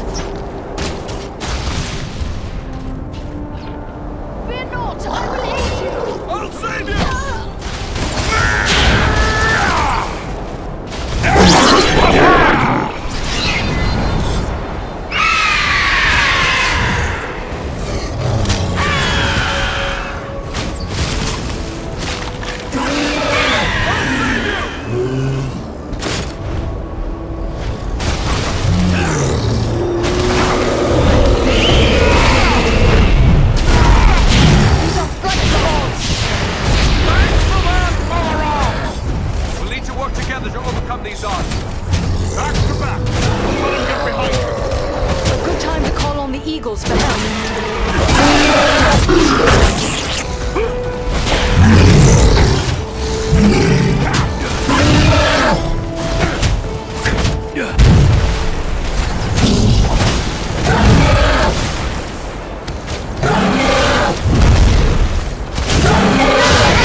There's a poor excuse for a hidden door here.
My Govanen, Eradan.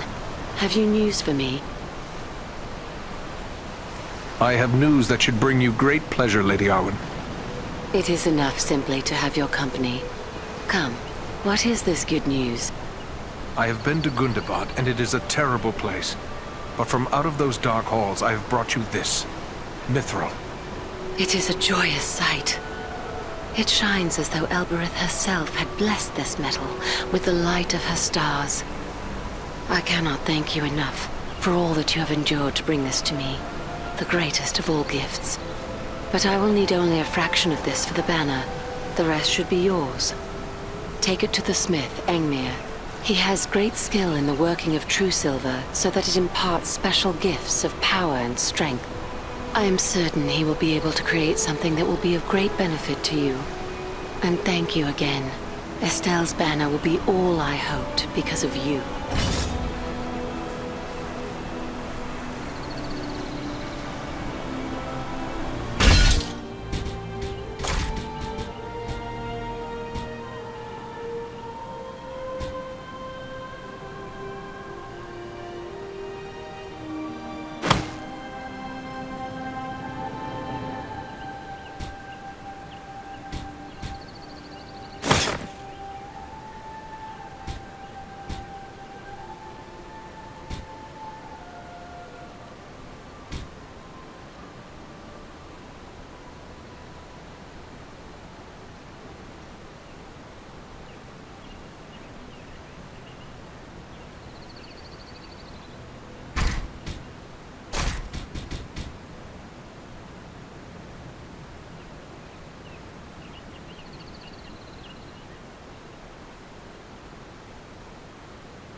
Hello again. What can I help you with?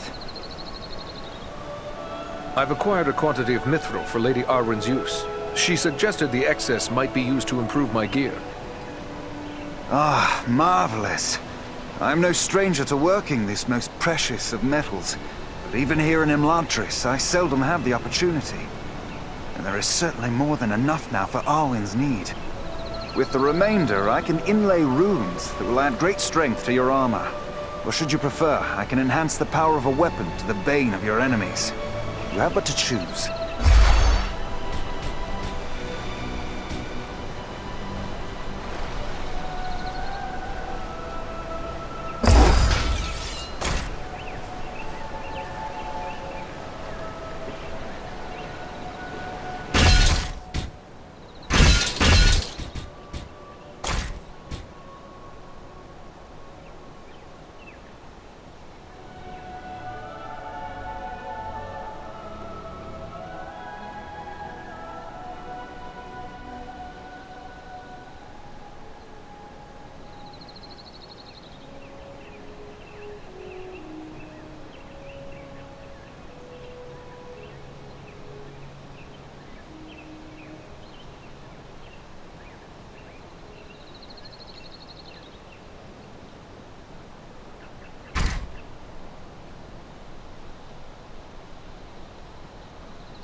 control!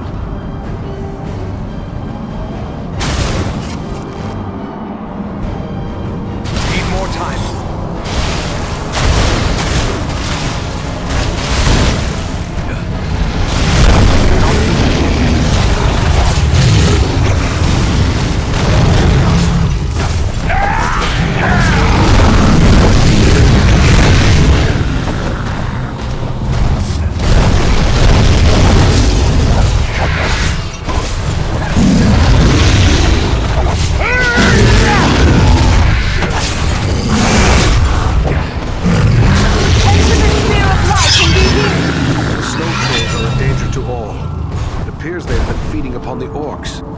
We are getting near to the mountain itself. If there's an entrance here, it'll be nearby.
Ahead, another orc warband. What are they doing? Studying the ground? There must be something wrong. Look, there's a door.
Tracks are hard to read, but it appears the fighting carried on into the mountain.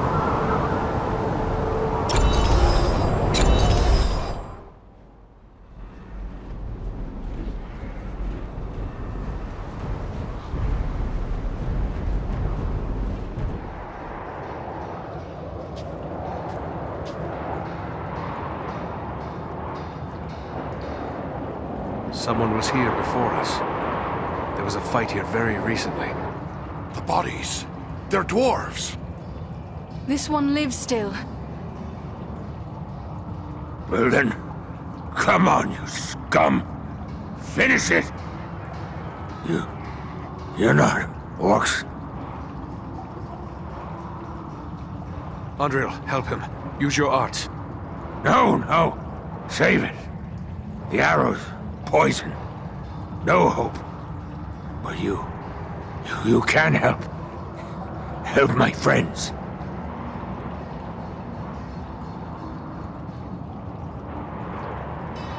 Your friends, where are they? Went on. Can't say where. Now. Find them. They need help. Why are you here? What were you trying to do? We seek A weapon. We must find it. Use it. Stop the orcs. What is this weapon? Where can we find it? Dwarf weapon. In the stone. Nordri has the key. Find them. Help them. Please. Save Nordinbad. Who or what is Nordinbad? He will speak no more. He is dead. But it sounds like there may be more like him around here somewhere. Yes. They're searching for some sort of weapon. Come, we must try to find them. It pains me to leave fallen dwarves to these accursed orcs, but we have no choice.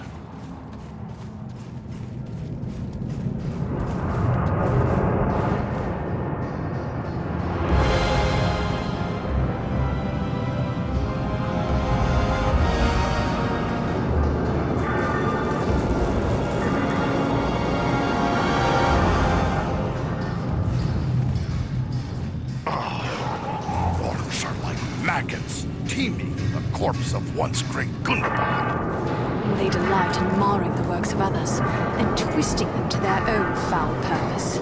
These caverns echo with the hammer blows of 1,000 orc smiths.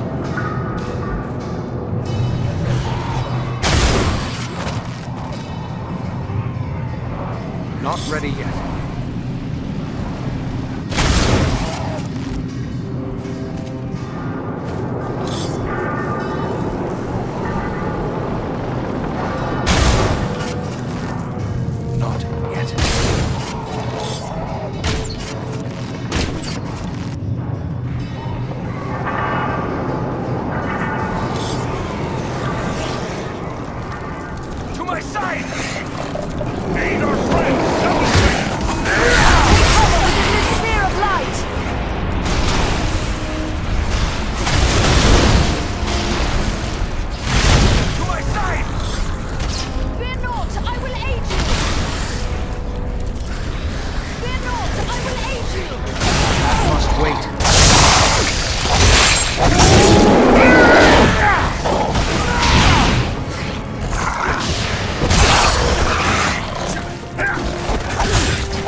this? These chains and gears? This is the heart of the enemy's war machine. They forge weapons and armor to equip the hordes gathering here. They're making more than that. Can't you smell it? The same blasting power used against us at Fornost. There must be a huge store of it here. Then let us destroy the gears. Perhaps we will slow their war mills.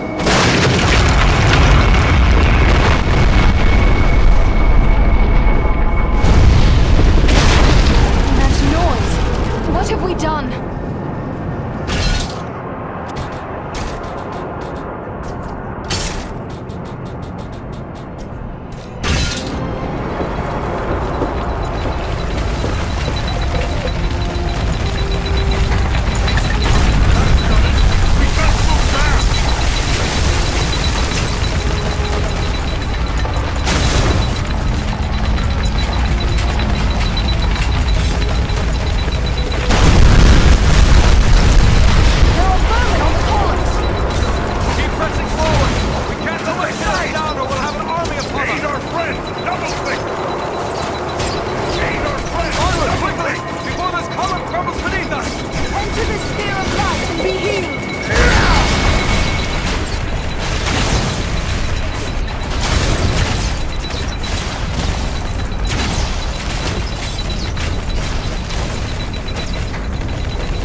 something over there.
More fallen dwarves. We must be close. You won't find out standing here.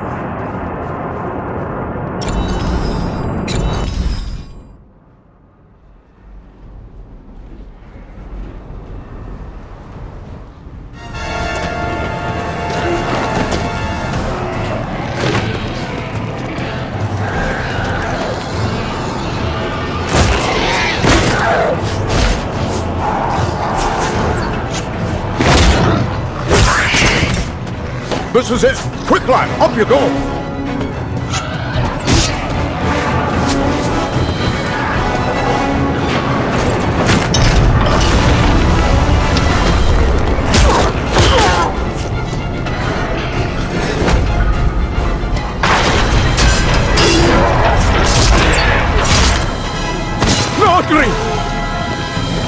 Nordinbad! There are too many orcs.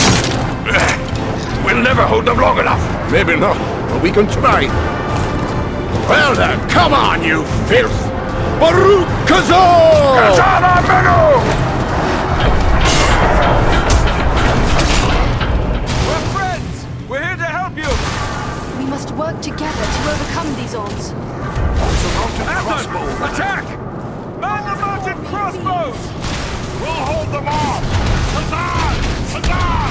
Keep them away from the weapon! At all costs!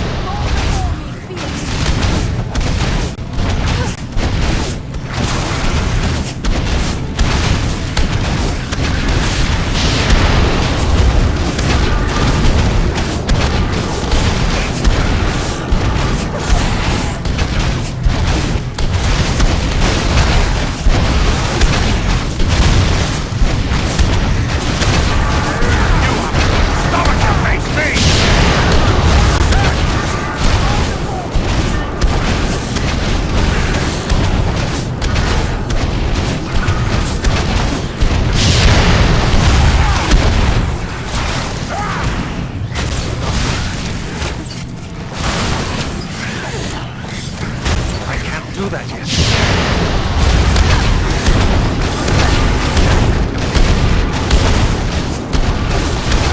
Come on, you faint-hearted scum!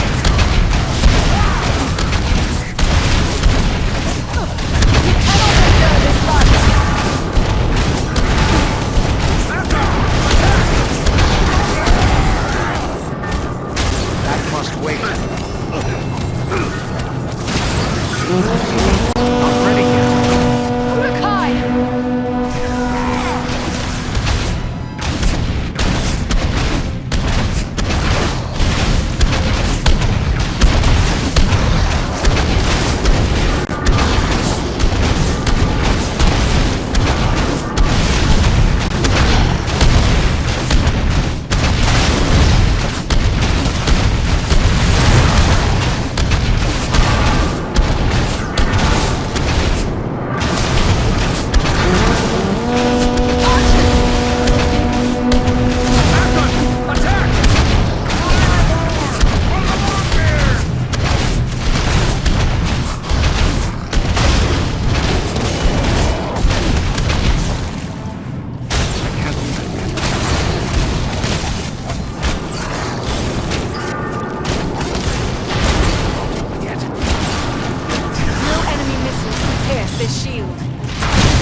We might say exactly the same.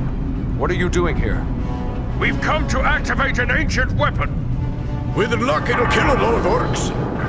What sort of weapon? You'll see. Once activated, it'll take some time to do its work. Aye, and it's sure to bring a lot more orcs down on us, too.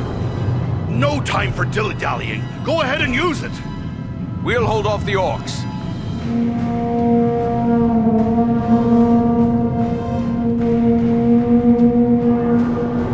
A horn call? Are you mad? You're calling them here! I did warn you about that.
was too close for comfort.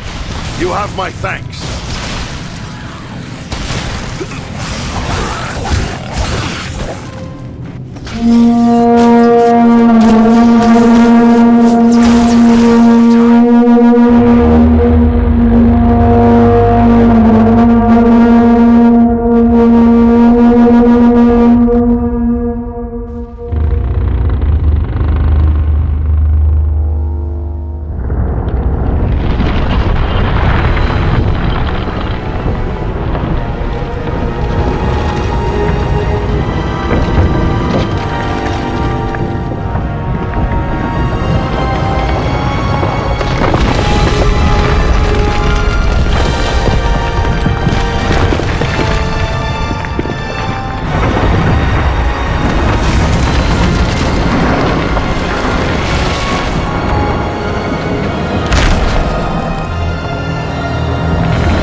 Aye, a good deal of it anyway, just as we hoped.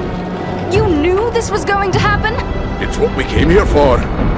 We had to strike this blow if our people are to survive. I'm heartily sorry for getting all of you killed as well. I don't think we need to worry about death just yet. Look! Durin's beard!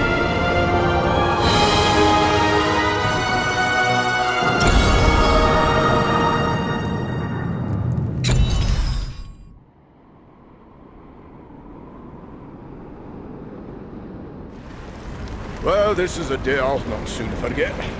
I've seen a few things in my time, but I've not flown on an eagle's back till today. Well, now that it's a bit easier to talk, let me thank you properly for saving our lives and bid you welcome to Nordinbad, our home. Nordri's father, the Lord Gorin, will want to speak with you. Nordri's gone ahead to report on the Gundabad raid and to tell him about everything you did for us. Why did you lead your warriors against Mount Gundabad? We keep a careful watch on the orcs in the mountains. When we saw them gathering in large numbers at Gundabad, we had reason to believe they were preparing to move against us here. We didn't like our chances against that many orcs, but we knew about the hidden weapon at Gundabad, so Nordri and I led a small force there to use it against them. You undertook that mission believing you would not return. Aye, every dwarf was a volunteer and knew he wouldn't be coming back. But you said Nordri is Gorin's son. He let his heir undertake such a mission. He didn't have a choice.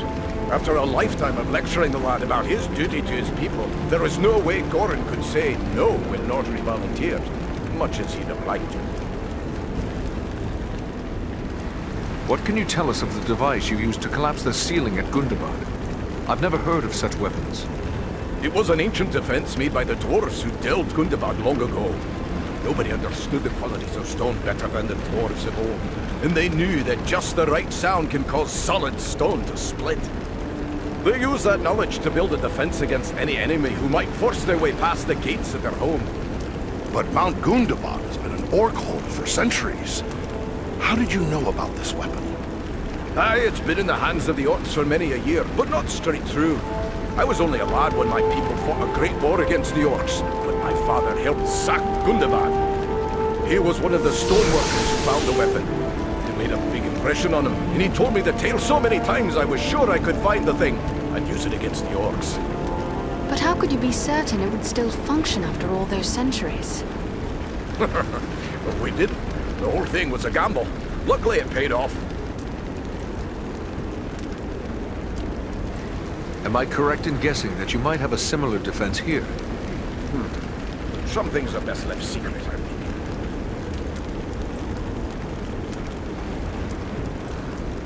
Do you think the orcs will follow us here to Nordinbad? Escaping on eagles like we did will throw them off the trail a bit, but it won't be long before they realize it was a group of dwarves that hit them first, and that'll get them thinking about us here. It's not like they're not thinking about Nordinbad anyway, but I'll let Carn tell you more about that.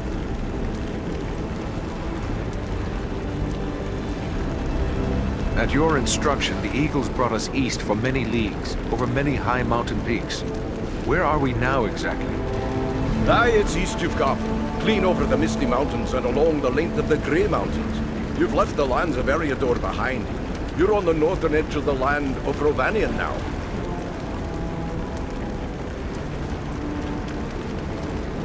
What can you tell me about your lord? Gorin's a great leader. He'd have to be to hold Nordinbad together for so long, surrounded by enemies and starved for basic necessities as we are. There's not a dwarf here who wouldn't lay down his life for him. We're grateful for the welcome, but in the rush of battle and our escape, I don't believe we actually caught your name. Oh, confound me for an old fool! Bruni, son of Bane, at your service and your families. I'm captain of the Nordinbad Guard and a servant of Lord Gorin. We would be pleased to speak with Lord Gorin. Just make your way past the doors you see yonder and you'll find him within. The guards have been instructed to let you pass.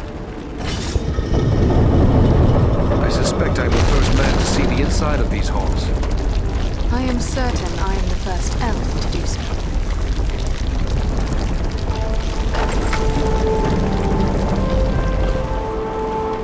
Who would have guessed that such a place still existed in these mountains? You should not keep the lord of these halls waiting.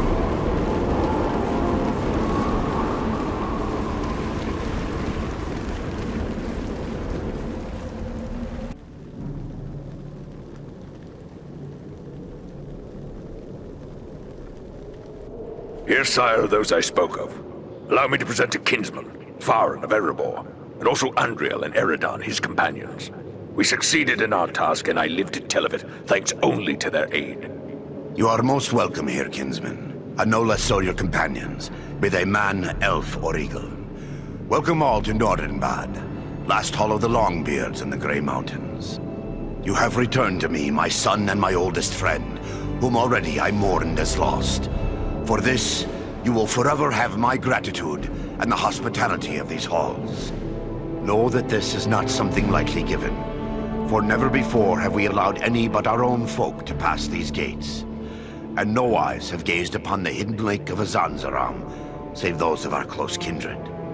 Yet for what you have done, I will gladly lay aside our ancient oath of secrecy. You are Longbeards. Then you are of Durin's folk, and close kin to Farin. Aye.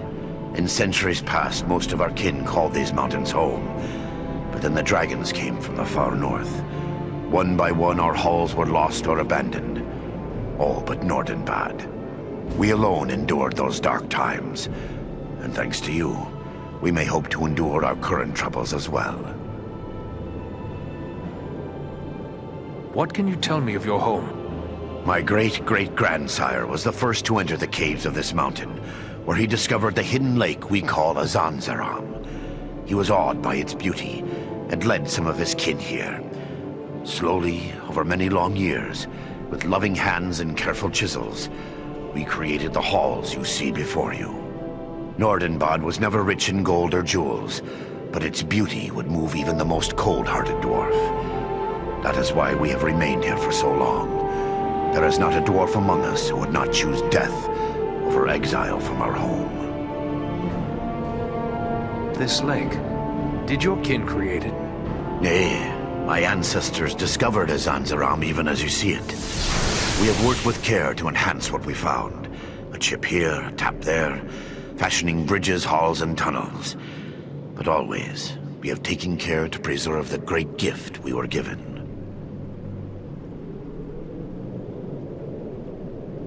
It is beautiful. I am honored to behold it. May I ask how it was you happened to be in so unlikely a place as Mount Gundabad? One does not go lightly into so foul a pit. We were hunting a black-hearted servant of the enemy. He goes by the name of Agendaur. Agendaur. We are familiar with that one. Curse his black heart. He appeared before our gates some weeks past, and called us to parley, in the name of Sauron the Great, so he said.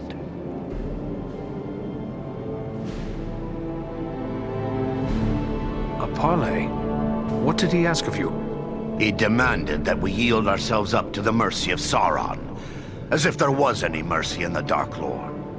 He lays claim to Nordinbad, telling us if we turn over our halls and riches without a fight, our lives will be spared, and we will be free to seek a new home elsewhere.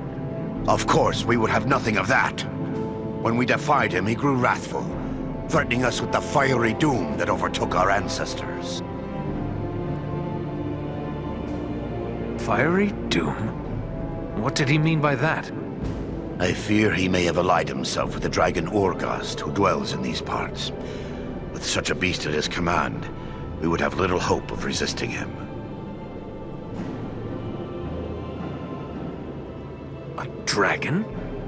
But could even Agendaur command the allegiance of a dragon? Perhaps not on his own account, but if he speaks for the Dark Lord, even Úrgost would think twice before offending him. Nah.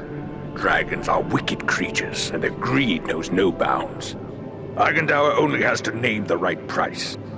Maybe we should go after this dragon before he comes after us. Well, destroy Úrgost?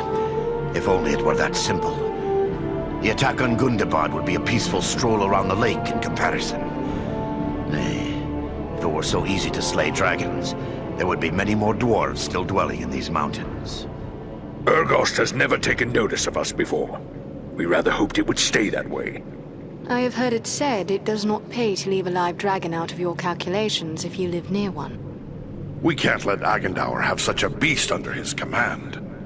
Agreed. Where can we find Úrgost? You do not lack for courage, I will grant you. Yet we know not where the dragon dwells. No dwarf has discovered his lair and lived to tell of it. Perhaps Radagast knows this secret, or can discover it. Seems there is little that happens in Wilderland that escapes his notice. Who is Radagast? Radagast the Brown. He is a wizard, a master of birds and beasts. He keeps to himself mostly, but he's a decent enough sort. As long as you mean no harm to the wild creatures he befriends. He dwells within the forest of Mirkwood, away to the south. Perhaps your companion Belaram would know where to find him, for it is said that Radagast is a friend to the Lord of Eagles himself. Then we should travel to Mirkwood. I am certain we will learn something of value speaking with Radagast. Indeed. But before you set out, please accept a token of our gratitude. Seek out my steward Galar. I have instructed him to open our vaults to you. I believe you may find something within that will be of service in the days ahead.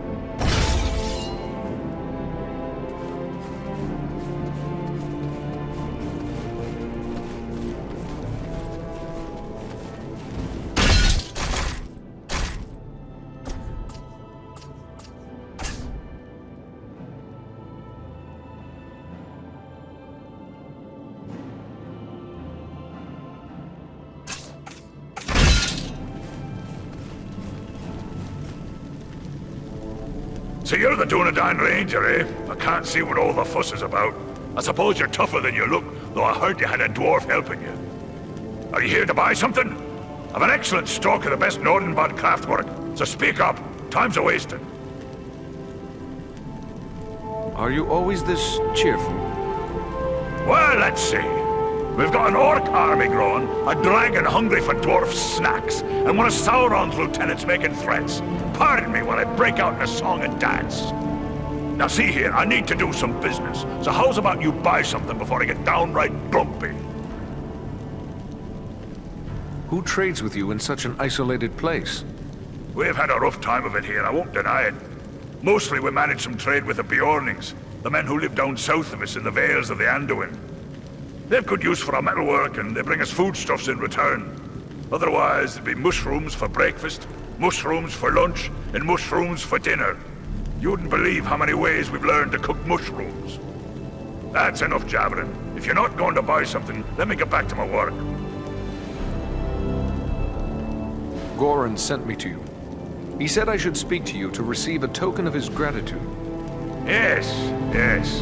He may have mentioned it to me. It was rather too generous of him. Not that I don't appreciate what you did, but how does he expect me to increase our wealth by giving our best work away? Well, here you go. Take your pick.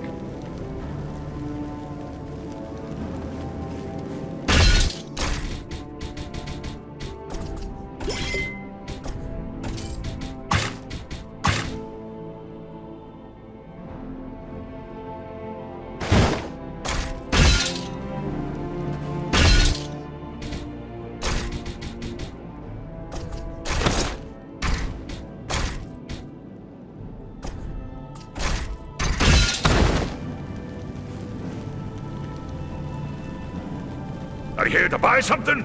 Speak up! Time's a-wasting.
Ah, you must be that ranger I've been hearing about. Word of you has spread like a beard on fire. I'm pleased to meet anyone who strikes a blow against the enemy. And I hear you struck a very hard blow indeed. So, how can I help you today? You've hidden in this isolated cavern for a long time. Could it be that you found something precious, like mithril? Oh, we've no such wealth as mithril here.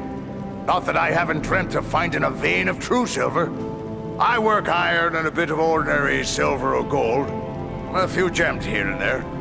Mostly we hide to escape the notice of the dragons. Bad blood between dwarves and dragons as well, you know. And then there's all the orcs. Ah, but I dream of a day when we could trade for finer goods. I've been working on a silver belt studded with crystal, with a special mount for a gem I crave above all others. The gem that comes from no mine. What gem is that? Pearls! The most perfect and beautiful of precious things. How they glimmer and gleam. I've hoarded a small handful of white pearls, but even those won't satisfy me for this belt. My dream of perfection is nothing less than the fabled Black Pearl. I've heard rumor of them, but I fear I'll never see one. I can't promise anything, but I'll keep an eye open for black pearls. If I can bring you one, I will. Mighty good of you. You'll find me generous should you return. I mean, when you return. Anything else I can do for you? Is that burnt hair that I smell? Well, hard to be a smith without getting a few sparks in your beard. What do you expect when you're working with a hammer and forge and hot metal? They've taken to calling me Burly Burntbeard. Used to have a beard down to my belt. Well, shorter is safer. Long as you keep a bucket of water handy, there's nothing to worry about. How great are your skills as a smith? I'm no braggart, but I'll put my skills up against any smith, dwarf, elf, or man. You may think I don't know much, being set apart from others of my craft. But I'll tell you a little secret. My grandsires go back all the way to the smiths that worked alongside the great elven smith, Celebrimbor himself. In the days of ancient Eregion, there was a great friendship between elves and dwarves. We've passed down skills from forgotten times. I know runes of power and other secrets that give my weapons and armor a hidden strength you'll not find elsewhere. You won't complain about my work. Tell me of Celebrimbor. None was a greater craftsman of jewels and forger of metals than Celebrimbor, who was Lord of Eregion. Close friend he was to Narvi, the great stonemaster, and to my grandsires. He even made 7 rings of power for the dwarves. It was Celebrimbor who knew that Sauron had betrayed the elves by making 1 ring. He heard the enemy declare himself master over all. He was killed in the first war against Sauron. and many of his secrets were lost. Narvi and his kin were lost as well. Only one of my ancestors escaped to carry the tale. So it's been told from grandsire to me. What lore do you know of Eregion? The lore passed down from me grandsires is little enough. That Eregion lay west of the Misty Mountains near Moria. That the elves of Eregion were of a kind known as Noldor, and were clever craftsmen. The Noldor didn't know in the beginning that Sauron was evil. Sauron came to Eregion and taught them how to forge rings of power. But after Sauron was revealed, he invaded Eregion and destroyed it. Nearly 5,000 years ago, that was. Doubt there's much left of the place now. But Sauron's fixing to do the same thing all over again. Even here in the far north.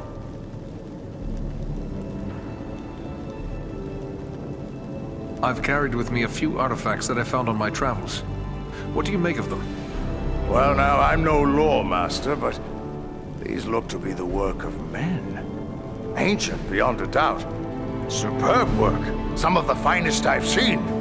Perhaps even the work of Westerness from Numenor, that now lies beneath the sea. I could put these together into a single weapon for you. And a superior weapon it would be. Mind you, I'd be applying my own craft to it, so it'll also have the qualities of a dwarf weapon. And that would differ from an elven smith? That's the way of it. An elven smith would bring certain qualities to the work if he were to put this together, but I think you'll be satisfied with what I can add as well. I would be most pleased to have you do the work, Bree. It'll be a pleasure to work on something new, or ancient in this case. Rest your heels while I get to work on this. There you go. That's a weapon that begs for an enemy to feel its wrath. May it serve you well against that foul, orc-loving Agendaur. It's magnificent work, Bree. You've honored my ancestors with such craftsmanship. Thank you.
You've returned.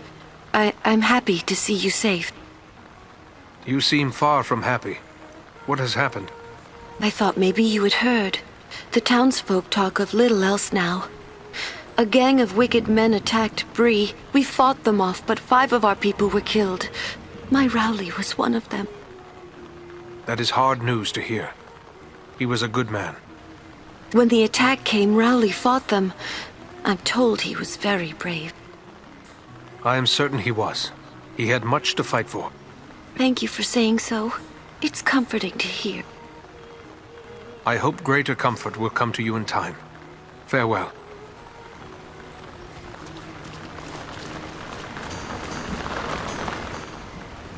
Ah, we meet again. You were right. The Bree folk bought up every weapon I had to sell. It's a pity I couldn't have made it back sooner, though. Why? Has something happened? You haven't heard? A gang of brigands attacked the town. Some townsfolk were killed fighting them off. If they'd been better armed, it might have saved their lives. Ah, a pity. But at least they are better prepared now. That they are. The brigands skulking around these lands will think twice before they bother Bree now. Let's just hope nothing worse comes their way. I am doing everything I can to prevent that. Farewell.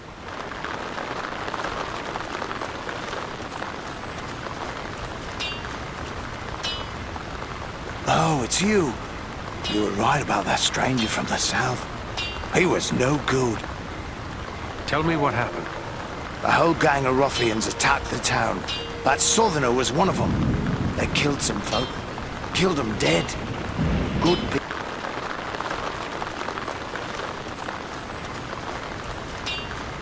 Again, I made sure of that myself.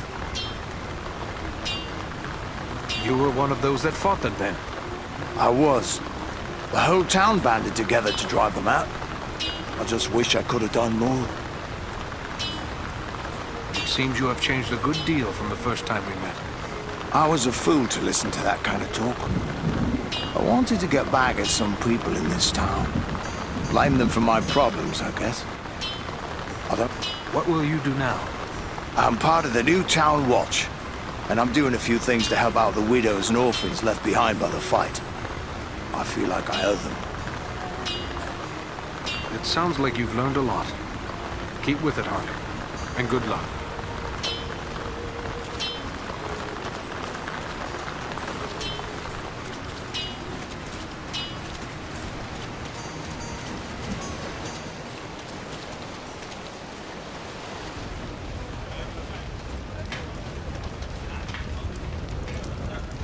I have to thank you again for bringing me those weapons. The town was attacked by a gang of ruffians. I was able to arm several townsmen and we managed to drive them off. We lost some men, but it could have been far worse. I feared something like that could happen. The town is well armed now, but our men still lack any real skill with their weapons. I hope they have time to learn. What precautions are you taking against further trouble? We've organized a watch and keep a strong guard on the gates at all times. Men are training with their new weapons daily. This isn't the same town it once was. Good luck to you.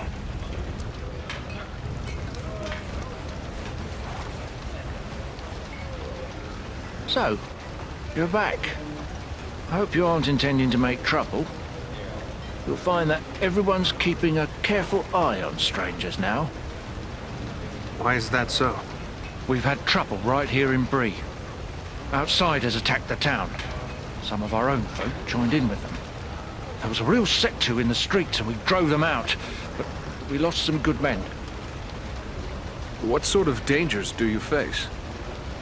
The woods nearby are filled with robbers and cutthroats, and wolves have taken to roaming our fields at night. I've heard rumors of worse things lurking out there as well. Perhaps now you have come to see the true value of my kin. I admit it's good to see a ranger in town. I've heard that most of your folk have gone off somewhere. I don't think we understood until now just how much you did for us. We were fools not to be more appreciative. Rangers will always be welcome in Bree from now on. Very few knew of our long labor for the safekeeping of your borders, but we don't begrudge it. Let us hope for better days ahead.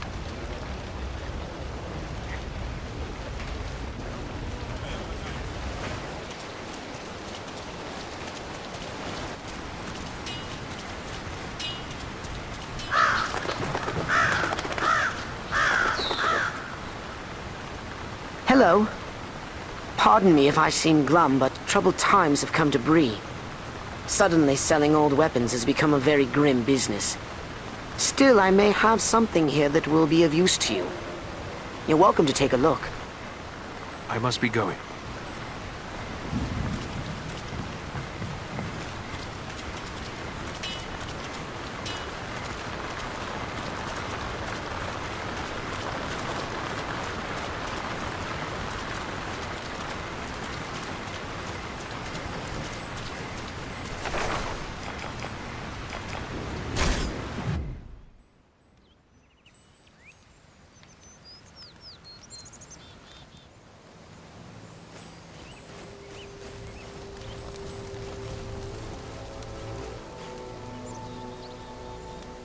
Welcome.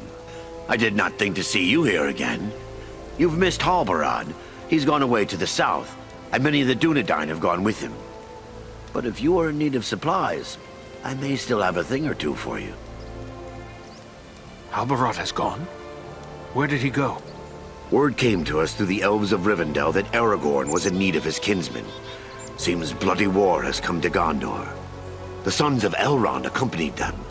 Ah, to be a younger man.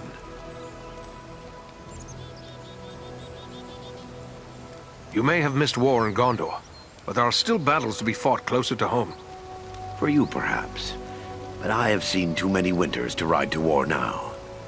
Yet, if our hope should fail, I'm still likely to die with a sword in my hand. For my part, I would not mind. But for the sake of those who are still young, I hope it will not be so. Yes, old friend. I hope so also. No one longs for peace more than the warrior, it seems. But I fear there are still great trials ahead of you. You must be prepared. Take a look at the stores I have on hand. Keep well, Eradan.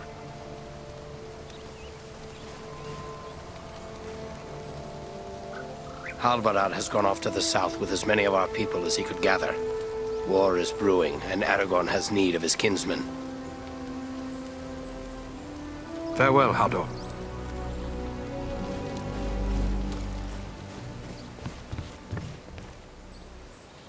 Have you heard? Halbarad has led a company of Dunedain south to aid Aragorn in the war. If only I would have been allowed to join them. Too young, they said. You may not have ridden off to war, but the fate of Middle-earth is balanced on a knife's edge. War may soon come to you. I fear you may be right about that. The best we can do is face our doom bravely, wherever it may overtake us. Yes, and I have no doubt you will, should it come to that. Good luck to you, Elrond. Most of our people have gone south to aid in the war. How many will return, I wonder?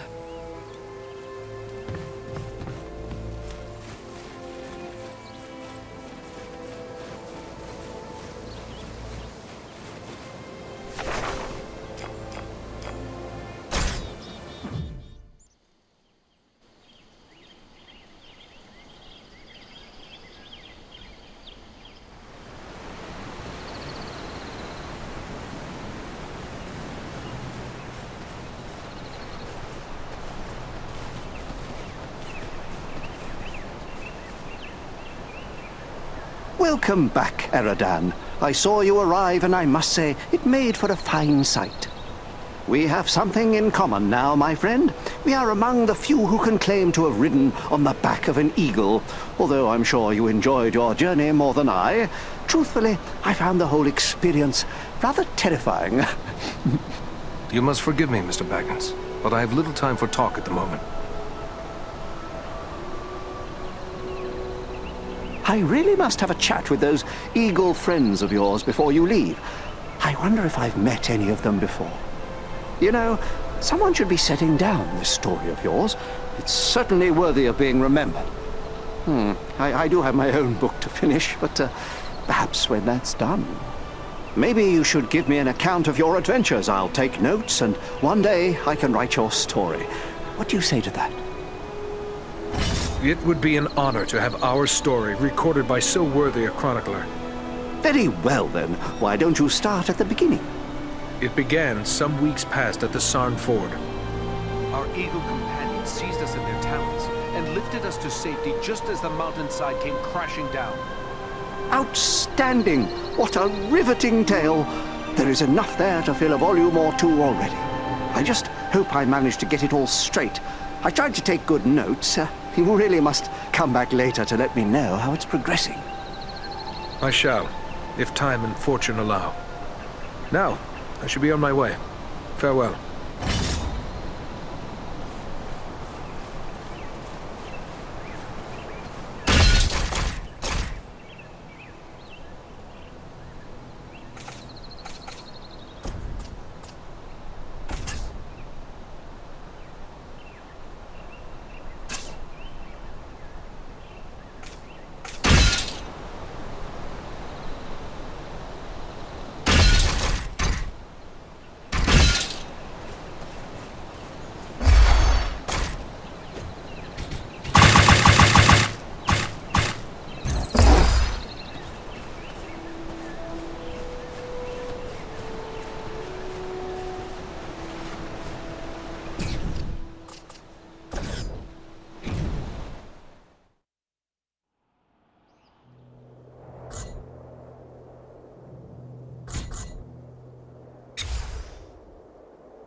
place I prefer to fly over, not into.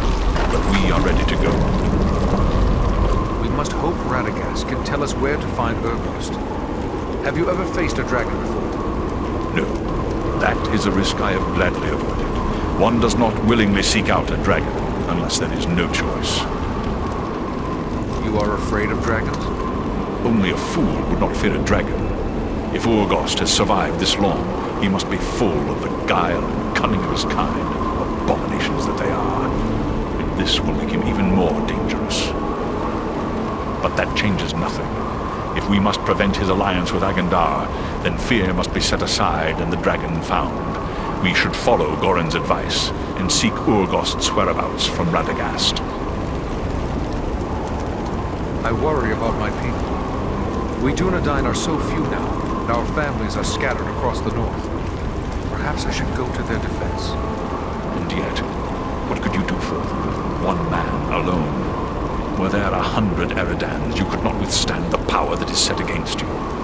But together, we may strike a blow far greater than any army could achieve. You Rangers are hardy folk. Trust them to survive, as they have for so long, while we do what must be done to bring down Agandar. Only then will your homes and our areas be safe. You are right, Bellerock. We cannot falter now. We will go on. You have but to say the word, and we will press on. Radagast is a good friend of yours? The Brown Wizard has been a close friend of the Eagles since he first came to Middle-earth and settled into the forest that is now called Mirkwood, even before it came to have that dark name. That was long before I was born, but I have visited with him many times in his home at Rosgobel, and I would bring him news from afar. But I have not seen him since he abandoned Rosgobel. Why would he abandon his home? He was gone from his home before I could ask. But there has been a growing threat and darkness in the south of Mirkwood. I believe Rosgobel is no longer safe, even for a wizard. But fear not. I know Radagast's favored places in the north of Mirkwood. We will find him, or I will bring you to a place you are likely to find him at the very least. Then we must travel to Mirkwood. We will be ready.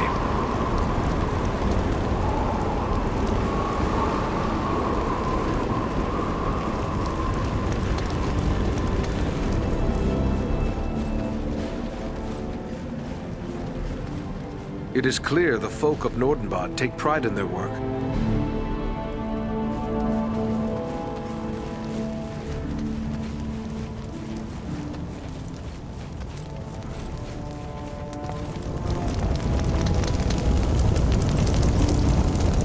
I still can't believe I'm alive.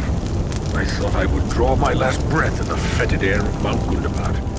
Mind you, I'm not complaining. Tell me about Gorin, your father. Is he a king?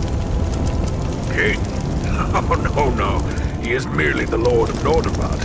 We acknowledge Dane Ironfoot as the rightful king of the Longbeards. Not that he has any idea of our existence. Someday you may be Lord of Nordinbad. Will you seek a reunion with your sundered kin when that day comes? Secrecy has always preserved us here before, but it can't do so for much longer.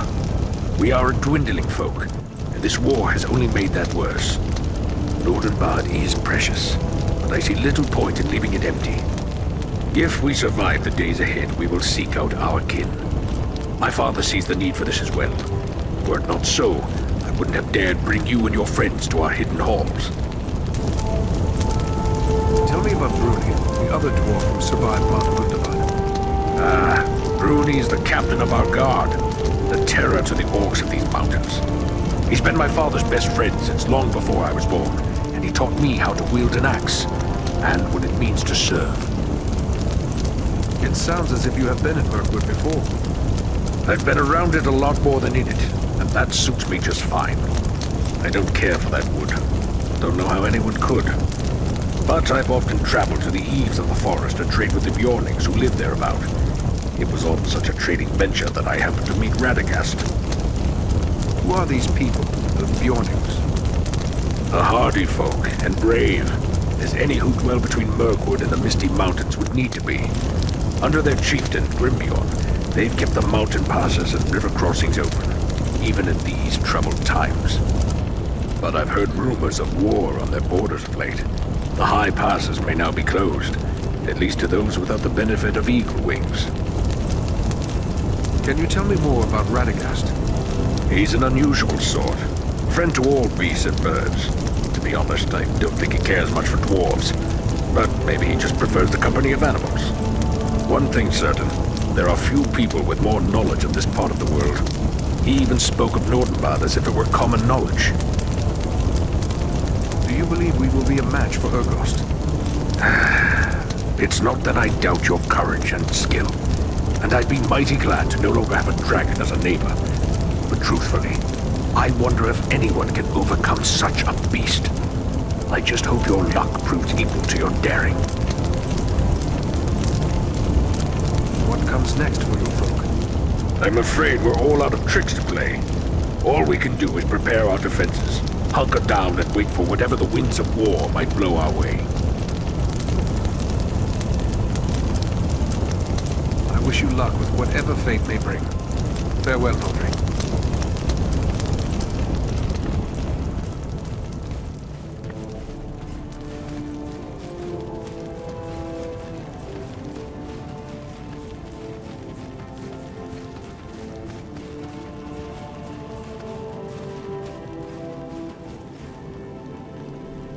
Hi, it's a fine day for pounding the anvil. What can I do for you? I should be off. Goodbye.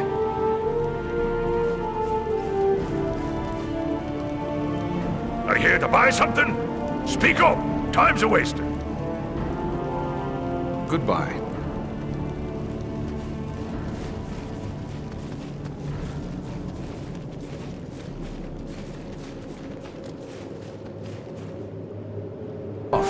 It is still uneasy about your plan to deal with Úrgost. But if you are set on this course, then Radagast may help you find the Dragon's Lair. Seek for the wizard in Mirkwood. What can you tell me of Mirkwood? Precious little. The forest stretches on for endless leagues to the south, and each mile is darker and more perilous than the next. My folk are uneasy in the shadows of those trees.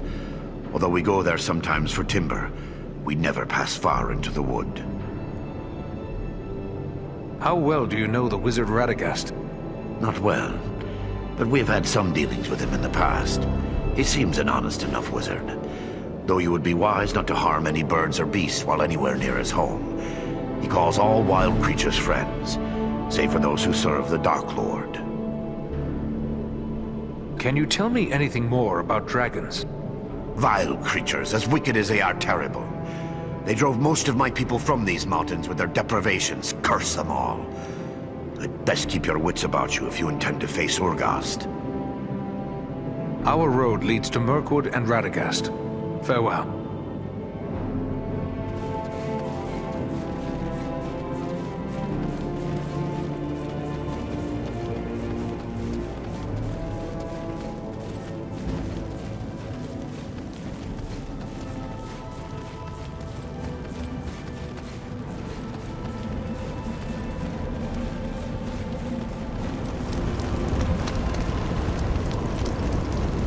I can't believe what I've heard.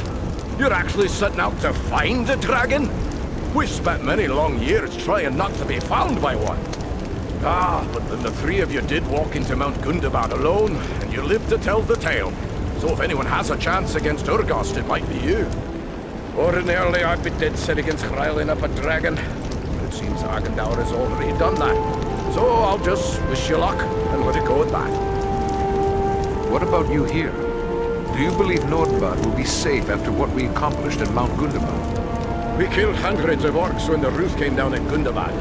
Maybe thousands if we're lucky. That's all the fewer to march against us here. But that just means we went from certain defeat to likely defeat.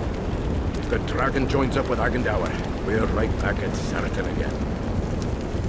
Do you think it would be better if we did not go looking for the dragon? Who can say? It's more you I'm worried about than us here. Bold you may be, but dragons are dragons. Dragons have been overcome before.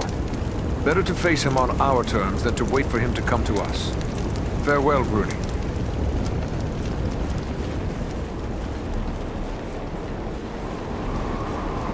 Who would have guessed that such a place still existed in these mountains?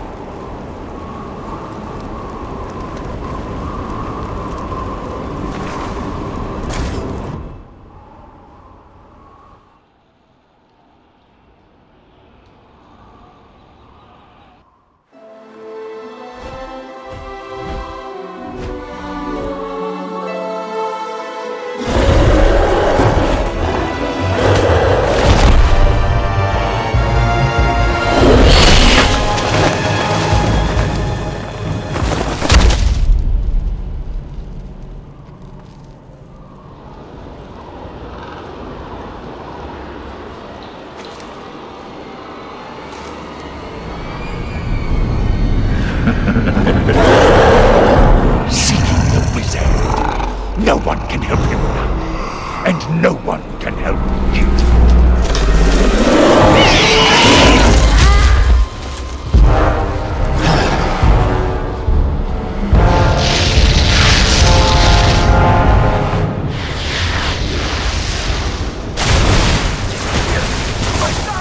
Here, to me if you need Aid our friend!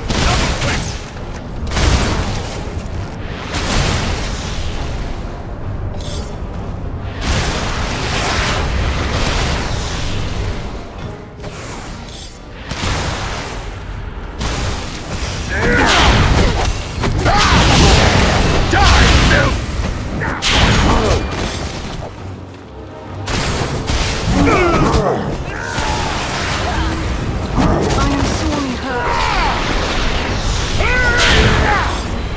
To my side!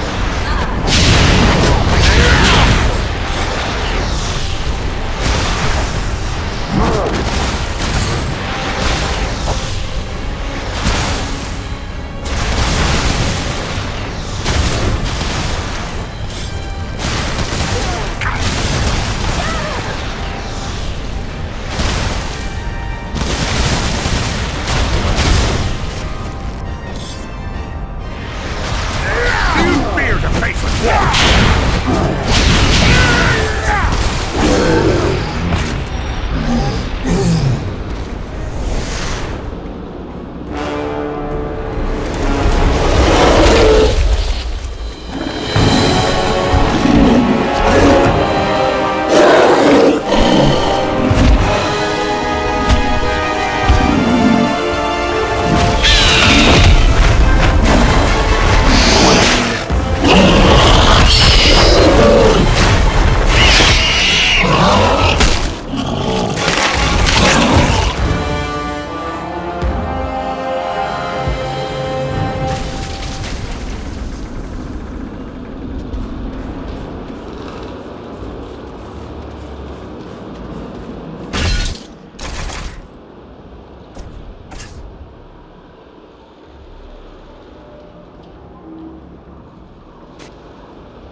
Well done, my friends. That one will spread his veil of lies no more. Yet I fear this was no chance meeting. If Wulfrun was here, it could mean trouble for Radagast. You should press on and find him. The sorcerer said something about a wizard. He must have meant Radagast. But why would Agandar send his minions after Radagast? The Brown Wizard concerns himself little with the outside world, yet he has worked against Sauron in the past. Perhaps Agandar merely wishes to settle an old score, but it seems more likely he seeks to prevent Radagast from aiding his enemies. We should find him. I don't like this. Agandar may be one step ahead of us. If so, Radagast may be in grave danger.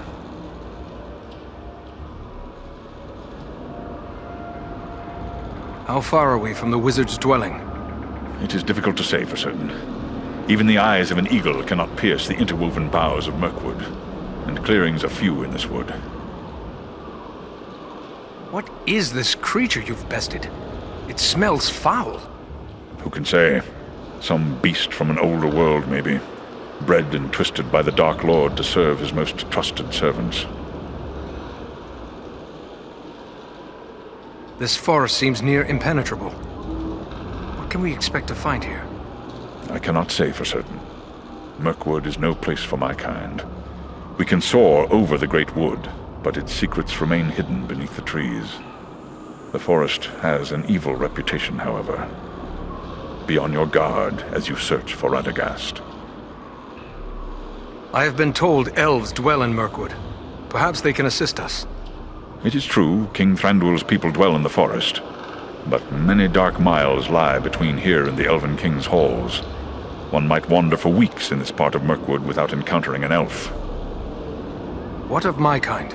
Are there not men who live within the wood? You speak of the Bjornings.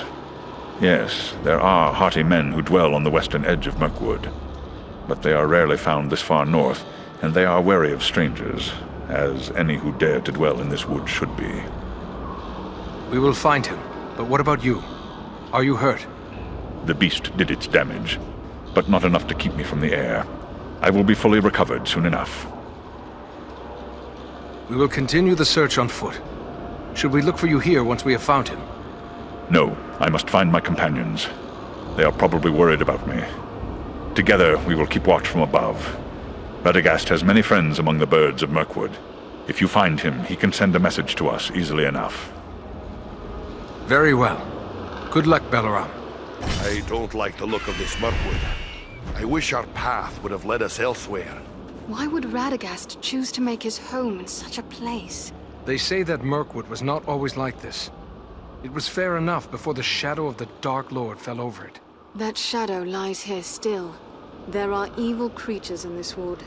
Be on your guard.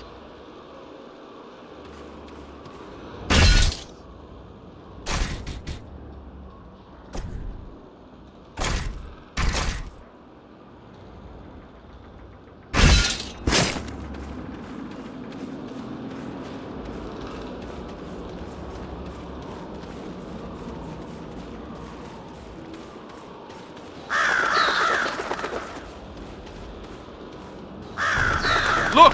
There! Walk!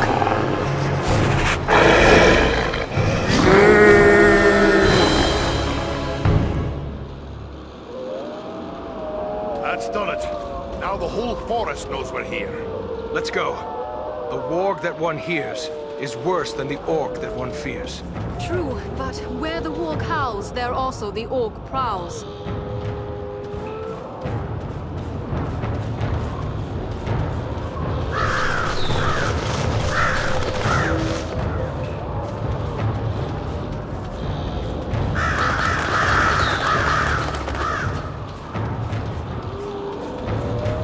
Brother Ranger has left us some supplies.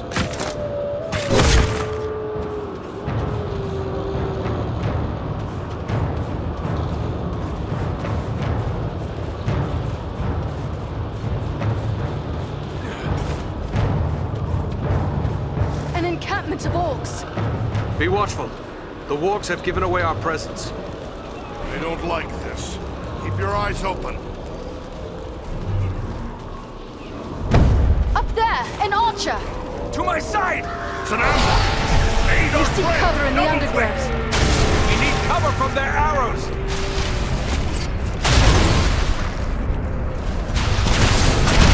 They're charging!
a dwarf to spend so much time on the ground. Much appreciated.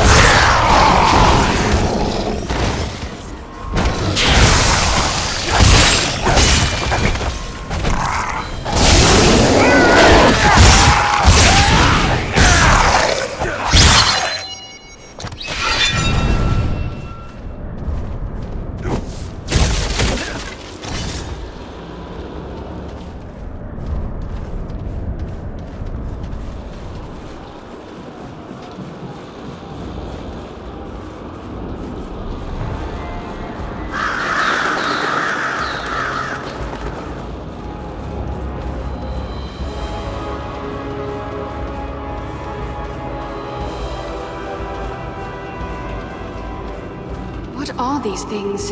They look like eggs. Insect eggs, maybe. But so many. And so large.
Beware! Spiders!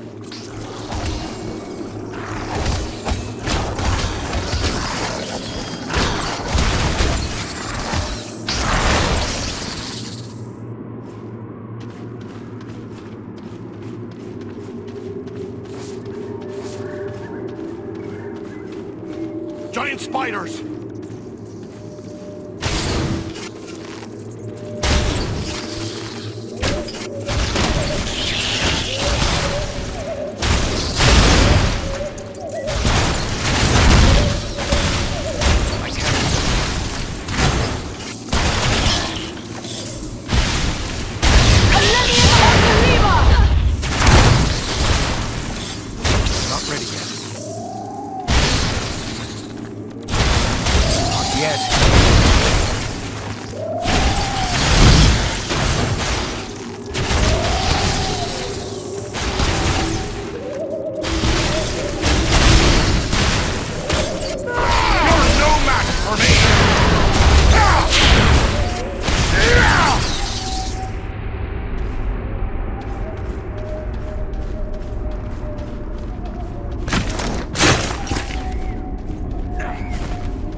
must be nearing Radagast's home. Enemy archers! On the high ground! To my side! Aid our friend! Double click! Need more time.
Are you here? Aid our friend! Double click!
Are you here?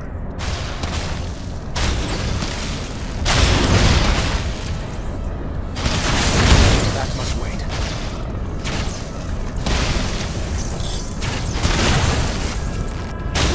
Don't do that. Let's see if you can take me!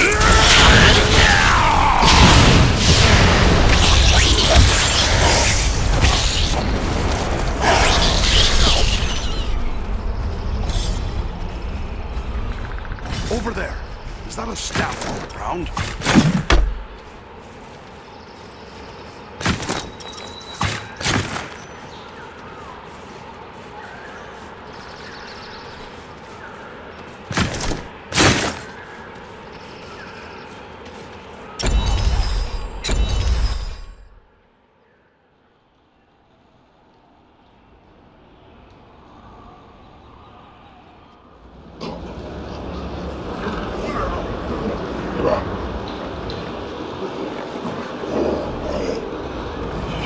woods are thick with the Uruk-hai.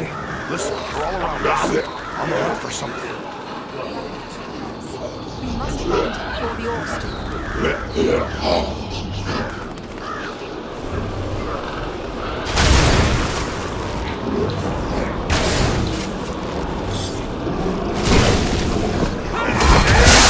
Unidad now! Come on, die!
Tracks leading deeper into the woods. It appears as if they were dragging something. I fear it could be Radagast, and whether he was living or dead I cannot say.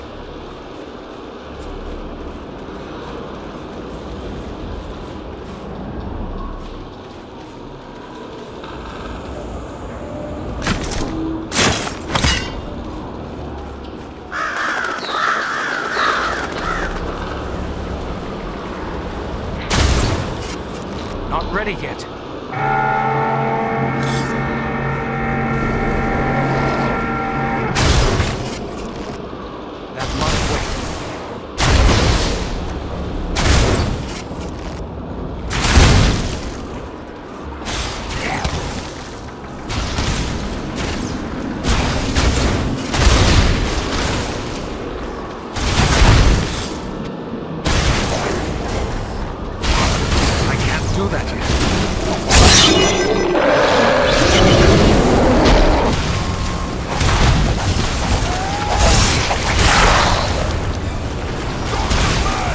He's the most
yet.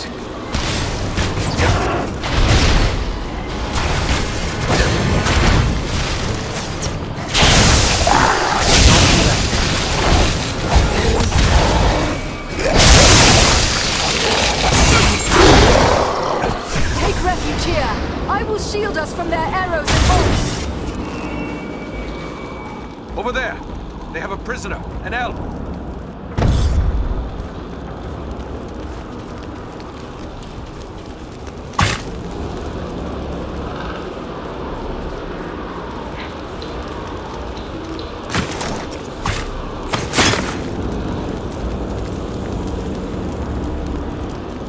I thank you for my life, friends. I had abandoned all hope before you appeared. I am Glorhiren, an elf of the Woodland realm. It is our custom to be wary of strangers, yet I have never been happier to see unfamiliar faces. I did not expect to meet any of the woodland folk. Are we near then to your home? No, the Woodland realm lays many days' travel to the east. Is it unusual to find so many orcs in this part of the wood? Orcs can be found throughout Mirkwood, save where my people's realm is maintained. Yet never have I seen so many in this part of the wood. There are separate tribes and companies present as well. Some have come from the Grey Mountains to the north, but there are also large and savage Uruks out of Dol Guldur far to the south. The enemy prepares to make war in earnest. This bodes ill for the Woodland realm. Glad to be of service. I am Eradan, and with me are Farn and Andreal. Might I ask what brought you to this pass, Glorhiren? I am one of King Thranduil's wardens. My companion Galron and I were tasked with scouting this portion of the wood. We found enemies gathering here, but for what purpose we could not tell. We thought to consult with Radagast the Brown, who dwells nearby, but we found the danger grew greater as we approached his home. But what of you? How is it you three are here in Mirkwood? We too are searching for Radagast, but I fear he has come to some harm. Elf, man, and dwarf seeking a wizard. There is a story here to be sure, but we have no time for tales now. Radagast is likely in grave danger, and so too my friend Galron.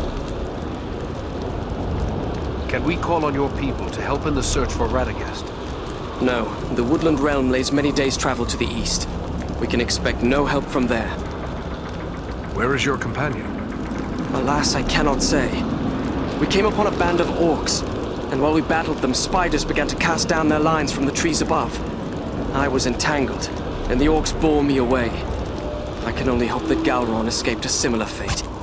Orcs and spiders working together in this manner bodes ill for my people, and more so for Galron. I must find him. Mirkwood is well known as the haunt of spiders, but I had not heard they were allied with the orcs. Orcs and spiders are constant foes of my people, but rarely have we contended with both at once. I fear the enemy has made alliance with the Spider Queen Sinathra, who is rumored to dwell deep within the mountains of Mirkwood. We will help you look for Galron.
see movement in the trees.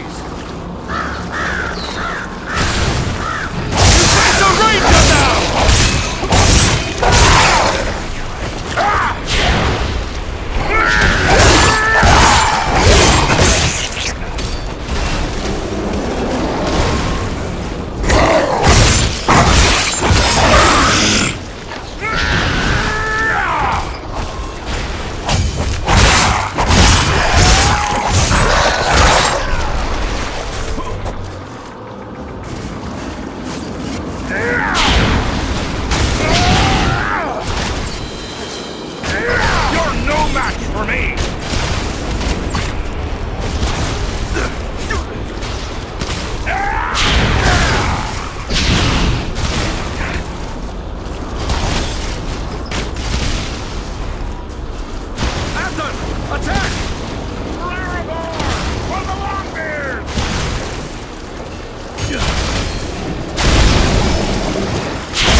Giant spiders!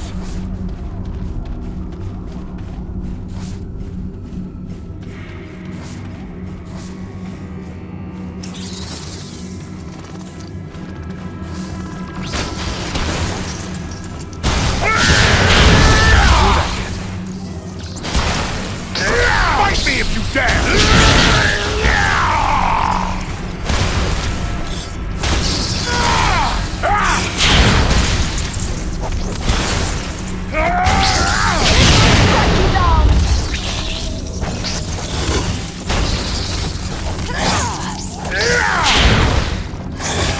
Much more!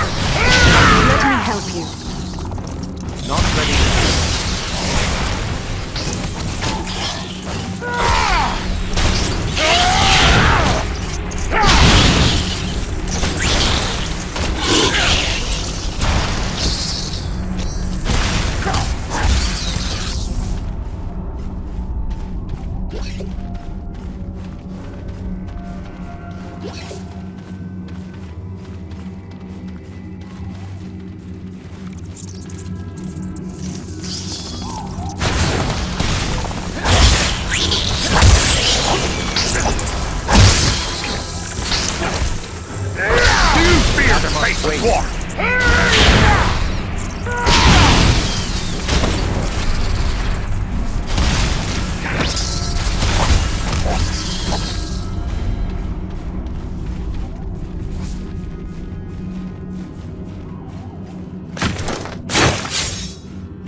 Signs are clear.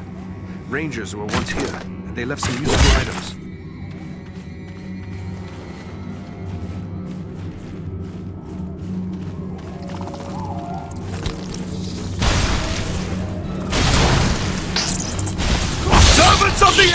Beware!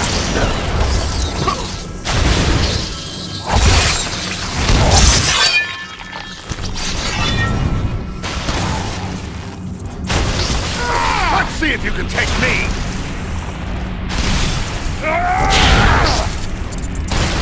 I cannot do that.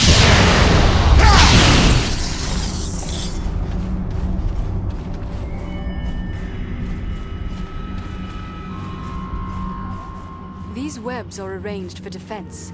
We are nearing the spider's lair.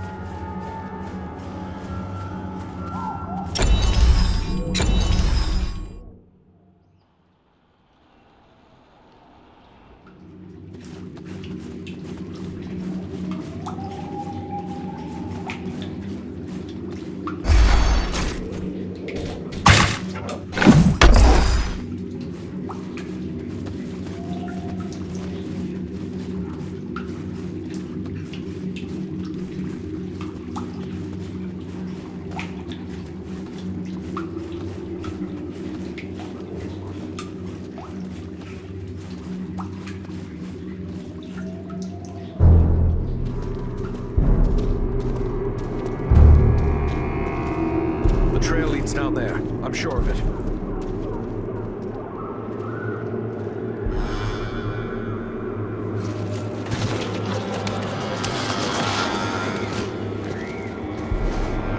The wizard! The wizard? No, no, my dears. That is food. He says the wizard must die. Take him and devour him, he commands. And so I shall. But not yet. Not yet. Let him hang a bit first. Let him await my pleasure.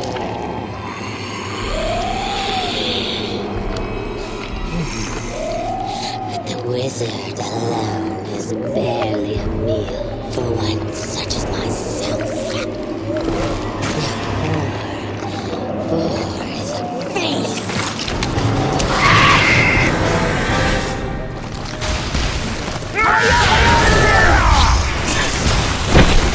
Assist me!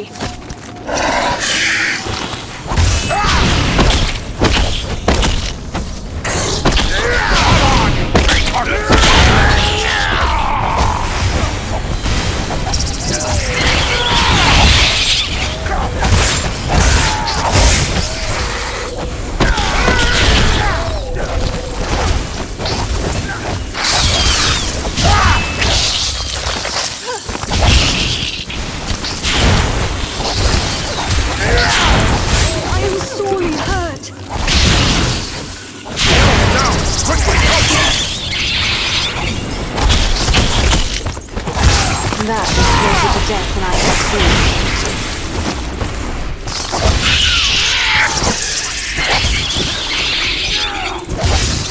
Thanks, Slayer. I'm in your debt.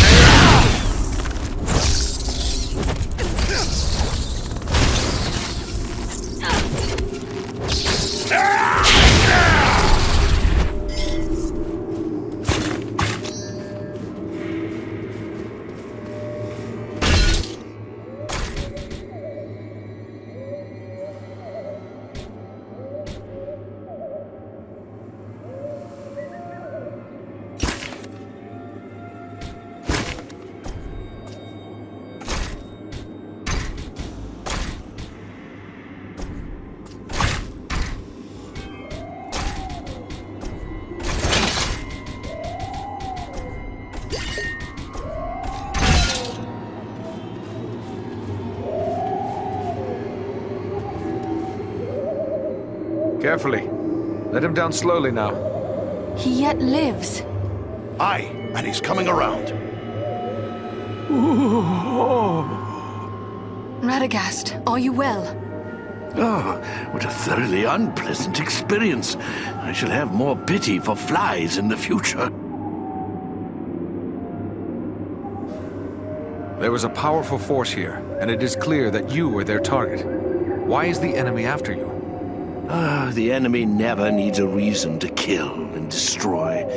But if I were to hazard a guess why they were after me in particular, I would say it is because of my talent for gathering and sending news quickly. That could mean they are planning attacks against our nearby allies. That's bad news for the Bjornings and the Wood Elves. Maybe we should try to warn them. Oh, you needn't concern yourself with that. As I said, I have a talent for such things. I will make sure our friends are warned. It's the neighborly thing to do, after all. I had heard Mirkwood was home to many spiders, but I never expected anything like this. Are there more of her kind around? I certainly hope not. This was the Spider Queen Senathra. I've heard many fearful tales of her from my friends among the forest creatures, but I've never before had the misfortune of encountering her. I'm rather surprised to find her here. By all accounts, she kept her lair in the craggy mountains near Dol Guldur, far to the south. Dol Guldur. I've heard that name spoken in whispered tales. By all accounts, it is a place of dread. What can you tell me of it? It's a terrible place. A fortress built upon a bare hill in the south of the forest. Of old, the Dark Lord himself dwelt there. He was driven out some years past, but it seems that evil has returned once more to Dol Guldur. I am told that fell creatures of many sorts are gathering there. Rosgobel, my usual home, lies a little too close to Dol Guldur for comfort, so I came here. I have several such retreats. You can never be too prepared, living in Mirkwood and all. But, do I know you? No, Radagast, but you do know me. Ah, young Belleram. It's a pleasure to see you. So you are a part of this little party too? It's quite a mixed bag, really. I don't see elves, dwarves, and men rubbing elbows often, especially not in Mirkwood. Now add an eagle as well. This is turning out to be a rather extraordinary day, really, all things considered. I am just glad we came in time. My friends and I have a mission, and we came seeking your aid. We seek the dragon Úrgost, who dwells in the Grey Mountains. But we don't have a lot of time to spend looking. We were told you might be able to help us find him. You wish to find a dragon? Oh dear, is that really wise? The spider's venom can be deadly. We should attend to you at once. No cause for concern. It happens I know a thing or two about venoms and poisons. Senathra's poison could be deadly, but killing prey outright is not the way of such creatures. No, they much prefer to keep their meals alive for a time. Just as a farmer might age a cheese to improve its flavor, really. She used only enough venom to keep me quiet. Our mission is urgent. Do you know where Úrgost can be found? Well, he's a dragon, so I would say the Grey Mountains. Yes, that we know. But do you know where in the Grey Mountains? I haven't the foggiest notion, really. It seems we were misinformed. Ah, now, not so fast. I may not know where Úrgost dwells, but I just might be able to find out. But I would need my staff for that, and I seem to have mislaid it somewhere. I have met another of your order, Gandalf the Grey. You seem different from him. Do I? Well, cannot one man be unlike another, and yet both still be men? I suppose there is no one quite like Gandalf, although I sometimes feel as if I should be more like him. At any rate, I assure you, we are both wizards in spite of our differences. Wizards appear to be men, yet they live unchanged for centuries, as do elves. Clearly, you are neither. But what then are you? Where do you come from? That I am forbidden to reveal. Some things must remain a secret, at least for the present. Suffice to say, we are. And think on it no more. We found your staff. Here it is. I knew you would have need of it once we found you. Ah, excellent. Aren't you the clever one? Crafty as a fox in your own fashion, too, I can tell. I'm grateful to you.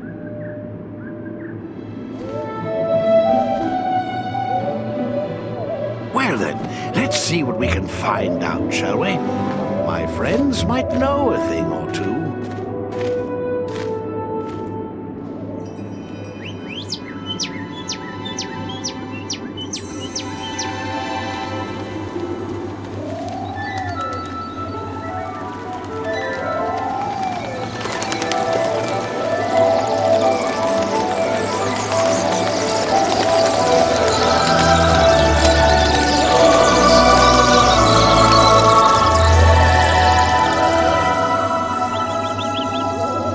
News for me, little one? Ah. I see, yes. Oh, yes, indeed. Very brave of you. Well done, my friend. And there you have it. Perhaps you could explain further for those of us who do not speak the language of swallows. Oh, you don't? Quite a pity, really. They're rather pleasant little fellows. Always something nice to say. Well, what did this one have to say? Quite a bit, actually. Here, let me show you.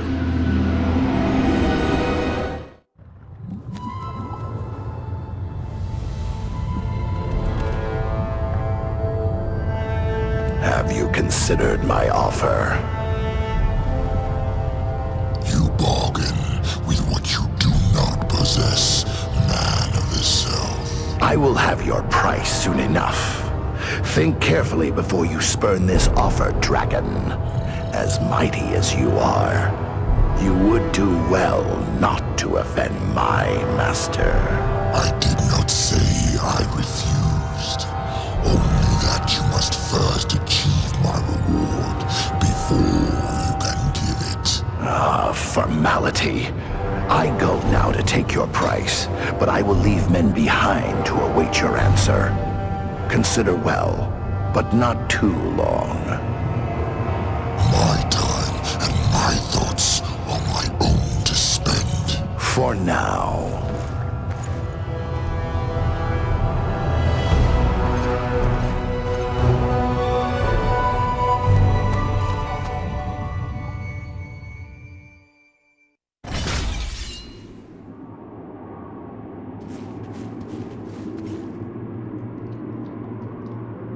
Sinatra is no more. That was a feat worthy of heroes of the elder days. I am honored to have witnessed it. You were part of it as well. Thank you for your aid in the fight. I am pleased to have done my part. That is one less threat to my people. What of your friend Galron? Did you find him? Sadly, I was unable to save Galron. I discovered he fell in the same battle in which I was captured. I recovered his war gear from the orcs, and I wish you to have it. Galron would be pleased to know it was still being used to fight the enemy. I must hasten home to inform my lord of everything that I've learned here. I shall pause only long enough to consult with Radagast. Farewell, Eradan.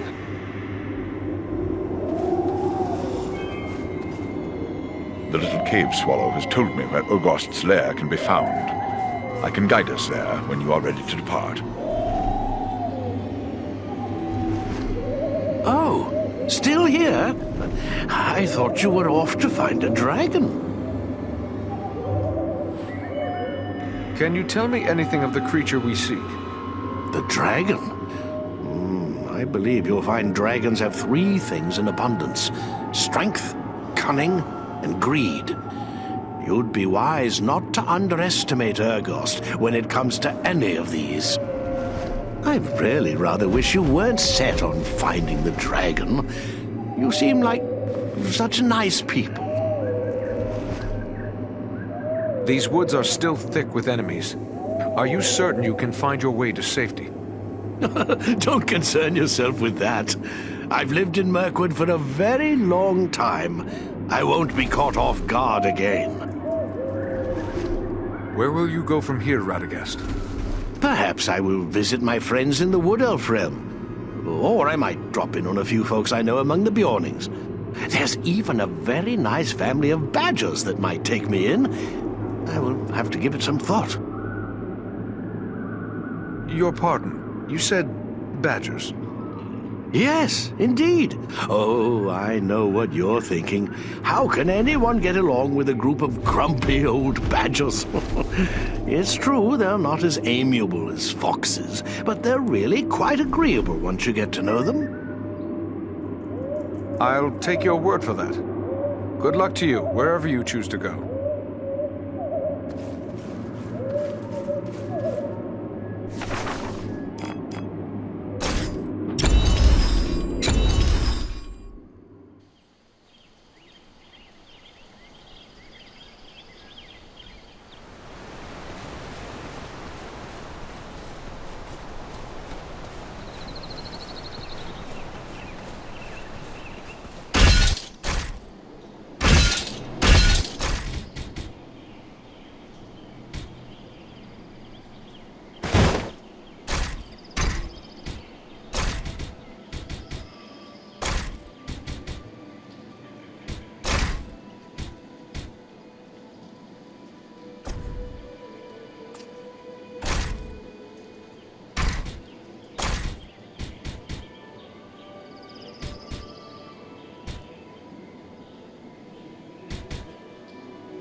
Hello, Eradan. I do hope you've come to give me an account of your recent adventures. Where to begin?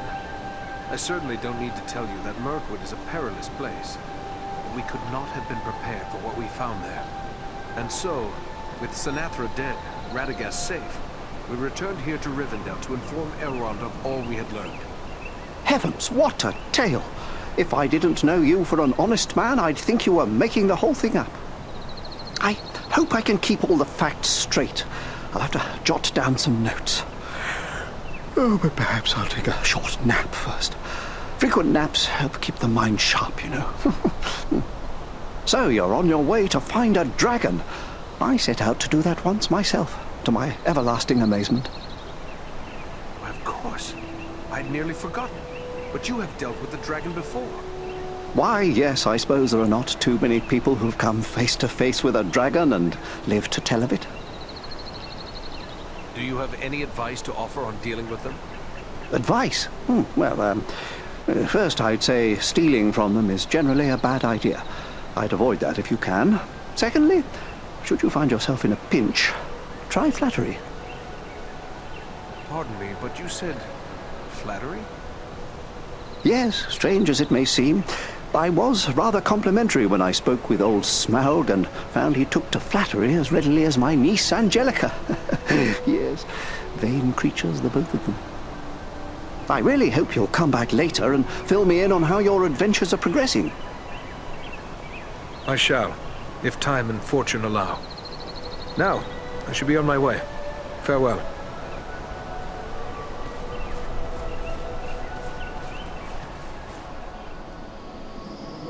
It's good to see you. What news do you bring? We're in search of a dragon called Úrgost. Do you know anything about him? A dragon? What madness drives you to the lair of such a deadly creature? Agandaur seeks an alliance with him. We must make sure that never happens. How the three of you could hope to kill a dragon is beyond me. I know of only one person who bandied words with a dragon and lived to tell of it. and that would be Bilbo. I reckon he's the one to be giving you advice. My advice would be to stay well away. We found more of Durin's folk dwelling in the Grey Mountains. They are few in number, but very valiant. What? Long-lost kin in the Grey Mountains? How can that be? How did they escape the scourge of the dragons when all others were destroyed or fled? They have a hidden refuge called Nordinbad. By my beard, when all this trouble is finished, you must show me the way there. I would meet these distant kinsmen and welcome them to trade with Erebor. From what I have seen, I'm certain they would welcome the opportunity to become reacquainted with their kin. But there's still much to do before that day comes. Farewell, Glowin.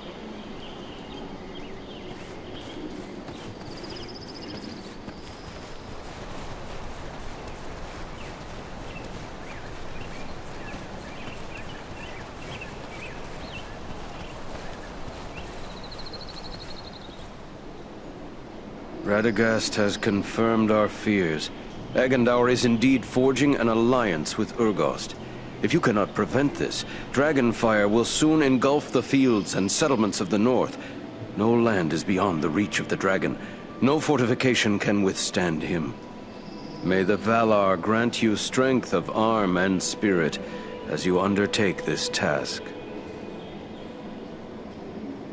Do you have any advice to offer as we begin our hunt for Úrgost?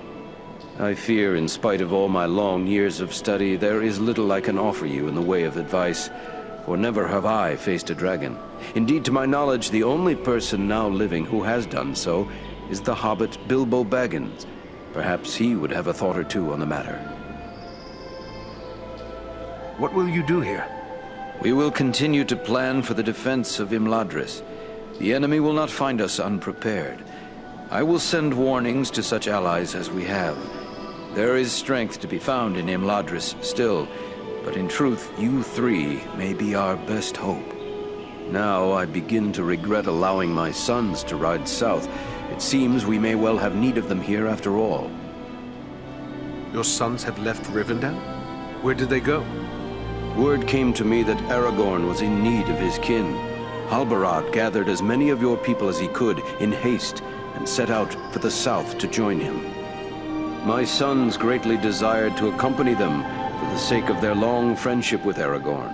I granted their wish and allowed them to go. Aragorn called for my kinsmen? I should be with them. It's clear you are called to protect the north, Eradan. Aragorn will be grateful to you for continuing to do so. Remember that he left behind much that he loved here. It will be a comfort to him to know you are still here defending what he holds dear. Agandaur will not have his dragon. We will prevent it. You will earn the eternal thanks of all the people of the north if you do so.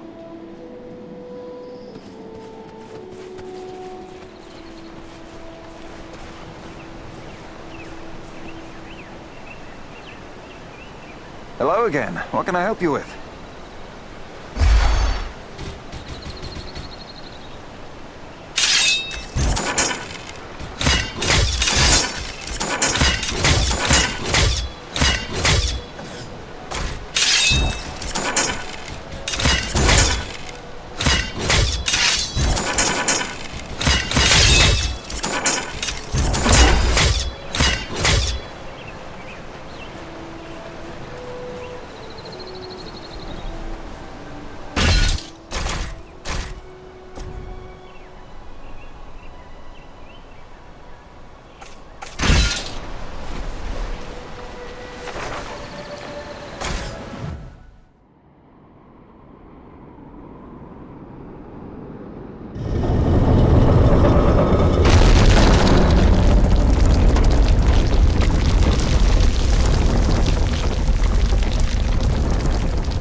Well met, my friend. Are you looking for repairs? I suppose it's too much to hope that you stumbled over one of those black pearls in your wanderings. Luck was with me. Here's the pearl you hoped for. Never have my hands held a treasure so glorious. Words alone aren't enough to express my gratitude. Here, take this in return. Some of my finest craftwork. Only the best for you.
We are very close to the dragon's lair. We must now go more cautiously. If Úrgost was to catch us airborne, he might lay us low with a single blast of dragon fire. It is best you proceed on foot, while we shadow you from above. I see the ruins of mighty works in the surrounding cliffs. What might they be? I can answer that. What you see are all that remains of the mansions of my kin, the Longbeards. Once, there was a mighty host of dwarves living in these mountains, before the dragons came from the northern wastes to plunder our homes. Ah, to have seen these realms in the days of their glory. Seems we're always fated to lose the fruits of our labor. Is it true that dragons breathe fire? Legends tell of two kinds of dragons. The great fire drakes whose breath is deadly flame, and the lesser cold drakes who have no fire. I fear Úrgost is no cold drake. Are there other dangers in these mountains, apart from Úrgost? There are orcs aplenty in the Grey Mountains, but do not forget that Agandar said he was leaving men to await the dragon's answer. We must be prepared to deal with them as well. Do you believe Úrgost will be on guard against intruders? I hope it is not so, but the keen senses of dragons are legendary. I fear he will see, hear, or smell us long before we can come to grips with him. Still, if Agandar's minions are hereabouts, it may be that their presence will mask our own. No point in delaying any further. Let's press on as swiftly as we may.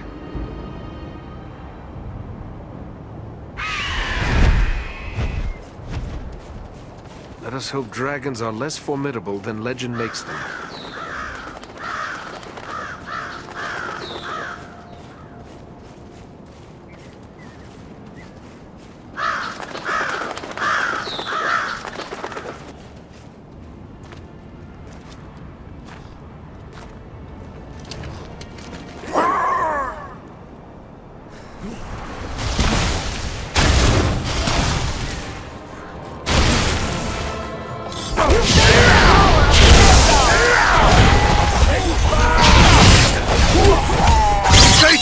What men are these? Perhaps these are some remnant of the men who served the Witch King long ago.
That was a close one.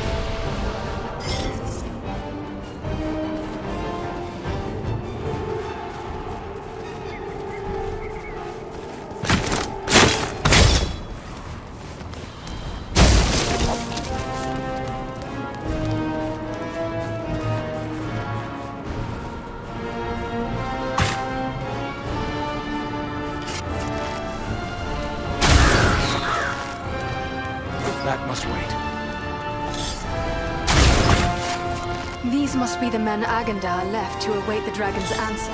They must be bold to camp on a dragon's doorstep like this.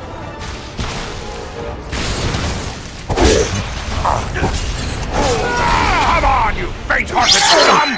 These must be the men Agandar left to await the dragon's answer.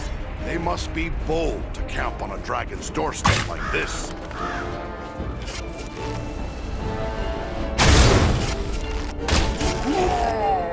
Not yet.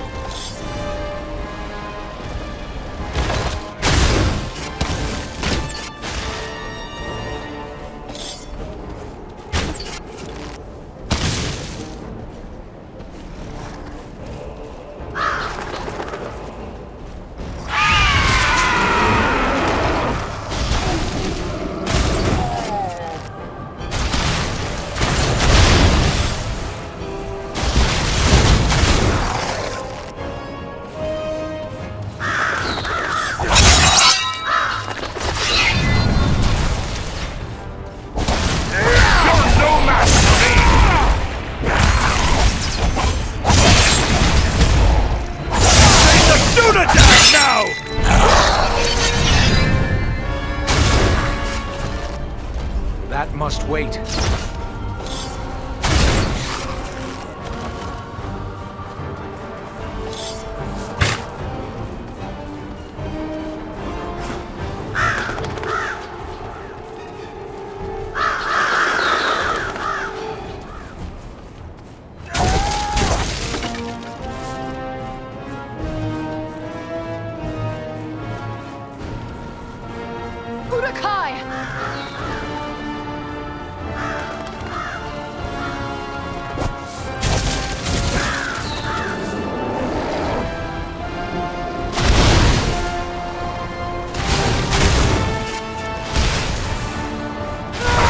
See if you can take me! You face a ranger now!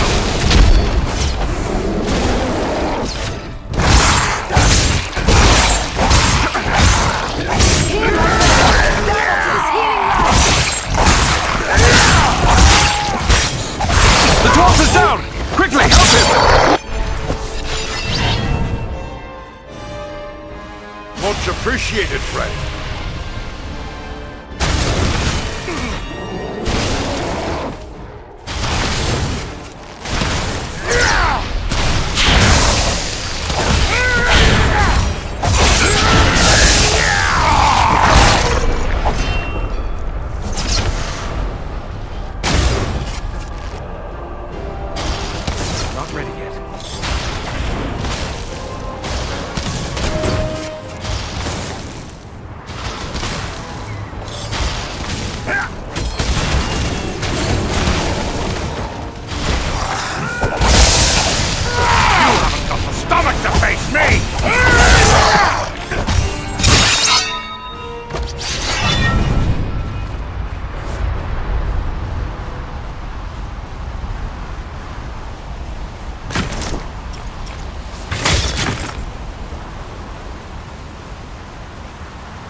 Need more time.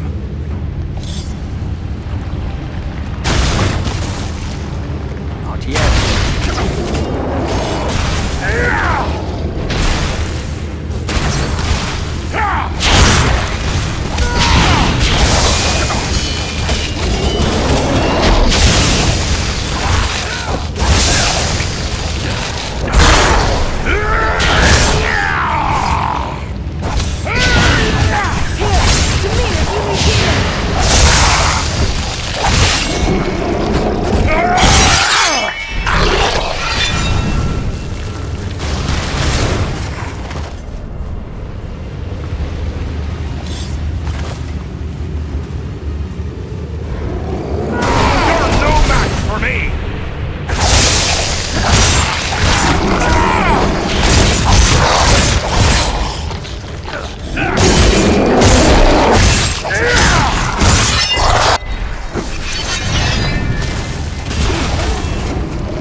hurt!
You can take me!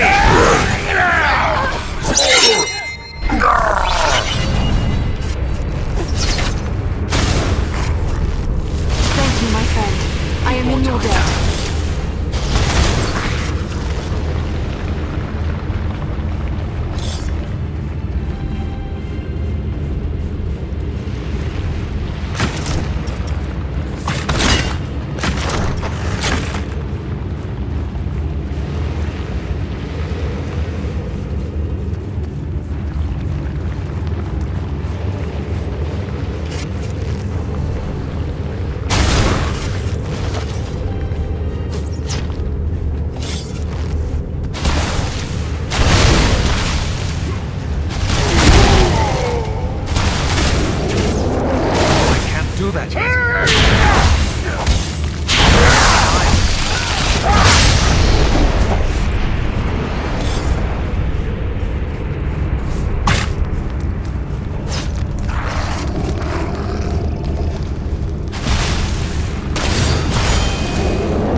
Looks like another ranger has hidden some supplies here.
Must wait.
That must wait.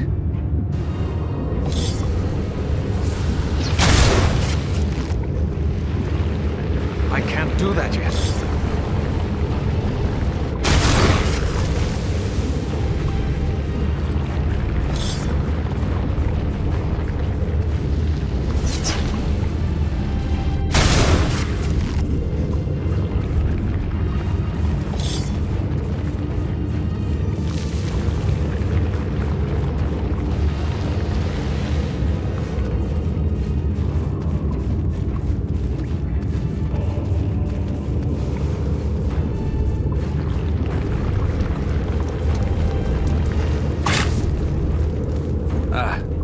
Dûnadine cache.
I thought elves were meant to have long lives.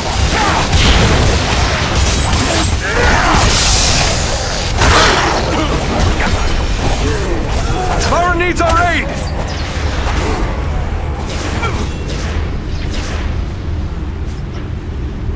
That's closer to death than I care to be.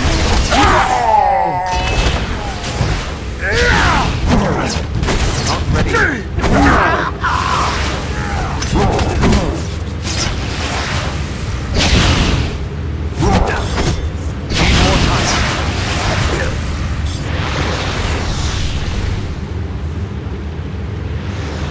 Many thanks. Let's get back to it. Sorry to put you to that bond.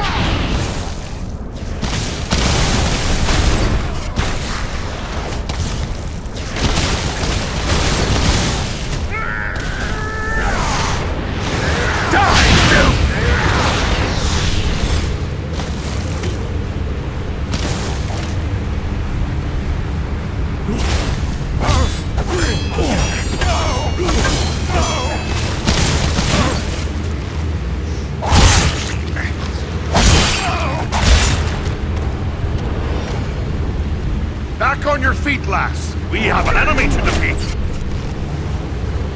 I was sure I'd met my end. It's good to be wrong. That's closer to death than I care to be.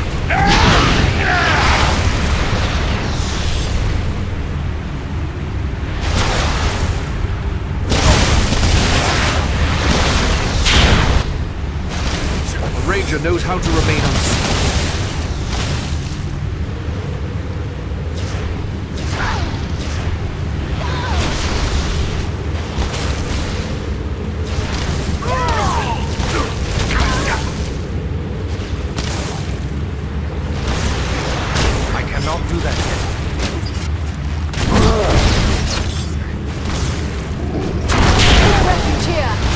Shield us from their arrows and bolts! Fight me if you dare!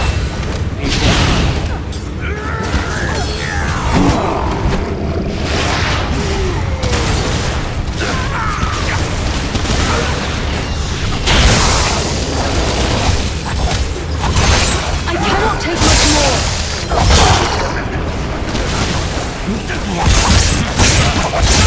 That's the hunt!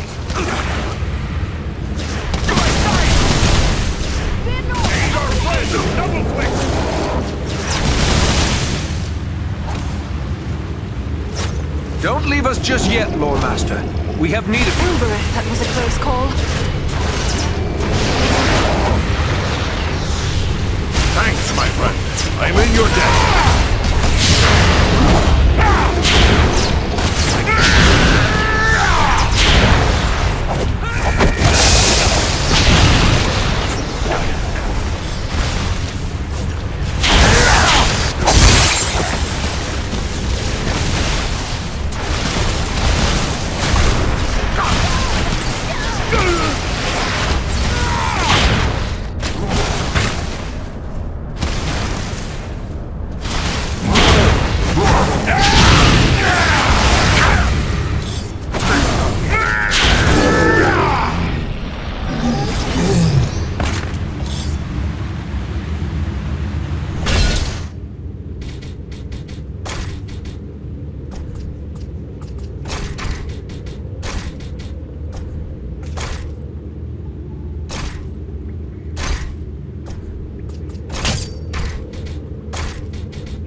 truly tremendous one.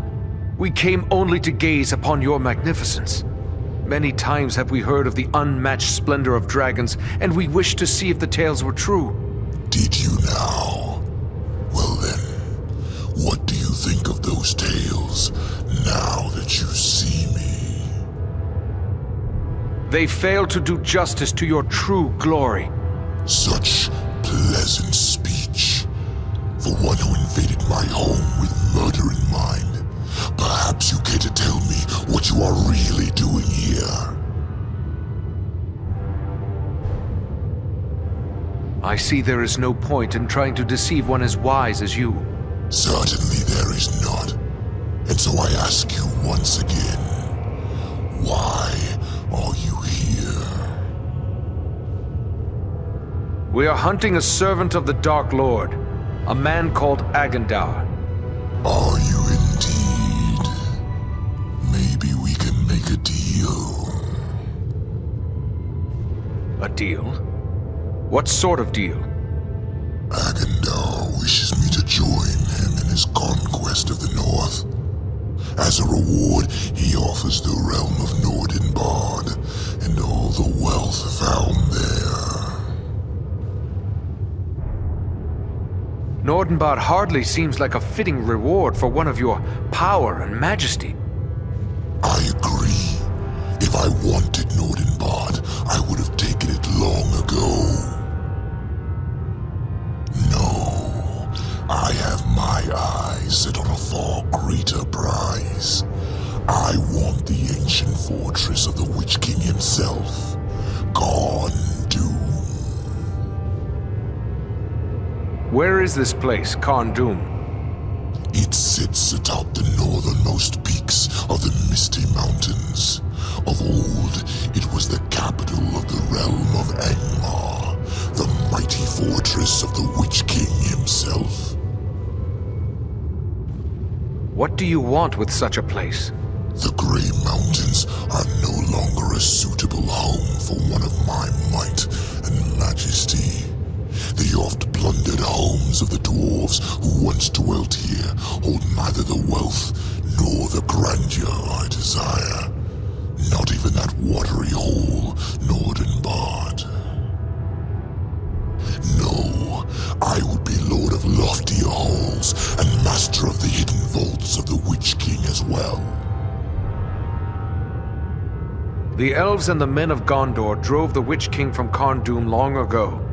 If you want his fortress, what's to prevent you from taking it? Agendaur.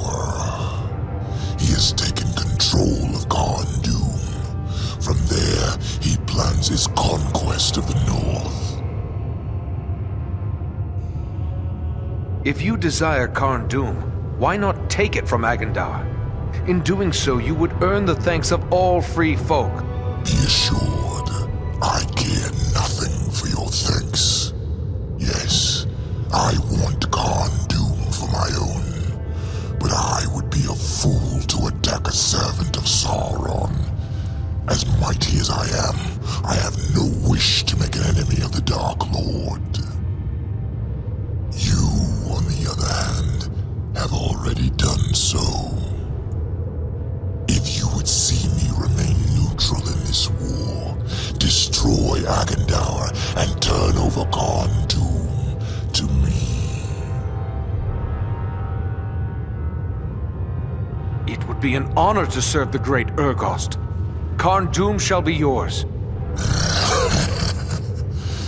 You are a poor liar, Ranger, but at least your lies are pleasant.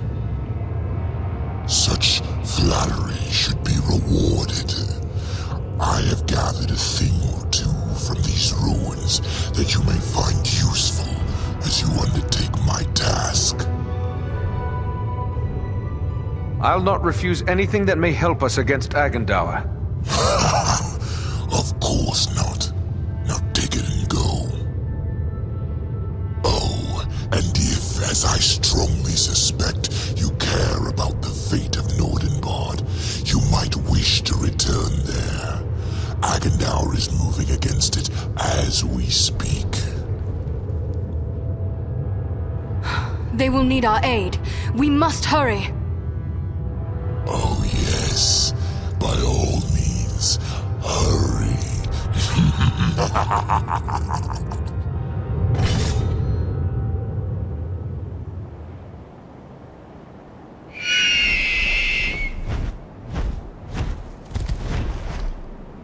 I wonder indeed what transpired within that cave.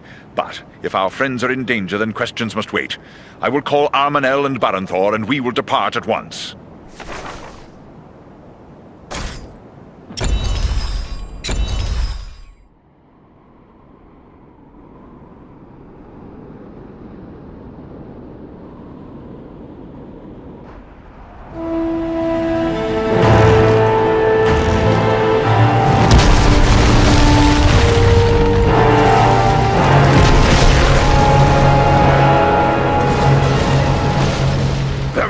Another attack. I don't think we can hold off another one. No. Nor do I.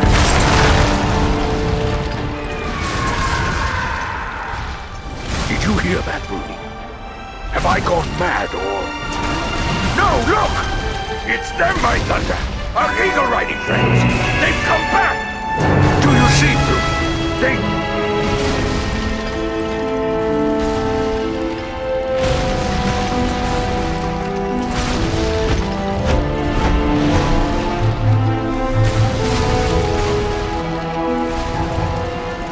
Mighty glad I am to see you, but it may already be too late. I've only a handful left who can still fight. Then fall back to the upper chambers. Give us what support you can from there. And we will see what we can do against their siege machines. What's your place is with your people, Nordri. Go. Aye. Luck to you all. Fall back! Back to the upper galleries! Fall back! Here they come! My side! Fight on! You fear to face a dwarf! Fear not, I will aid you! Fear not, I will aid you! Fear not, I will aid you! Pull them to the side!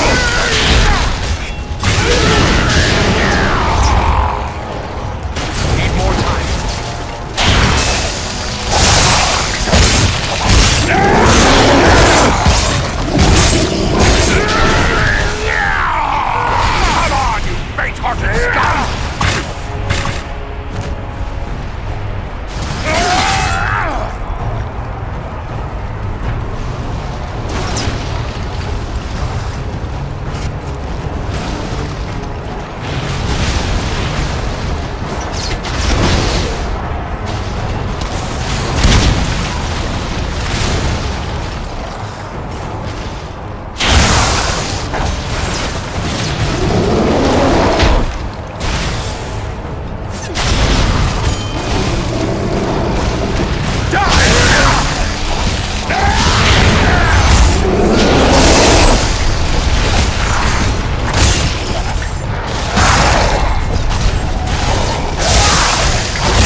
Train the dwarf weapons upon the siege towers!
Take cover!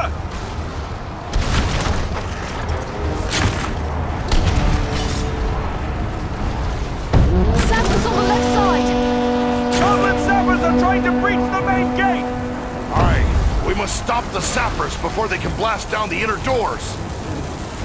To my side! To me if you need healing! You're no match for me!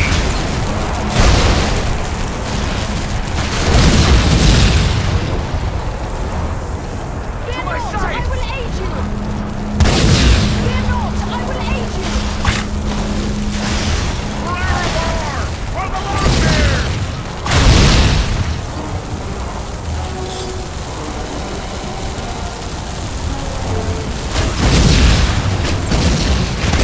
Sappers on the right side! Don't let the sappers reach the inner door! Rescue our companion! Quickly! That's closer to death than I care to be. To my side! Fear not, I will aid you!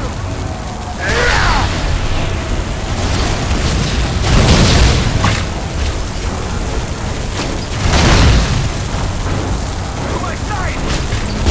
Fear not, I will aid you! Fear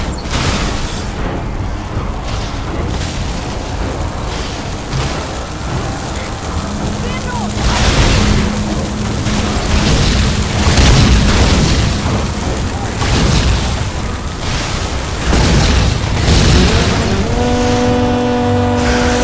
They send a band of sappers against the gate! To my side! Stop the sappers before they reach the inner door! We strike as one!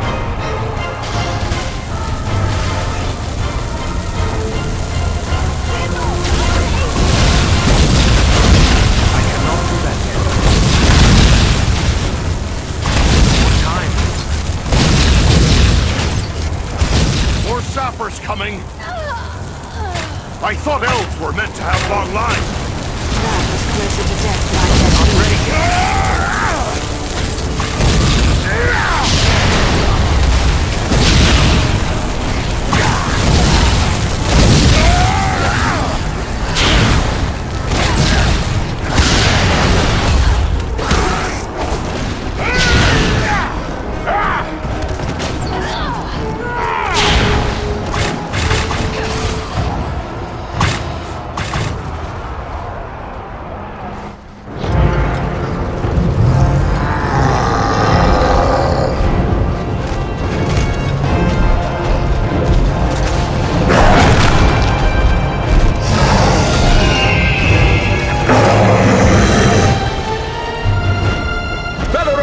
They send trolls against the gate!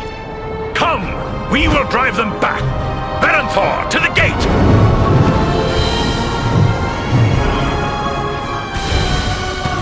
Beware! Beware!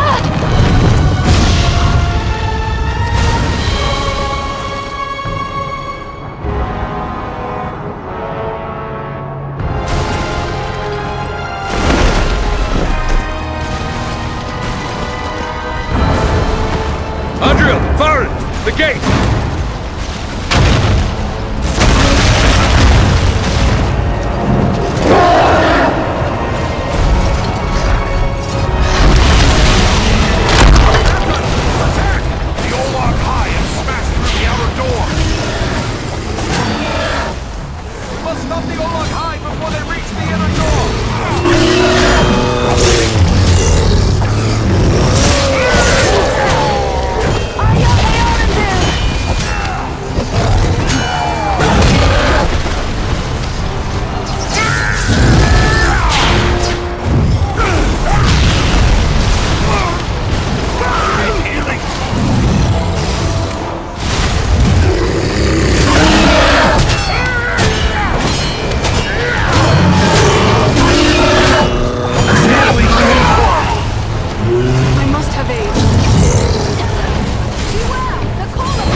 Were meant to have long lives.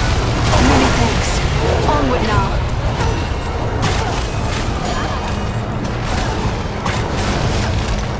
Not ready yet. Are you not?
retreating! Keep at it! Drive the rest from the walls!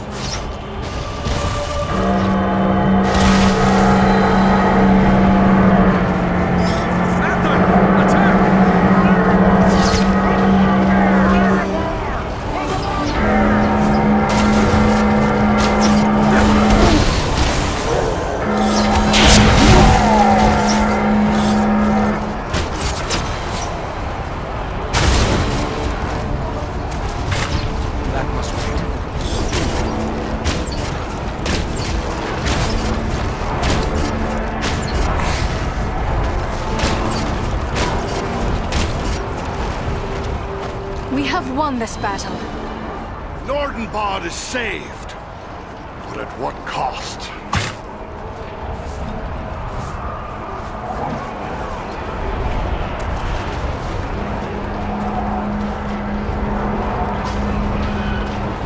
Bellerom! Tell me he's not gone. No, he lives, but he is sorely hurt. Can he be saved? I believe so, but his wounds are severe. He will need time and constant care if he is to recover. He'll have that. The best that we can give, I promise you. I'll take charge here. Go to my father and tell him what's happened. He'll send dwarves to help with Bellerom. Goring yet lives? That's some good news, at least. He was wounded in the fighting, but he's still on his feet. Hurry inside now and speak to him.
Once again, we of Nordinbad are in your debt.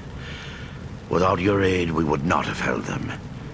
The enemy is defeated, but at very great cost. I fear you have paid a terrible price to save your home. Aye. So many good dwarves lost. I do not think we will fight again in this war, unless in a final stand upon the shores and bridges of Azanzaram itself.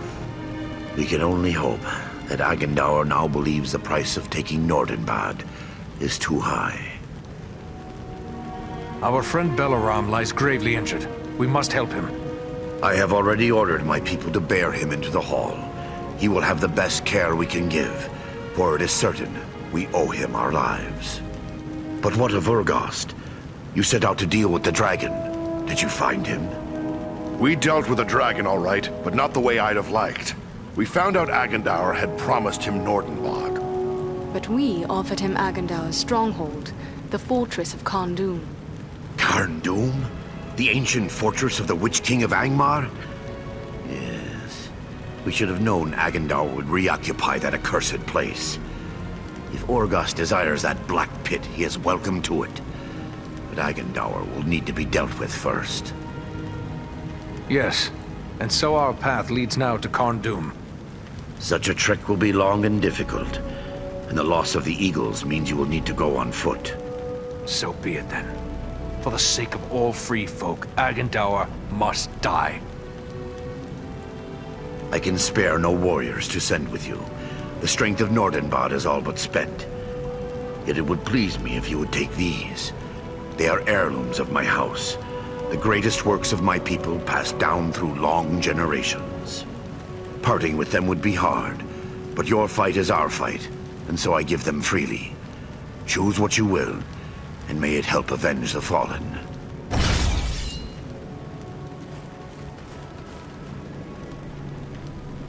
We've moved Balaram into the tavern. You should be there when he wakes. Are you here to buy something? Speak up! Time's a-wasting. Goodbye.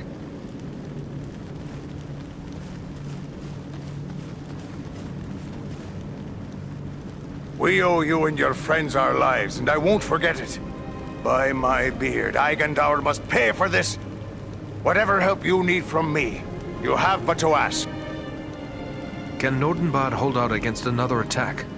They'll have to drive us out. Every last one of us.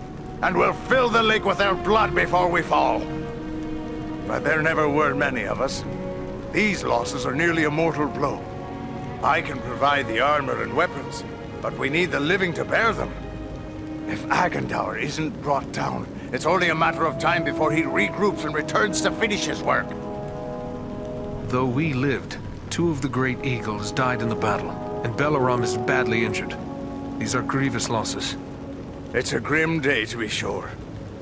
We'll do what we can for the Eagle, but that's not in my hands. I've lost many a friend and kinsman of my own. My heart burns hotter than my forge for vengeance. But this is where I'm needed. I've many repairs to make and much labor before me to keep us in readiness for battle. If you need my services, you have but to ask. I should be off. Goodbye.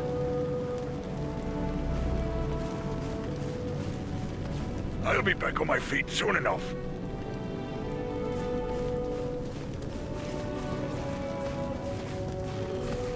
You came back? Bless you. Please, leave me be. He was my brother.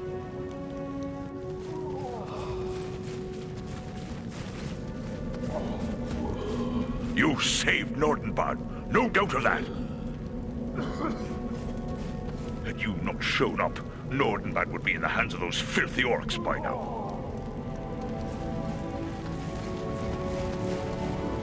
They did all they could.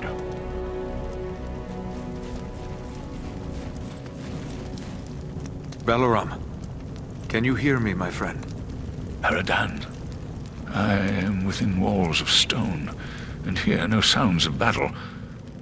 Then Nordinbad was saved. Yes, Nordinbad endures. The enemy has retreated. How long have I been here like this? Not long. You rest easy now. You've had a hard time of it. Where are Berenthor and Armon?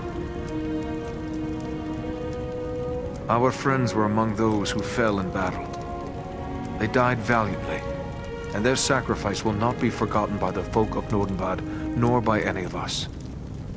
Your words are kind, and I thank you for them. But my friends are dead nonetheless. What is more, they died under my command. It is a heavy burden to bear. But what of Agendaur? Was he too slain in battle, or does he yet live? Agendaur wasn't here.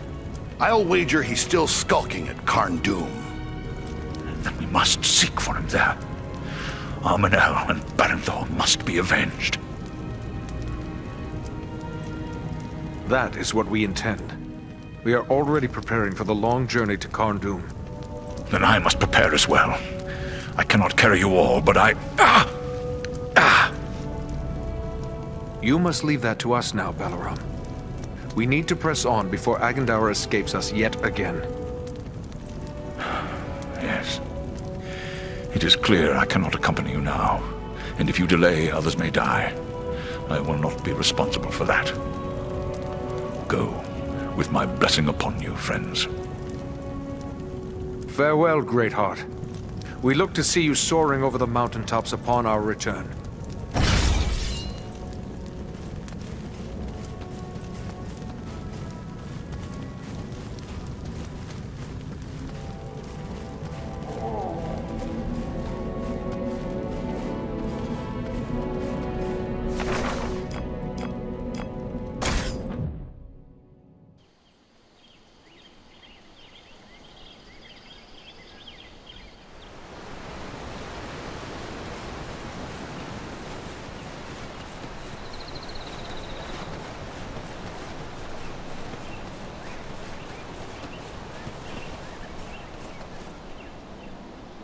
I am pleased to see you here in Imladris once more. Is there something I can help you with? I have good news, Master Elrond. We have captured all of the scrolls we sought. You managed to gather all 6 of the remaining scrolls? You are truly a marvel, my friend. I will see to it that these are destroyed. You have done a great service to our cause by keeping these from the hands of the enemy. Such dedication is deserving of reward. I have selected a few relics of great age and power from among the treasures kept here in Imladris. They may serve you well. Take them with my thanks.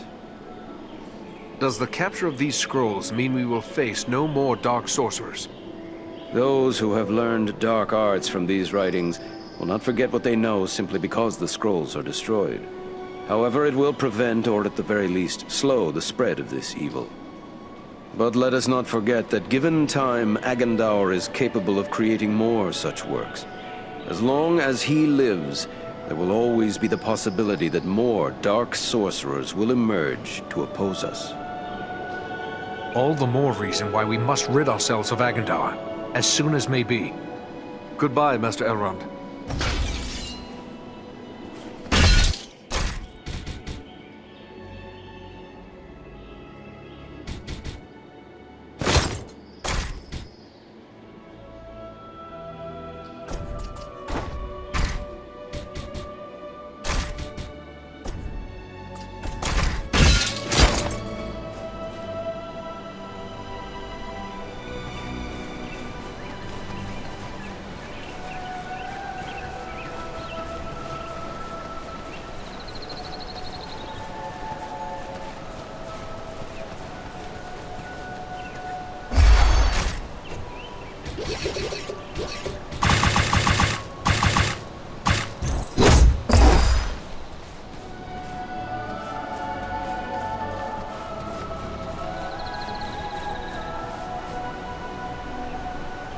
Welcome back, Eradan. You've had a long and difficult journey, no doubt. I heard about the loss of your eagle friends. Terrible news, just dreadful. And now I hear you plan to go after Agandaur himself. You will be careful, won't you? I'd hate to lose you as well.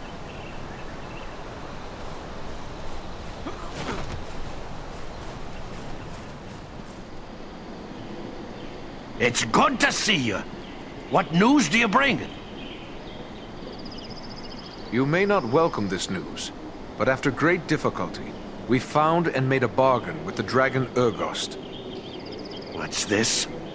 Bargaining with a dragon? Are you mad?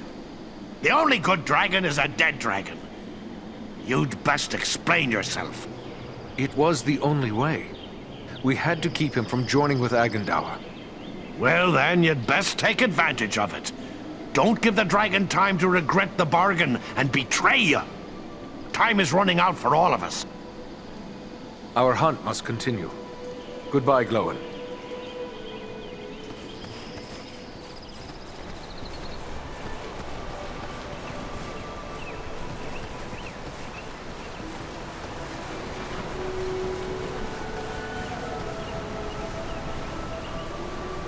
It is kind of you to seek me out again, Eradan. My father is deeply concerned over the tidings you bring. While my thoughts stray often to those who travel south, our most immediate danger comes from the north. You fear that Sauron would attack Rivendell directly?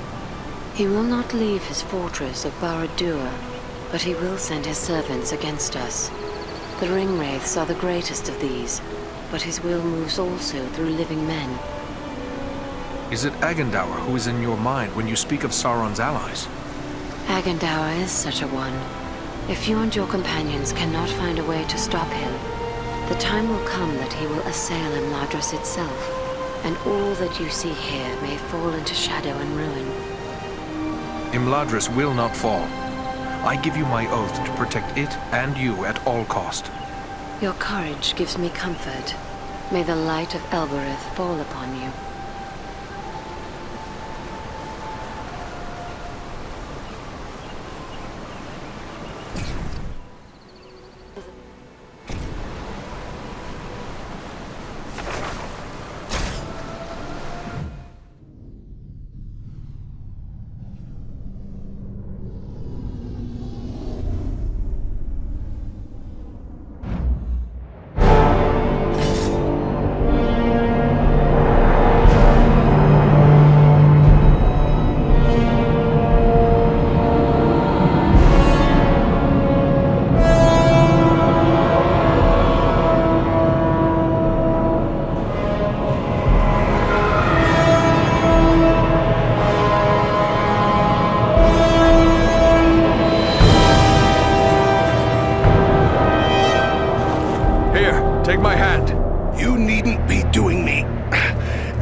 mountain I can't climb hasn't been built.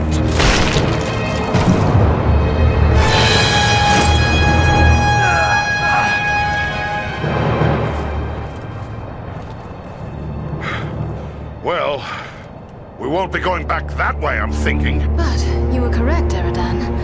There are no guards watching this route. Small wonder. We cannot count on it remaining unwatched for long. Come, let us find a way into this fortress.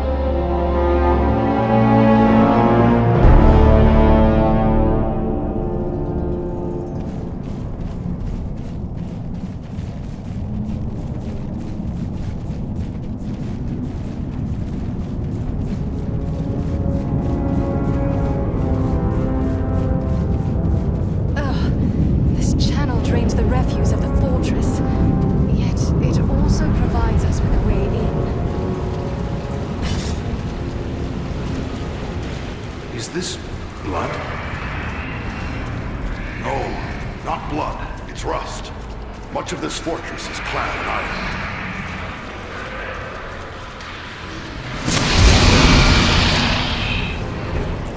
Prisoners. Are they allies then? I think not. They appear to be men of Carn Dûm, only stricken with some madness. They would destroy us if they could.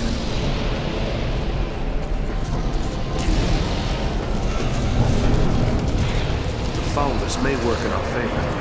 Such a place will probably be lightly guarded. I hope you're right. It's hard to fight and hold your breath at the same time. These wretched creatures imprisoned now by the study of dark sorcery. Few can master those foul arts for long. And this is the price of failure. There must be a lever that opens this gate.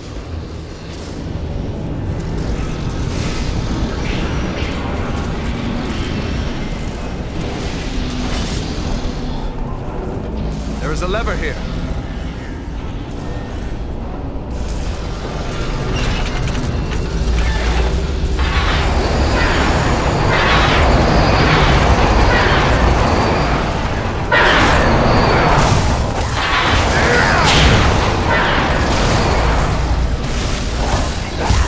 Servants of the enemy, beware! You fear the face of war!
To the light and be healed!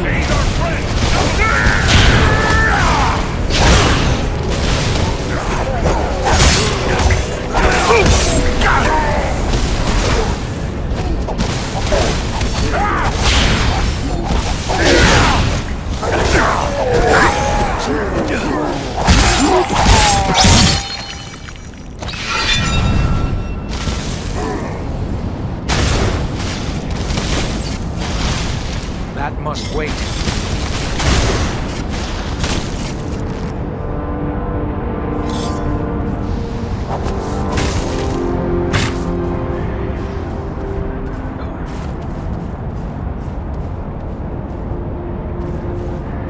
We must guard one another's backs. To my side! Fear not, I will aid you!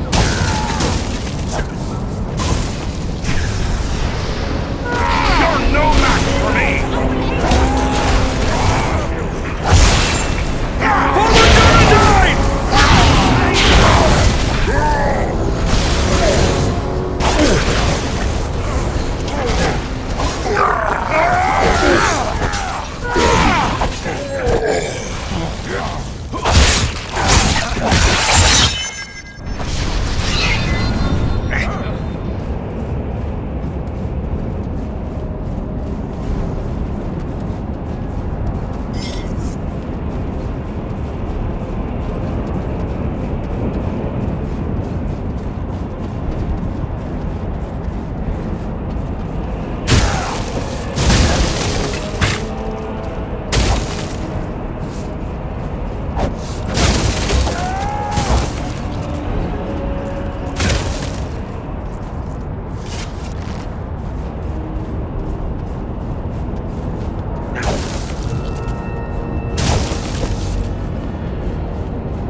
Clearly, you have not recovered enough for this fight. We left you in the care of the dwarves of Nordinbad. Why would they let you come after us? Do not fault the folk of Nordinbad. They cared for me diligently. But when I felt strong enough to fly, I set out after you. I am here against the strongest council of Gorin and Nordri. But they are friends. They would not constrain me when my heart led me on. Truthfully, I would have done the same had our fates been reversed. And I fear we may have need of you before this day is done. But you're still badly hurt. Promise us you'll hold back unless we really need you. There's no point in your dying needlessly. Death would be acceptable if it meant an end to Agendour. But it shall be as you say. Now let us go on. The enemy will be upon us if we delay any further.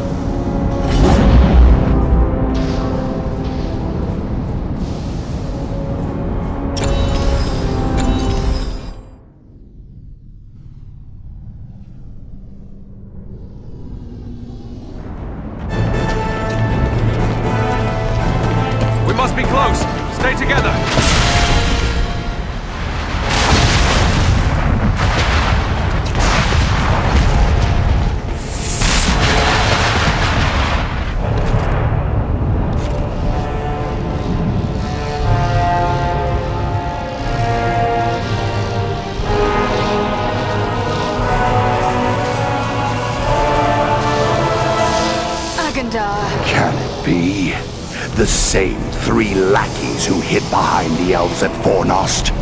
You are the ones who have followed in my wake, upsetting my plans. Yes, and we have thwarted you at every turn. All you have done is raise my ire. Because of your insolence, my conquest of the North shall be all the more cruel. Such threats only strengthen our resolve, monster. Come down and face us, Agendour. You have much to answer for. Witless fools. I learned at the hand of the Dark Lord himself. I am Sauron's greatest weapon in the North. You rush only to your death.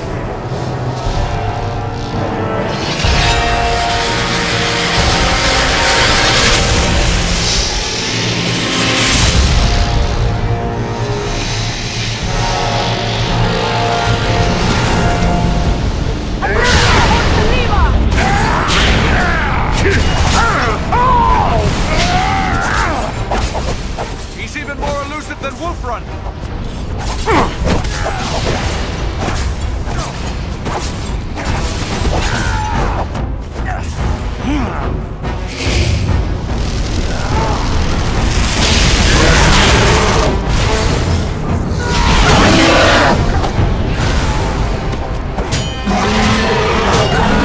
Let's see if you can take me!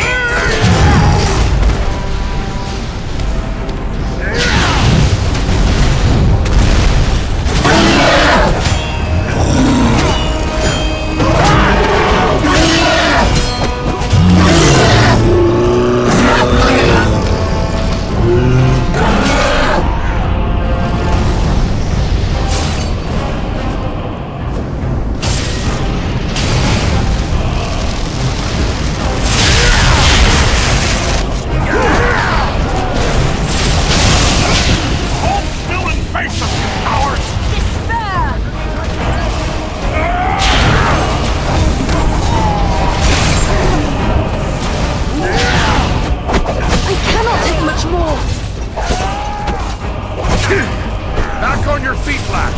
We have an enemy to defeat. That was too close for comfort. You have my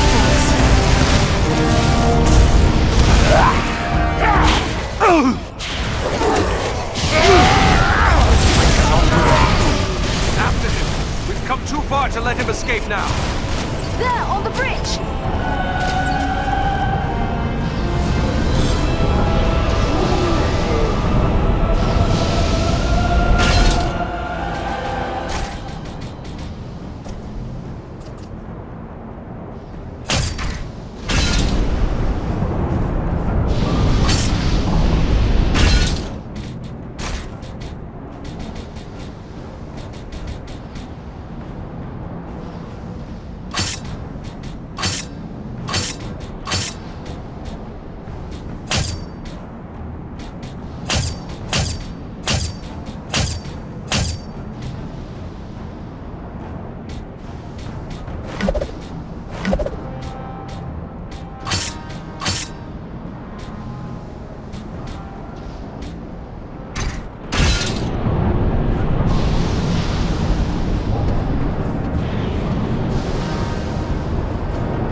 Second down.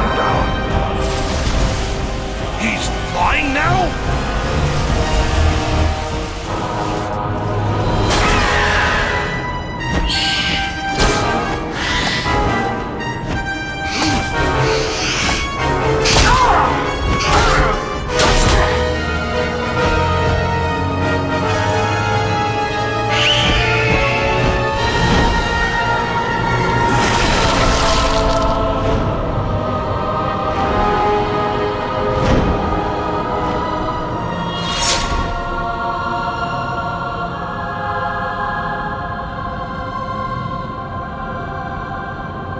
Gave us time to recover! Strike now! Strike for Bellerom! For Bellerom!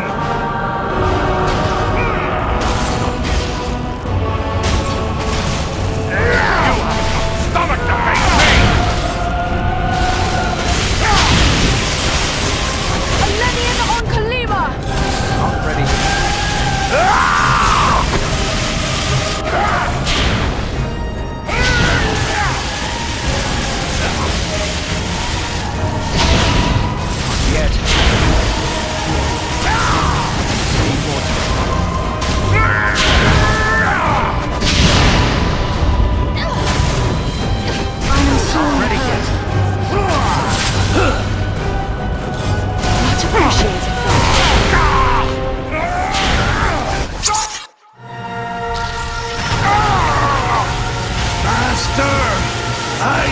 Your strength! No!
Could you know that? It is true. I can feel it. Like a great weight has been lifted from my heart. I feel it too. He's done it. Frodo's really done it. The ring has been destroyed. Be that as it may, you must still honor your oath to me. Carn Dûm is mine. We are true to our word, Dragon.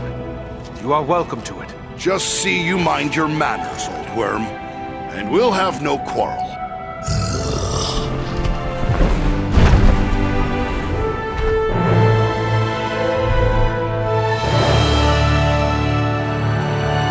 Tis a long way home from here, for each of us. Let us make for Emlodris. You will find no better place to rest and recover. What say you, Farin? Should we go to Rivendell? A little rest sounds good.